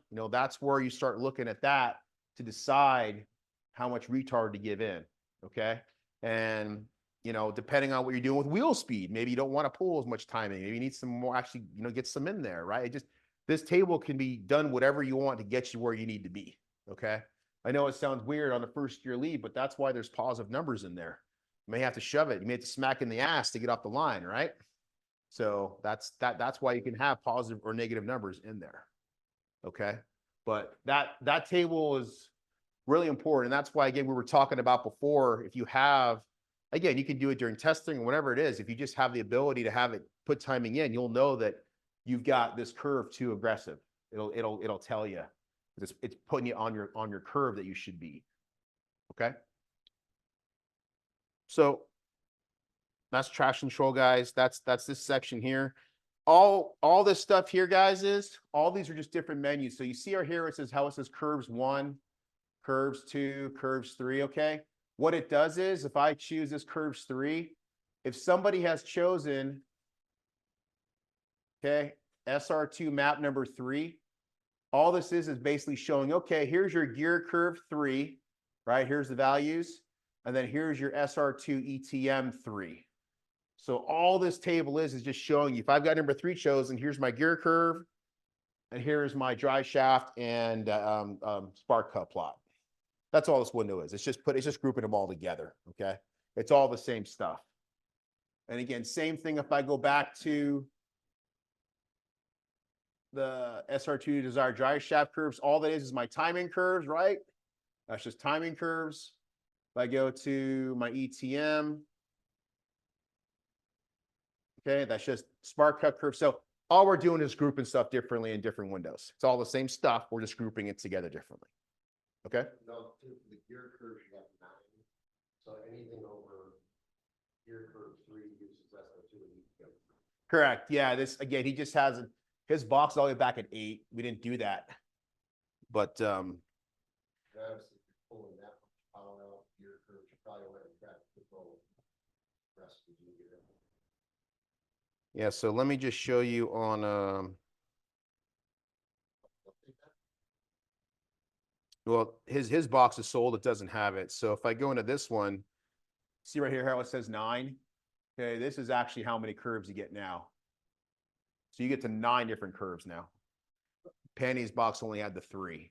You only have SO2 and ETM curves. Correct. So what Jim was saying is anything past number 3, if you've got 4 through 9 chosen, okay, on your actual number here as far as SR2 selection. Okay, so if I have number 8 chosen, okay, for SR2 map 8, ETM and SR2, whatever I have for number 3 is what it's going to use. Right. So anything past 3, if I'm 4 through 9 on my gear curves, whatever you have at number 3 is what it uses for engine and the actual ETM. You know what I'm saying? For timing and ETM, I should say. That's how that works. Okay, because we don't give you 9 different SR2 and ETM curves, right? We've only got 3 total that we've given you, but we give you 9 different first gear retard curves to choose from. A lot of adjustability there for the first gear retard. So anything over 3, hey, we just use that curve number 3 for whatever you have for SR2 and ETM. Okay, that's how that works. And again, that's all adjusted on the dash and everything too. Just choose whichever curve you want, and then it loads it up and goes. Okay. The dash also, I don't have one here, but the dash also has offsets. So let's just say you choose gear curve number 4, but the track's actually getting really good. You can put a timing offset in there to actually say, you know what? I don't want number 4 to be able to pull 8. You put a timing offset of 1 and it'll only pull out 7 on the gear curve.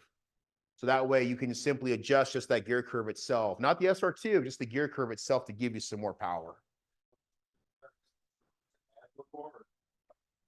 It's going to be, yeah, it's going to, once your SR2 times out, that's when it stops. Okay. So whatever's programmed in your first gear curve, okay, it's going to do it. But as soon as it hits that time, it stops, then it doesn't add that number anymore or take it away.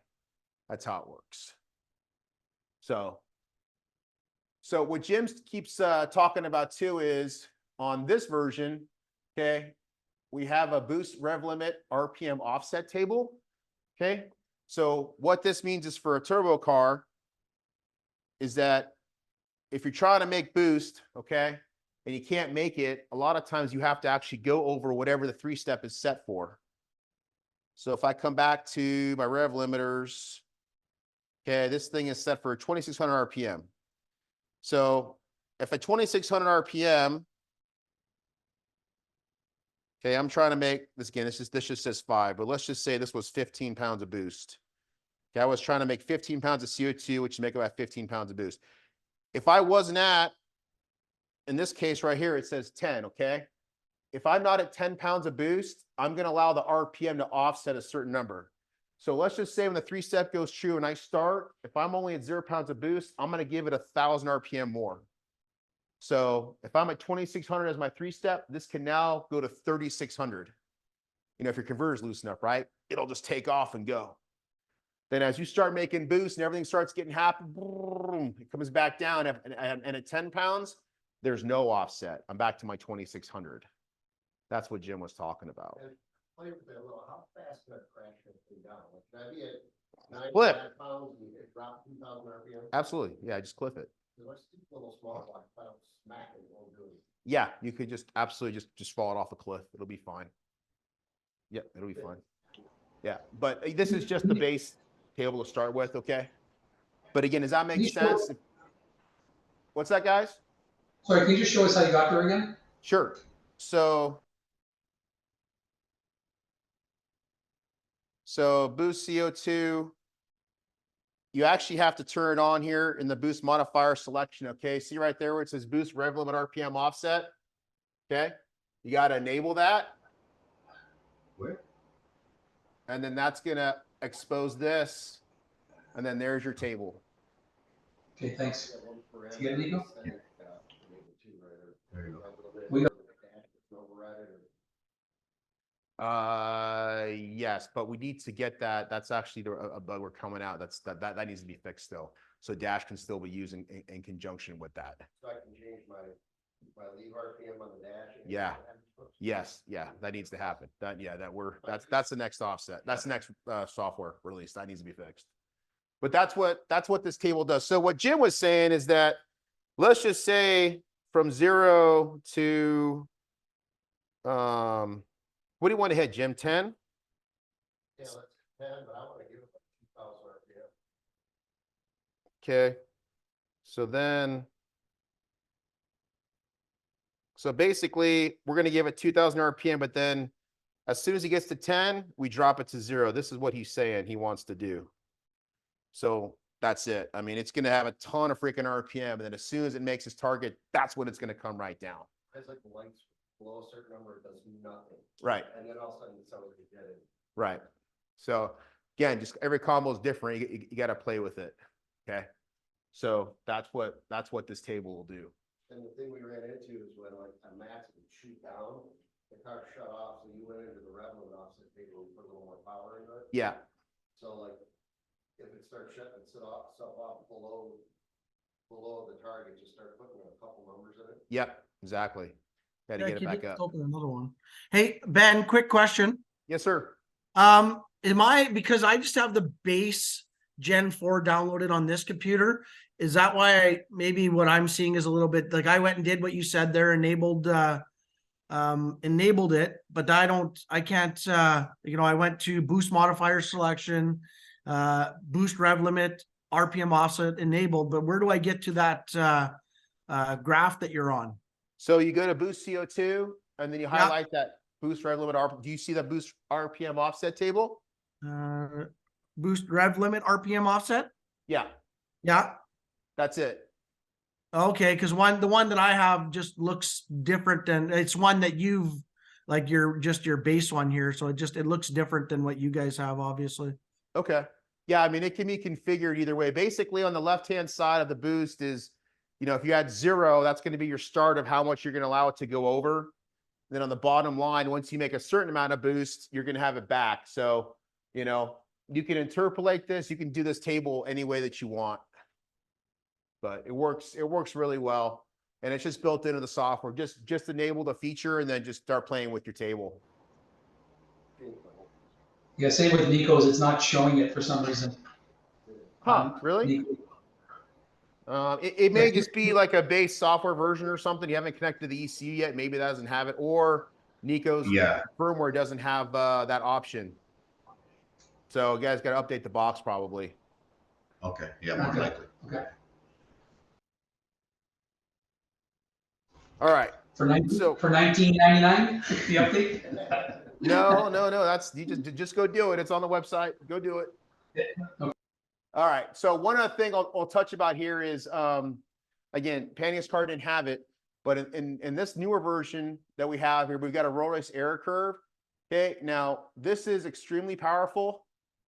Okay, and again, this is located in the SR2 section, roll race error curve. And basically what we do here is we monitor the front to rear wheel speed. Okay. And so let me come over here. Let's see here, roll race control. Okay. So basically what you're looking at here is we put a little whip right above where the SD card is right here. Okay. And you have the ability to monitor the front wheel speed. And then we compare that to the dry shaft. Then what happens is we basically know how much you're slipping based on the front wheel speed and the rear wheel speed. Okay.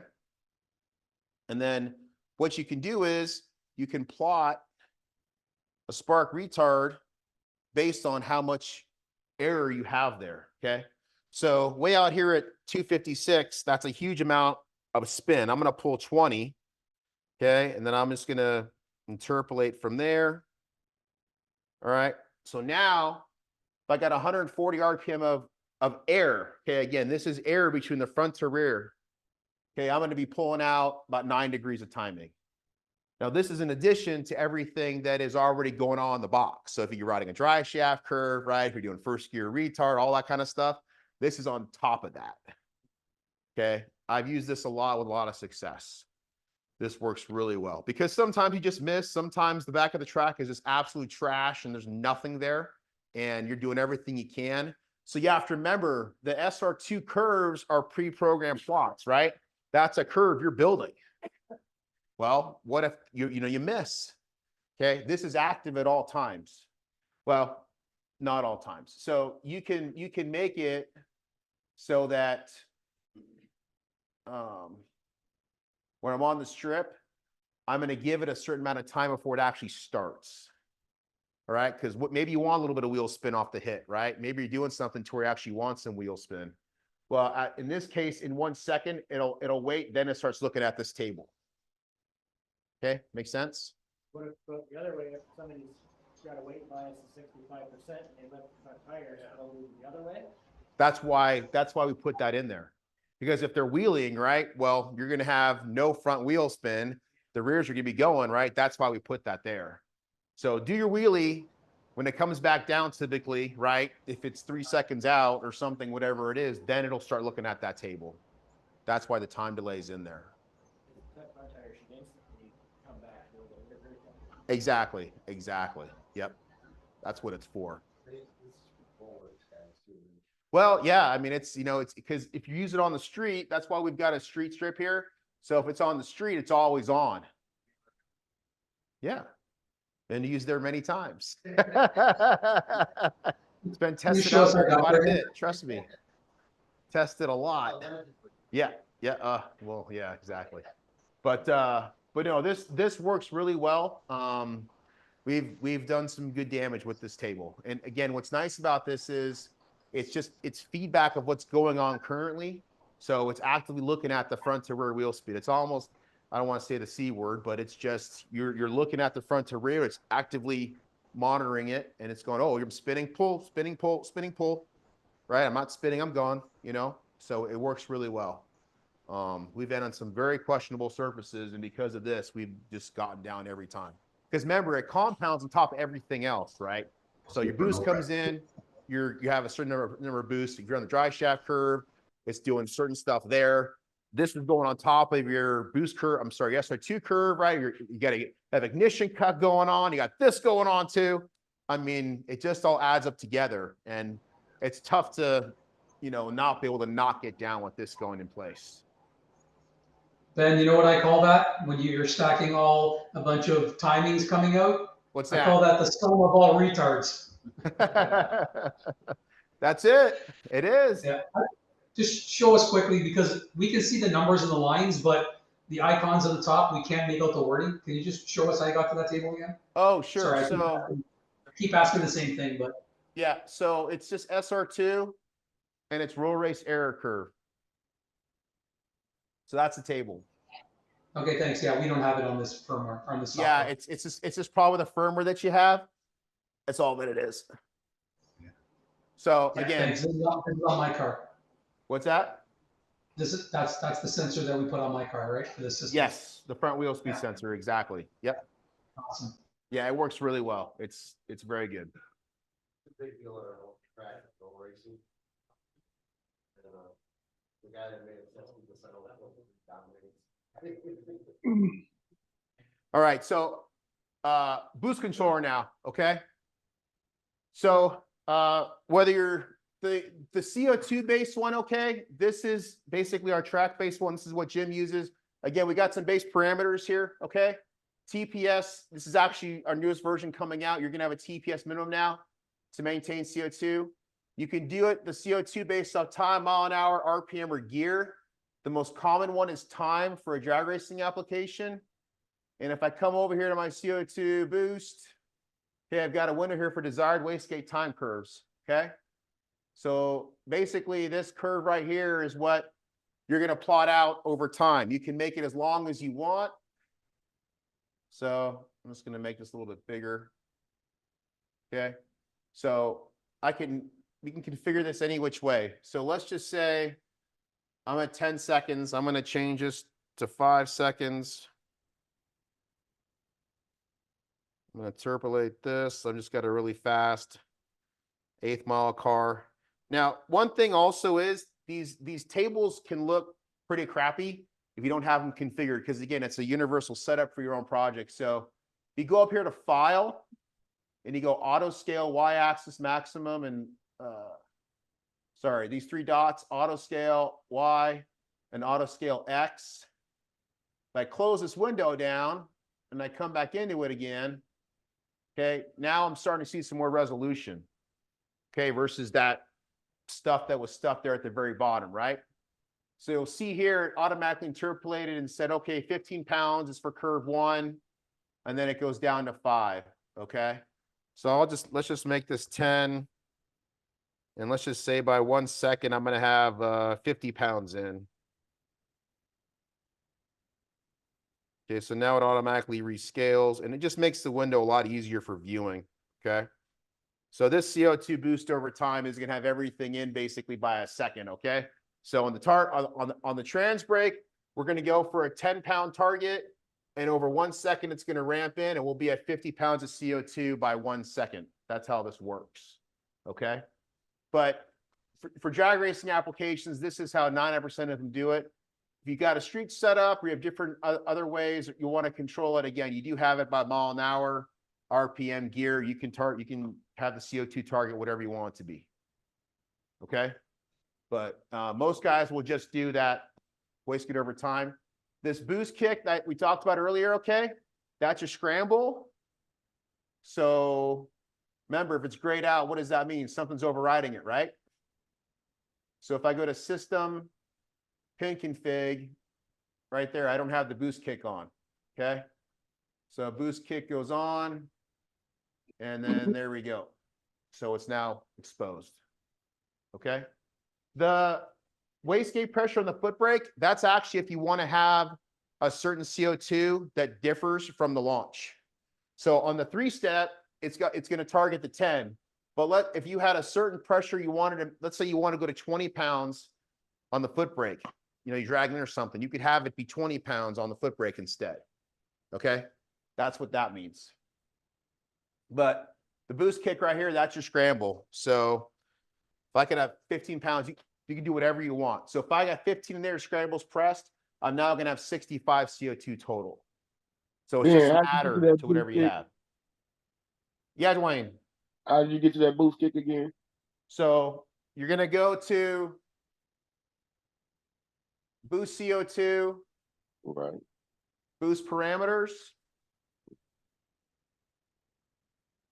and then boost kick right there. Okay. Okay. All right. I'm already set up. Yep. And then again, it's on header 2, pin B1.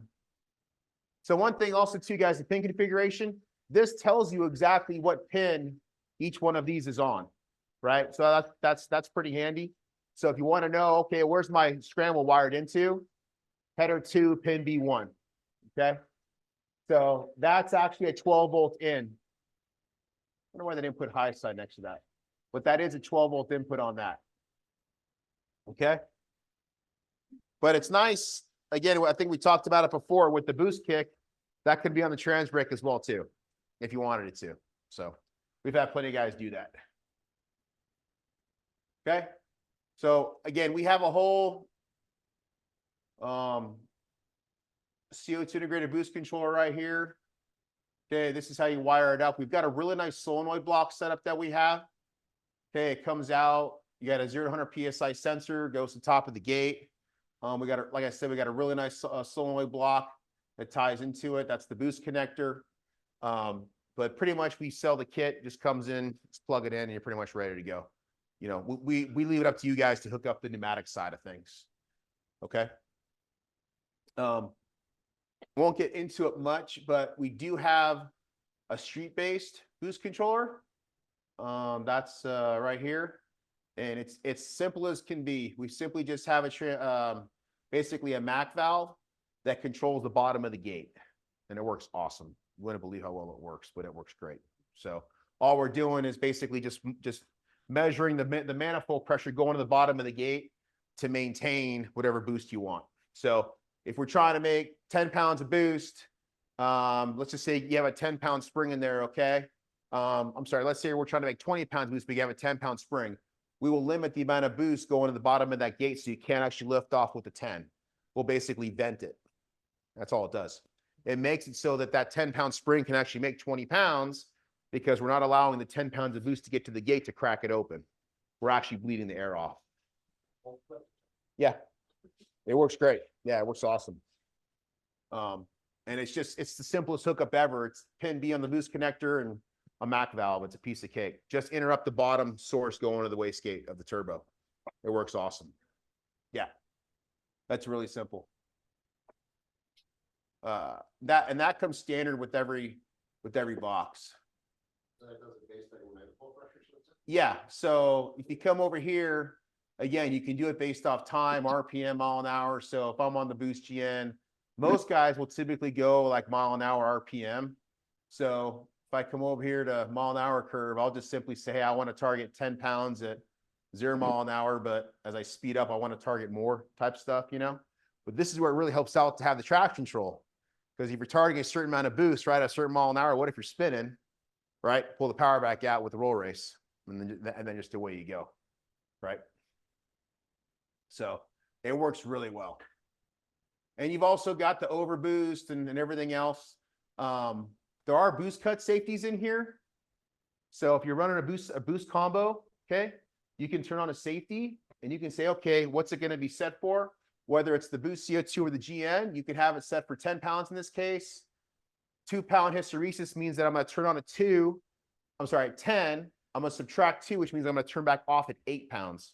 All right. And then here's, what's this number right there, guys? What's that 20 right there? What's that number? ETM, right? Yep. Yep.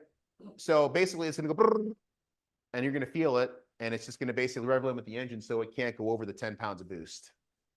All right. So this can apply based on the CO2, the GN grab, you know, anything, anytime you're making boost, basically it'll just rev limit.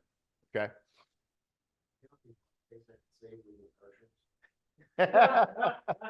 Right. So again, the GN boost controller's got the same thing, and just real quickly how it works here is it basically starts fluttering that MAC valve. So once it reaches the minimums to actually enable, if you look down here, it says desired boost, and this is TPS right here. So basically, based on where your throttle is at and how much boost you're trying to make, it just starts applying the pulsive modulation as a base number, and then it's got limits it goes from. So you can allow all the air in, it can allow very minimal air to go to the wastegate to make the boost, you know what I'm saying? But it's really a simple and effective boost controller. So, and again, you guys recognize this table, right? All the same icons, up or down, minus, plus, positive, you multiply, it's all the same stuff, right? Okay. Starting line. So why this is all important here is when you're on the 3-step, if there's stuff you got to do while you're on the 3-step, this is what this section is for. Okay. And what's really important about this is that a lot of high horsepower methanol combinations sometimes will have certain fuel go to certain holes. They'll try to put a cylinder out. Okay. So what we do is you basically have these ICFs here. And if you got some cylinders that went on the rev limiter for whatever reason it picks on and wants to kill a cylinder, you can pull full fuel out of that cylinder while you're actually on the rev limiter on the 3-step waiting to go. That way it doesn't want to kill that hole as bad. You see what I'm saying? Okay. What's that? Yeah, that way it's just ready to go, right? Because if you got one cylinder for whatever reason drowning, just for whatever reason with the characteristics of the intake manifold and how much boost you're making, how much fuel you're flowing, it just wants to pick on a certain cylinder or two, you can remove it here with those tables. That's what it's for. So the Starline fuel table is all zeros because this is a percentage adder. If I'm at 0, I'm not doing anything, which is fine. It just rides whatever you have for your base fuel, okay? But you're going to have to plug in something for the spark, okay, and the lambda. You've got to plug some numbers in there. So you got to put stuff in there when you're actually on these tables. So a lot of times, like in Jim's application with his small block Ford, he may be on the starting line, you know, putting a ton in and then ripping a bunch out, right? When it actually starts making boost. So that table will be used for that. Then as soon as he releases, he's back on the base spark advanced table and then away he goes. Okay. But this table is only used while on the 3-step, while just basically on the starting line. That's it. All these tables, I should say. All these tables. Right. And that's what it does. Okay. So again, you can configure these tables any which way you want. You know, there right there is that, you know, arrow that you're used to now as far as changing the X and Y axes, right? You can do all that. Configure it any which way you want. Okay. So only criteria it's got is actually, again, this is right here. So you're going to have to meet these thresholds here for those tables to activate. Okay. All right. That's the starting line section right there. You guys have any questions on that at all? Does that make sense? Make sense? Okay. All right. So transmission, we won't go a bunch into. Basically, we can do 460, 80 control built into the box. That's what all this stuff is here. So we can control line pressure, shift points, torque converter, clutch, lockup, all that type of stuff. That's what this guy is for. works really well. We have it in a bunch of vehicles, and as long as you get a 406080, we can do it right out of the box. Okay, no separate controller necessary. Yeah. It comes, the harness comes with the green plug, and again, it just plugs in on the secondary side. It all just, works fine. Yeah, so. Okay, so now let's go on. We're gonna go back to Pande's car.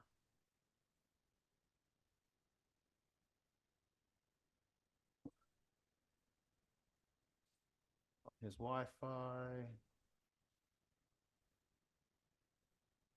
All right. So data logger, okay? Okay.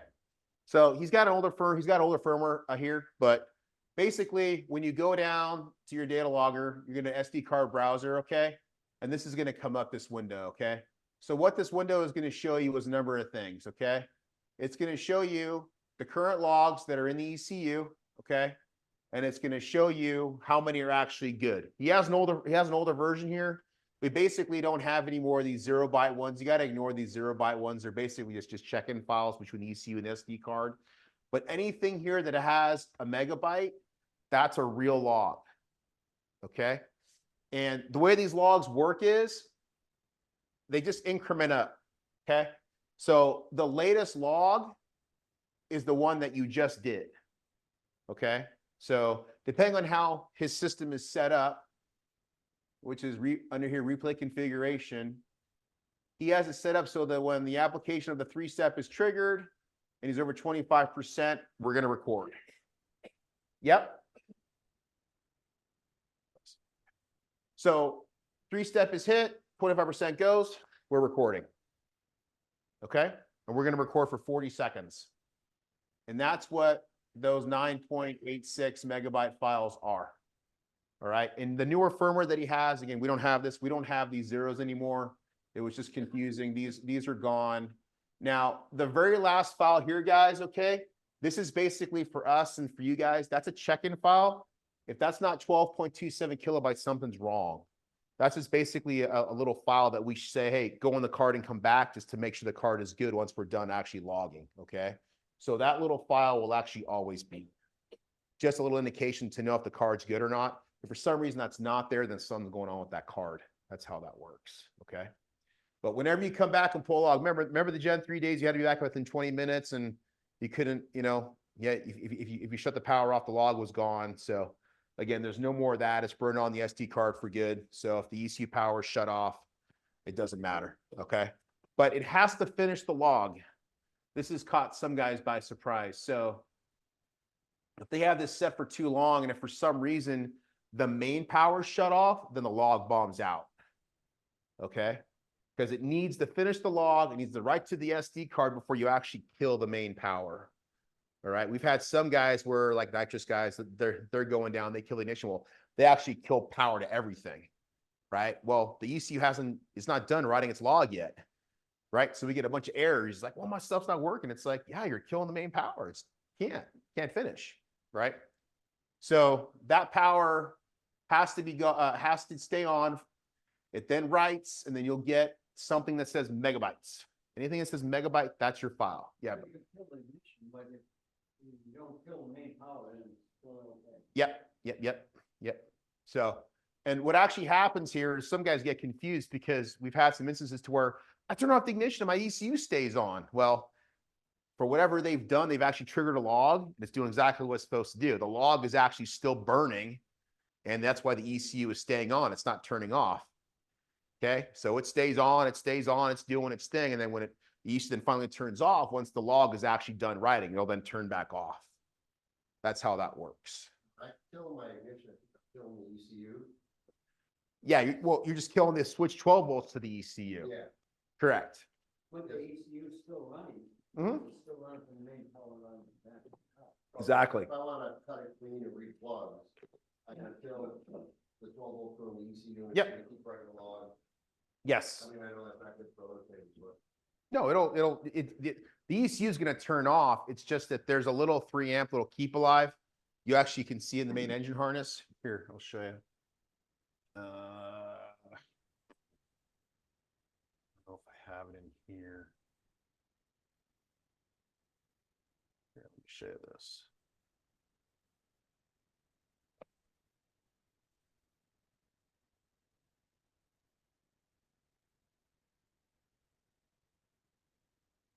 So right here.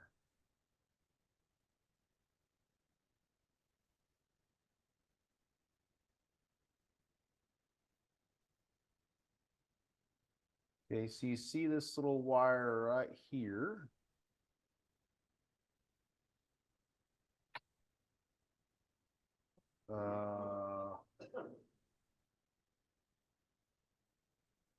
Right here. So this 3 amp fuse is power from the battery at all times. So when you turn off the ignition, this little 3 amper actually keeps power alive to the ECU, and that's how it's doing the log. That's what that's for. It's only 3 amp. It's not doing, it's just literally just keeping it alive to finish any operations it has to do. And then it shuts off when it's done. Yeah, I'm not. Correct. Exactly. No, that's where you read the plug. Absolutely. Shut the oil off. No, we're not. Spit a million miles an hour. Yeah, nitrous guys do it all the time. Turn off the ignition. Yeah, it'll be fine. But we just got to finish the log. And if that is not there, okay, that little 3 amper, then you don't have any keep alive power and it can't finish its operation. So that little 3 amp fuse has to always be good. Okay.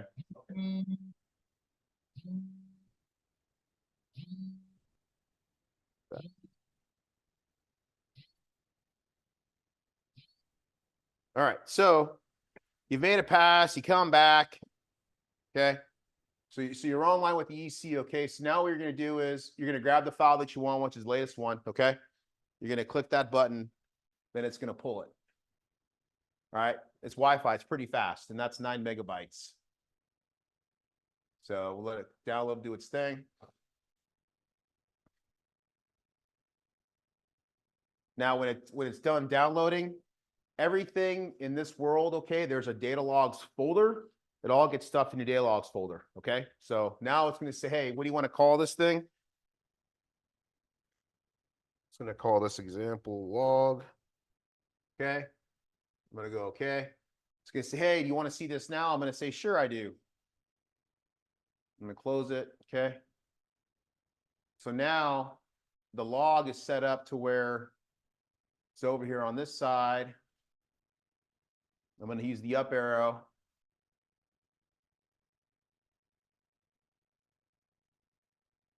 Okay. So now my data is coming over here. That's how you open the log up. Log is in there for good. It's on the SD card as well. Okay. So once the log is on your laptop, you basically have it in 2 spots, right? It's on the computer and it's here. Okay. That's how that works. So I'm not really sure what this log really is. It's something obviously. But now we're going to be able to get into the log section, and you're going to see here the graphing and logging tab is hit, right? So now we're over in the log, and there's some arrows up here that you can go back and forth. All these basically are pre-built, predefined tabs, okay? Which basically are just being used, that it's just stuff that we came up with as the factory to make stuff up, okay? So all these are just pre-built tabs and stuff to play around with, okay? So you've got 3 different sections to work from in the logger, okay? You've got all your data, which is over here, all your data points that are down here, right? And then I've got 2 windows over here as far as tables that I'm working with. So most guys will come over here and say, okay, I'm going to pull up my fuel table, and then I'm going to come down to my spark table. So now you've got tables to work with, okay? So now you see that blue ellipse right there? You can see that? That's where you are currently in your log at all times, okay? So you see that guy moving around? That's how you know where you're at. Like turn the tail on and it's just really long like that. Yeah, so all you do is basically you don't know where you're coming or going with that dot right there, right? So you right click inside here, you have a value called history trace length. Okay, so basically what it's going to do is I'm going to take that number from 40 to 400. So I want to make it 400 now. Okay, so now watch. Okay, see how it's got that tail sticking on there? So he floors it, boom. See the blue tail behind it? That's where he was. So that's how you know, are you fat or you're lean? Now you know which boxes to adjust because it shows you where you're going through, right? I like when you let go of the brake, it runs through the table really quick. Right. The table kind of stays behind, let you know where you ran through. Yep. And what's cool too about the logger, it's kind of neat. So if I come over here to this, here, let me do this. I'm going to go offline. Okay. So you're in the trailer. You're not online with the ECU. You're doing your thing. Okay.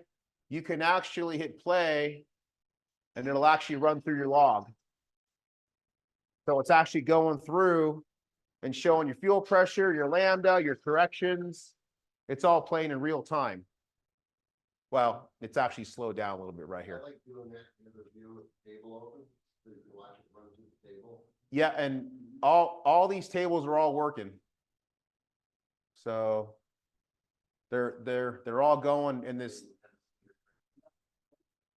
Okay, back to the example log. So now that we've got that trace tail made up, you got to remember, okay, it only works in the tables that you configured it for. So if I go to my AFR table now, my target AFR, I'm not going to have it inside here. See how it's just bouncing around without the tail? So you got to do it for every one. Okay, that you actually want to see that tail in. Okay. So we'll set it up for 400 there. Okay, and now I've got that long table, or I'm sorry, the long tail. Okay. But you got to do it for every one. When you're on the starting line here, you pay attention up here. Basically, these are software inputs of stuff that's happening here. See right there where it says ECU sync is yes, that's obviously good. It sees what's expected to see. You can see here that we're on the rev limiter. Start line timing mode is active. The 3-step is true. So when you're actually on the starting line, it's going to give you all that information. Okay. Letting you know that you've met all the criteria, everything's going. Okay. And then over here on your desired maps, it's going to say, hey, I got boost map number 1 targeted. I got my SR2 map targeted for number 1. It tells you what you got. Then over here, okay, here's the accelerometer. Let's see here. So Excel Z. Okay, so how do I know it's Excel Z? Let me show you that. So Excel Z is the G meter right here, okay? See how it shows 1.7 right there? Okay, positive numbers, okay? This Excel Z is basically what he's using for a launch. Y and G are just sitting there. I'm sorry, X and Y are just sitting there. So come over here.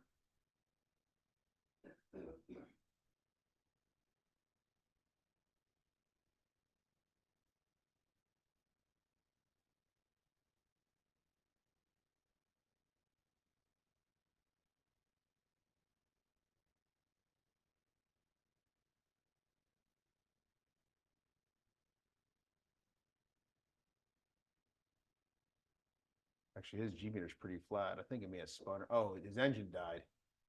Yeah, see that red line? This is just a trans brake pull. That's why we're not pulling any G's here. Okay, so depending on how the ECU is oriented, okay, guys, this Excel Y, Excel X, Excel Y, Excel Z, that's your G meter right there. Okay, so when you're actually going down the racetrack, that's what you're going to actually use to measure how fast your G's are based on what you're pulling. Okay, it's those values right here, Excel Y, X, Y, and Z. Okay, that's how you know, hey, I launched harder, I launched softer, all that type of stuff. Okay. This can be switched. I don't even know if back here on this one you could do that. Yeah, so you can switch this to be either positive or negative depending on how the ECU is mounted in the car. The ECU does not have to mount in a certain way. Depending on how it's mounted in there, you just configure this X and Y axis to operate so that your actual G meter reads correctly. Okay, yeah. Yeah, that's all you got to do. Just basically the way you mount it, you'll just set it for positive or negative, and then it'll show you a positive number. No, it doesn't have to be flat. It'll still work. Yeah. I mean, back when he told you, yeah, but it doesn't have to be anymore. Yeah. No, it doesn't have to be level. It's fine. I mean, again, it's best to keep it level, but you know, I've got guys that got it on panels like that on the car and it still reads perfectly fine. Okay. So again, just depending on how it's actually set up, you're just gonna have to set up the accelerometer sign so it actually reads positive going down the racetrack. Okay. How'd you get to that again, Ben? What's that, Dwayne? How'd you get to that again? I was trying to sorry. find you. Yeah, sorry. Yeah. So system and then pin configuration. Sorry. System, pressure and sensor configuration. Then it's right here, accelerometer signs. Okay. See that? Yeah. Yep. So that's what you'll use to dial in. And again, if your G meter shows like -2, -1, -2.5, it's just backwards. You'll just switch it and then it'll show positive on the next hit. Okay. All right. All right. One of the biggest things you're going to want to know is when do I start my run? All right. So if you look at the software basically automatically zeroes out where you are for the most part based on the SR2 timer. Okay. See this SR2 timer value right there is 4 thousandths. Okay. If I go back here, right there. Okay. Boom. SR2 timer starts. So typically you'll go back a little bit and hit Control 0. Okay, now see I got 0 there. Okay, and that now starts my timer. So that's exactly where you're going to be at. Okay, so I can know exactly where I'm at, 2/10, 4/10, 5/10, and such. Okay, now again, this is a log. I'm sorry, this is just trans brake pull, but it still shows you that the race timer started because we met all the criteria, right? Okay, so once the race timer starts, everything's going. So as long as we meet that race timer criteria, we're going. Okay, so if you look at the ETM desired in the air, see how it's saying that we're way under, but you know it's still basically doing the exact same thing with the 31s because that's what the table was programmed for, right? It's programmed for 31s. Okay, so basically all the data that you've got down below can be populated up here in this section. Okay. There's a lot of stuff in here that you don't have to get, that you don't need to see. Like if you're not running any nitrous, okay, if you're not running, if you don't want to have the duty cycle, these PWMs, there's a gear icon up here, okay? And this is basically the configuration section of the logger. You can go through and configure this thing any which way you want. It's just basically, again, infinite adjustability. And then if I come over here on this, let's see here, select displayed fields. Okay, this is where basically you'll have stuff showing up or not. So basically everything here is what I'm displaying, but everything over here I'm hiding. So see all this O2 correction cylinders, 10 through 12 NOS, lambda, like all this stuff's not being seen, so we don't have a ton of stuff down below. So you can go through and pick and choose whatever you want to see down below and shove it over that. That way it's not so much data down there in the bottom, okay? But this gear icon is everything that you're going to use to go through and set up this logger, okay? You know, trace line style. What's nice about this is you can make the line width thicker. You can make it smaller. If I choose 1, see how it just took everything down smaller? So I like to see it a little bit thicker just personally. So you can come over here and that's 3. See how it's a little bit thicker? So it's up to you on however you want to do it. Put a huge smoothing factor on it, so it's smooth. Yeah. So that's the next thing to actually cover is, so smoothing factors are your friend, but here's a good example of one, okay? So what a smoothing factor does is basically it takes a value that you're looking at, and I'm going to get rid of this thick line style. Okay, so I'm gonna pick on this boost here, okay? So you see how it's moving around, it's doing its thing. If you look up here, it's got a smoothing factor of 2. And basically what it's doing is, remember how we did the smoothing of the fuel table and it evened everything out? Remember it took that big valley and it evened it out? That's what this smoothing value does. So if I come over here, sorry, and I left click it and I go smoothing factor. Okay, I'm gonna go crazy. I'm gonna make this thing 100 now of a smoothing factor. Okay, look at that. It's nice. Looks great. It's not the truth. It's a completely false reality, you know, but it does look nice though, right? Jet fuel. But again, you can have it look like that if you want. You just have to know that there is a lot of detail hiding. So if I go back to 2, okay, if I go back to 2, now I got some more resolution. Okay, so what you never want to do smoothing factor on is your cylinder timing. Anybody have any idea why? Why you would never want to do a cylinder timing? Yes, yes. I mean, well, cylinder timing, we could be doing stuff with hundredths of a degree, right? So if you have smoothing factor on that, you could be missing it. And that could be costing you power, right? You don't ever want to put a smoothing factor on cylinder timing. Just let it do its thing so you can see everything. So you can see here as the car's making boost, it's coming out. Got a bunch going in and out on the starting line table. But if I put spark advance, field smoothing of 2, and let's just give it a retarded number of 100. I mean, look at that, right? You lose a ton of resolution. So it's a good little average. It makes it look pretty. But is it the reality of the situation? No. So, you know, again, use it sparingly. Just understand what you're doing when you are using it, right? It definitely gives you a nice representation of an average now versus that 2 that I had before. So see that? All that detail that you missed. Okay. So we have a lot of guys when they first start, oh, wow, look how pretty this stuff is. I'm all, no problem with that. It's just not the truth. That's all. You're just basically evening out all these numbers, you know? And again, with cylinder timing, that's something to where, you know, we really want to know more detail versus that nice, pretty little line. Yeah, you might have had this, you did have that Mm-hmm. timeline is all different. You did it 100 times in that same event. Correct. Exactly. That's the whole point of smoothing. Now, smoothing on some things is perfectly fine. Like a number of 2, I mean, on engine RPM, on pressure, that's totally fine. It's just that on certain things, you just got to know it's going to be gone. 32. 32 is the number for the accelerometer. For your G meter, put a 32. That is the holy grail for us. You'll actually see here that I've already got 32 for smoothing on Excel Z for what this guy is. Okay, 32 like literally lays it right on top of a race pack. Okay, that's what you want. Okay, you want, if you don't have any smoothing of that guy, then you will. That is overwhelming. That is too much. You got to have something on that.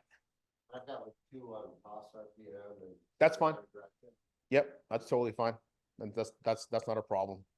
Again, minimal smoothing is fine. It's just that when you start getting a lot on top of it, you're just missing resolution and you're missing stuff. That's all. I was thinking it was easier to read when we talked instead of missing stuff. Right.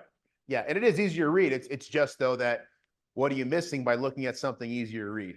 Easier to read but flying. Mm-hmm. Exactly.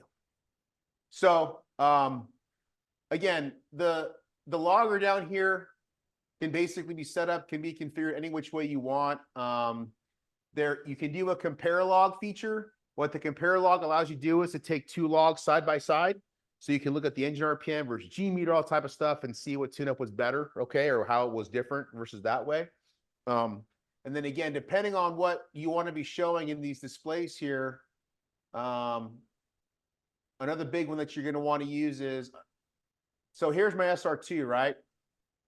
I don't know if I have a pass on this one. Let me see if I can pull a pass, but the most common thing that you want to look for in here is dry shaft. Okay, so we want to look at the dry shaft. In this case, we're trying to control the dry shaft versus this curve, right? So I want to know, where's my dry shaft in relation to these curves, because that's what you're building these curves for, right? So what's that? No, I'll use one of these. It's fine. So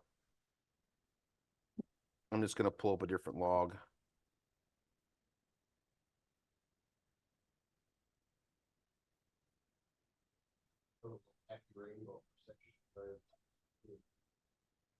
Right.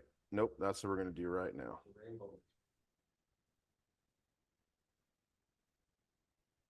Hold on. What's that? Oh, yeah.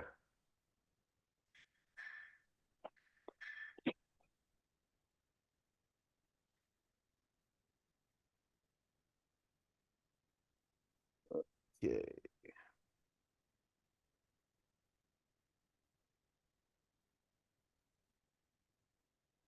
All right. So if I come over here and I pull up the SR2 section here, my desired dry shaft curve, okay? You'll see here that in purple, that's my line. That's your actual dry shaft curve, okay? And how we do that is go into those three dots and you do a show XY data log plot. And you see up there where it says SR2 timer X-axis field and Y-axis field is RPM toss. That's all you gotta do.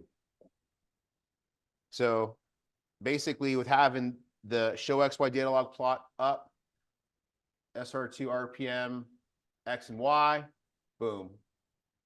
Okay, so that is the actual dry shaft of this pass. All right. Now, what you can do is to make this really fast.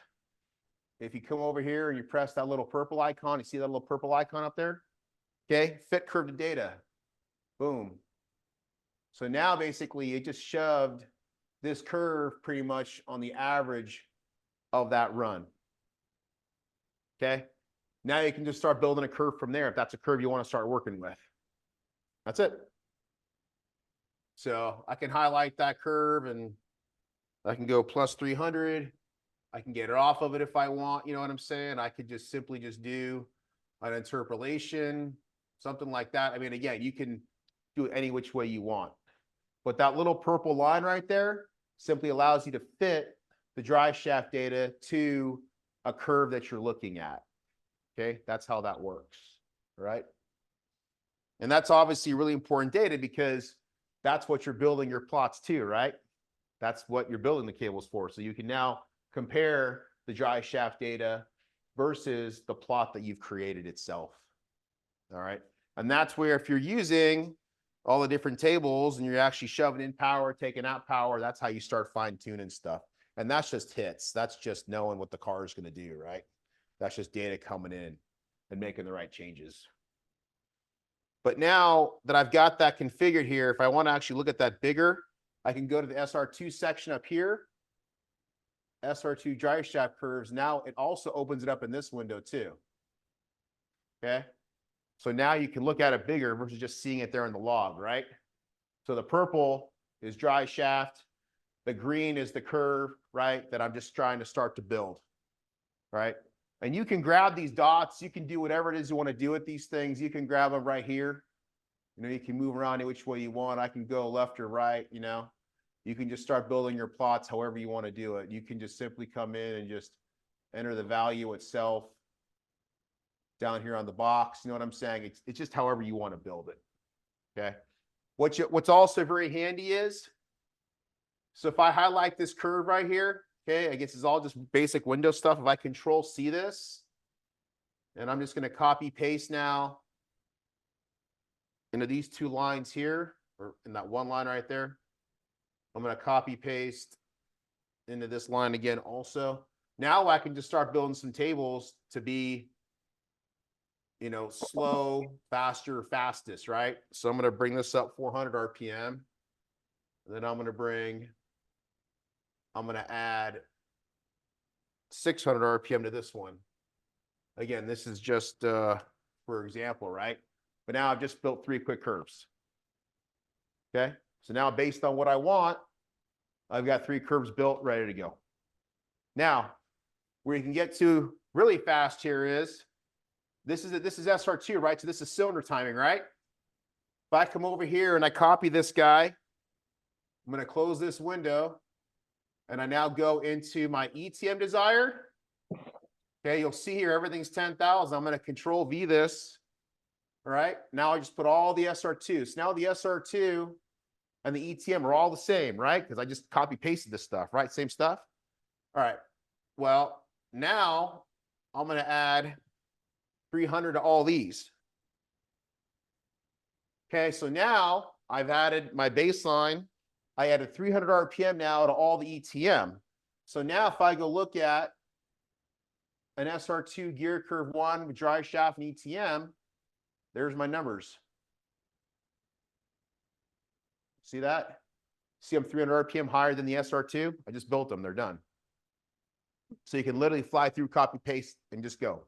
Is there a quick way to like zoom in from like 0 to half a second or 0 to 1 second so you can get better resolution? Yeah. Changing your view here. Yeah. So basically what you'd have to do with that is, if I open this up, okay, and I go to these 3 dots, so I'm going to set, I'll go auto scale on this, but then I want to set the maximum, or not the Y, I want to do the X. So I'm going to set the X axis maximum. Let's just say you want to go out, what, like 2 seconds maybe, Jim? Okay, 1 second. I'm going to set that to 1. And then now you've got 1 second from here zoomed in right there on those dots and on the curve. It's hard to get a visual on the line being like Right. 50 RPM above. Right. So what you can do is, instead of making this 10,000, you can make this 2,000, but it starts going up out of the way pretty quick. Yeah, but now you can see it at least. I mean, for me, Yeah. If you shove it above, you don't even look at the numbers and see it's above. But I like to see the window when I'm looking at the graph. Yeah. Works for me. Yeah, exactly. But by moving that max around there, like the 4,000 is up a little bit too high, but you can play with it to get that field in view better, something like that here. See what I'm saying? So that way you can at least get in there a little tighter. Okay. But that's how quick you can build those curves, is by basically just copy pasting stuff, just moving stuff around. And then once you get that number, you start making passes, you just get more data, you'll start feeding the beast as far as what it actually wants. Okay. And if I want to go back to the default, you just click auto scale. Yes, exactly. Well, you have to just get rid of this default. You know, instead of it being 3,000, it would just be 10,000, which is what it was before. And then set x-axis maximum to match your end of your timer. So 5.5, right? And now we're back to where it was. So now everything's ending up on the default value here. But again, I mean, everything is configurable on these windows, on these axes. You can look at any which way you want. Just a lot of times I want to look at like half a second, or to get you to the 60, like around a second. Yeah. But then I want to make sure I'm not hitting it up in high gear too, so I'll look at the whole thing. Yeah. And that's where you'll just simply move, you know, the window around on how you actually want to view that trace. That's all. It's all up here in these 3 dots here. Okay. Yeah, I changed the I can see where I was screwing up. Yeah, it's there. Just gotta use the 3 dots. That's it. So again, when you've got the logger open, okay, it automatically comes over here too, and basically brings in some data. This data can be close, but if you're spinning the tire, you know, it's not going to be the best. But you could also edit the time slip, and you can come in here and change these numbers to be what they really are. So you can attach your time slip to every pass now. Okay. Yeah. So you probably don't have that software released, Jim. So you can come in here now into this log, attach it. Yeah. You got one at least though, right? Right. But yeah, so you can come in here now. Enter it.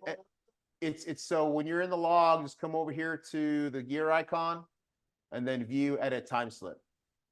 And then you can come in here and just simply enter in your data. Okay. Amen. Yes. Right. There you go. See, your software's not that old.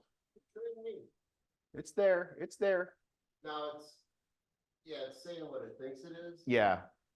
So I can put the actual numbers in here, just override it. Yeah. Yep. Exactly. Just enter it in, then it'll save it to that log. Then the data's. It's got the roll-off time on here too, Yeah, if you want to enter that in, you can. but I mean, if mine's got one in there, is that a default? Yeah, just a default number. That's it. If you know what that roll number is. Yeah, so just zero that out. Also change it to 0. Yeah. Yeah.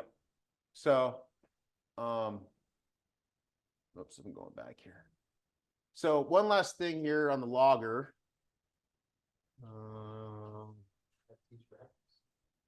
I'm going to connect back up. Nope.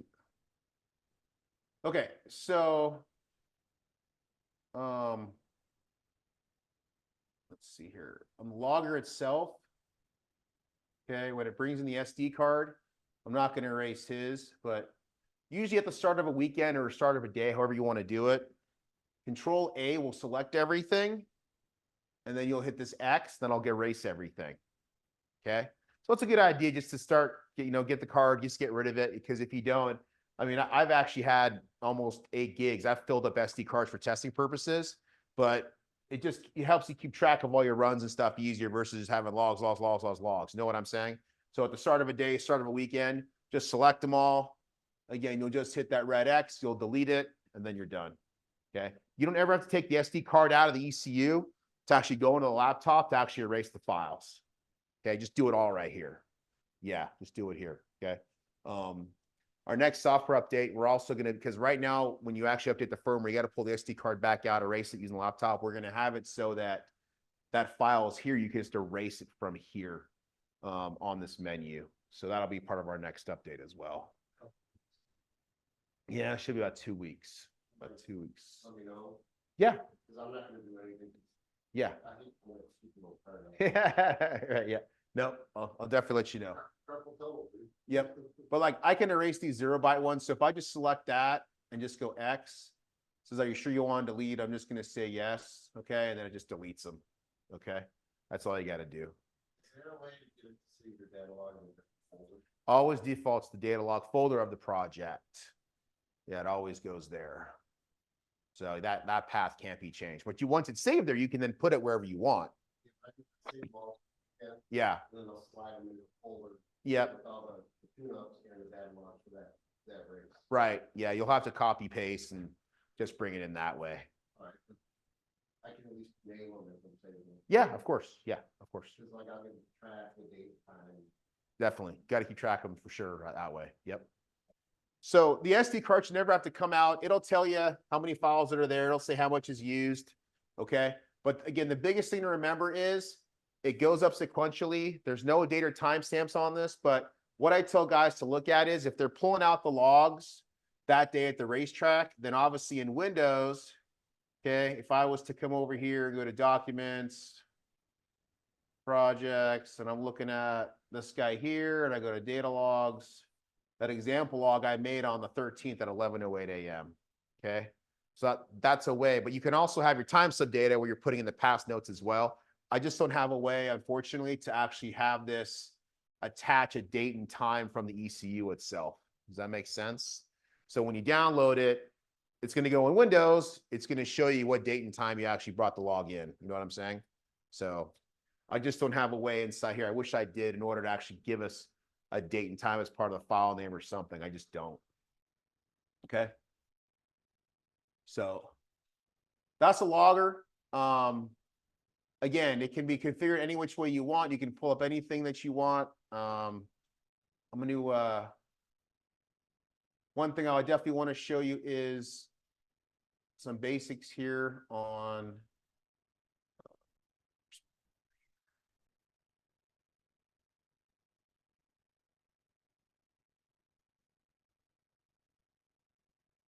just doing some details.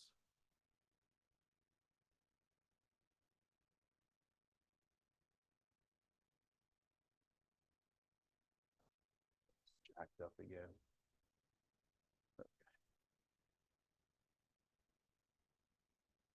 All right, so on this guy here, you see how over here I've got 7% of O2 correction going on? Okay, this is basically going to simulate basically doing a pass, right? So I've got a bunch of data going on over here. See here where it says 7% pulling out? Okay, over here in this section, if you were going to pull some fuel out, okay, you guys remember how to actually pull out a smaller percent, okay? So if I was to come over here and hit X, if I wanted to pull out 5%, that'd be 0.95, right? Because everything's based off of 1. So 0.95, okay. All right, and now that area's got 5% less fuel. That's all you got to do when you're making your data logs to your racetrack stuff, as far as how much I'm going to pull out in that area. That's all you got to do. Because the correction factor is telling you how much it pulls out. Like I said, I'll never usually go right to the Nat's ass as far as what it was pulling out, but it's a good idea to be somewhere around there. Okay. So if it's pulling out 10, give it 5. If it's pulling out 7, I pull out 5. You know what I'm saying? It just depends. You want to give it a little bit of wiggle room there. Okay. But as you can see there, the tail's right there. You know, it's showing exactly where it's been. Okay, going around everything. Okay. But that's basically it for a logger. The other part that you can do is on all these different points, like we talked about, there's so much stuff here that you're not, I think we talked about that, right? You can shove over to the right as far as what actually is being shown or not. Okay. So the last little part that I would like to talk about that we've already covered though, for the most part, is all these generic curves. Okay. And the fuel pressure and oil pressure safeties. Okay. The fuel pressure and oil pressure safety simply basically has a start is what the fuel pressure is supposed to be. If the delta falls off, then you can have it hit ETM, right? You can choose whatever ETM number that you want. Okay. Same thing for the oil pressure. Oil pressure safety, boom, 3,000. If it's enabled, if I go below 20, I'm just going to hit the ETM lever limiter itself. And then those are the two safeties that are built in the generic section. E85 section we talked about, barely any correction factor has to be done over there. Okay, when you apply the 85 flex fuel option, it just simply almost does it itself. It's pretty much calibrated out of the box, ready to go. Okay, and you do have to be in lambda when you run that way. You got to be in lambda. Okay. Real quickly for the nitrous, I know none of you guys are nitrous in here, but we do have a progressive section and we have a NOS stage section as well. Okay, so we can, if you guys have nitrous, we can talk about this, but the nitrous basically can do up to 6 stages itself. It's all absolute timing. So stages hit, timing comes in, you know, the fuel comes in, all that kind of stuff. It's all dry. Nothing's wet. Okay. But as the systems come on, it's all just coming into the fuel injectors for your fuel. All the nitrous stages come on, obviously, through the big stuff. Timing's pulled. Yeah, it's all dry. Okay. You can have an adder for it, but it's all dry. It's all dry for this system.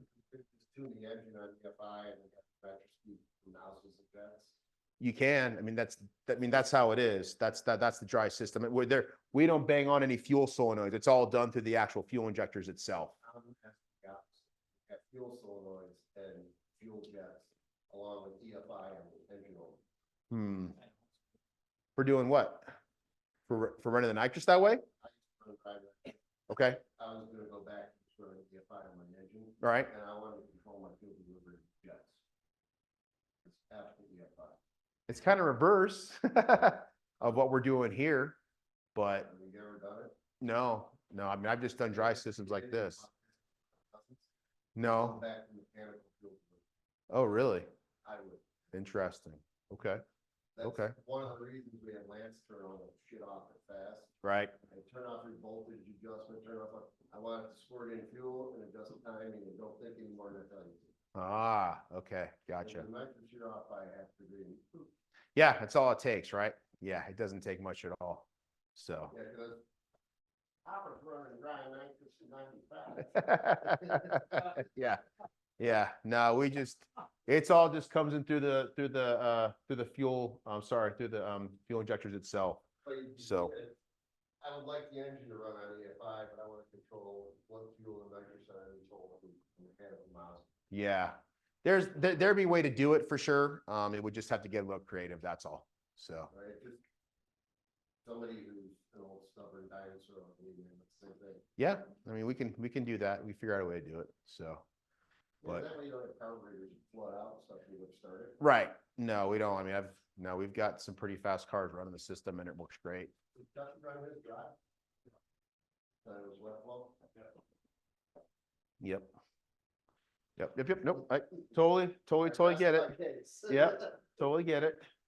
So guys, we're getting almost 3 o'clock here. So I think you guys lasted pretty good for today. You guys have any questions at all? You guys have, I know it's a lot to be shoved down your throat. I 100% get it. I know it, but the biggest thing is if you guys remember is support at BigStuff3EFI.com. That's our email. You guys email us there. We can get back to you. Any questions at all? But yeah, we know it's a lot. It's just, it's good. It's good. There's a lot, but it's also bad, right? And in the very beginning of it, right? So get some seat time, play around with it a little bit. We're only going to be adding more stuff to the box as it comes along this year. We've got a ton of stuff to add to as far as features go. So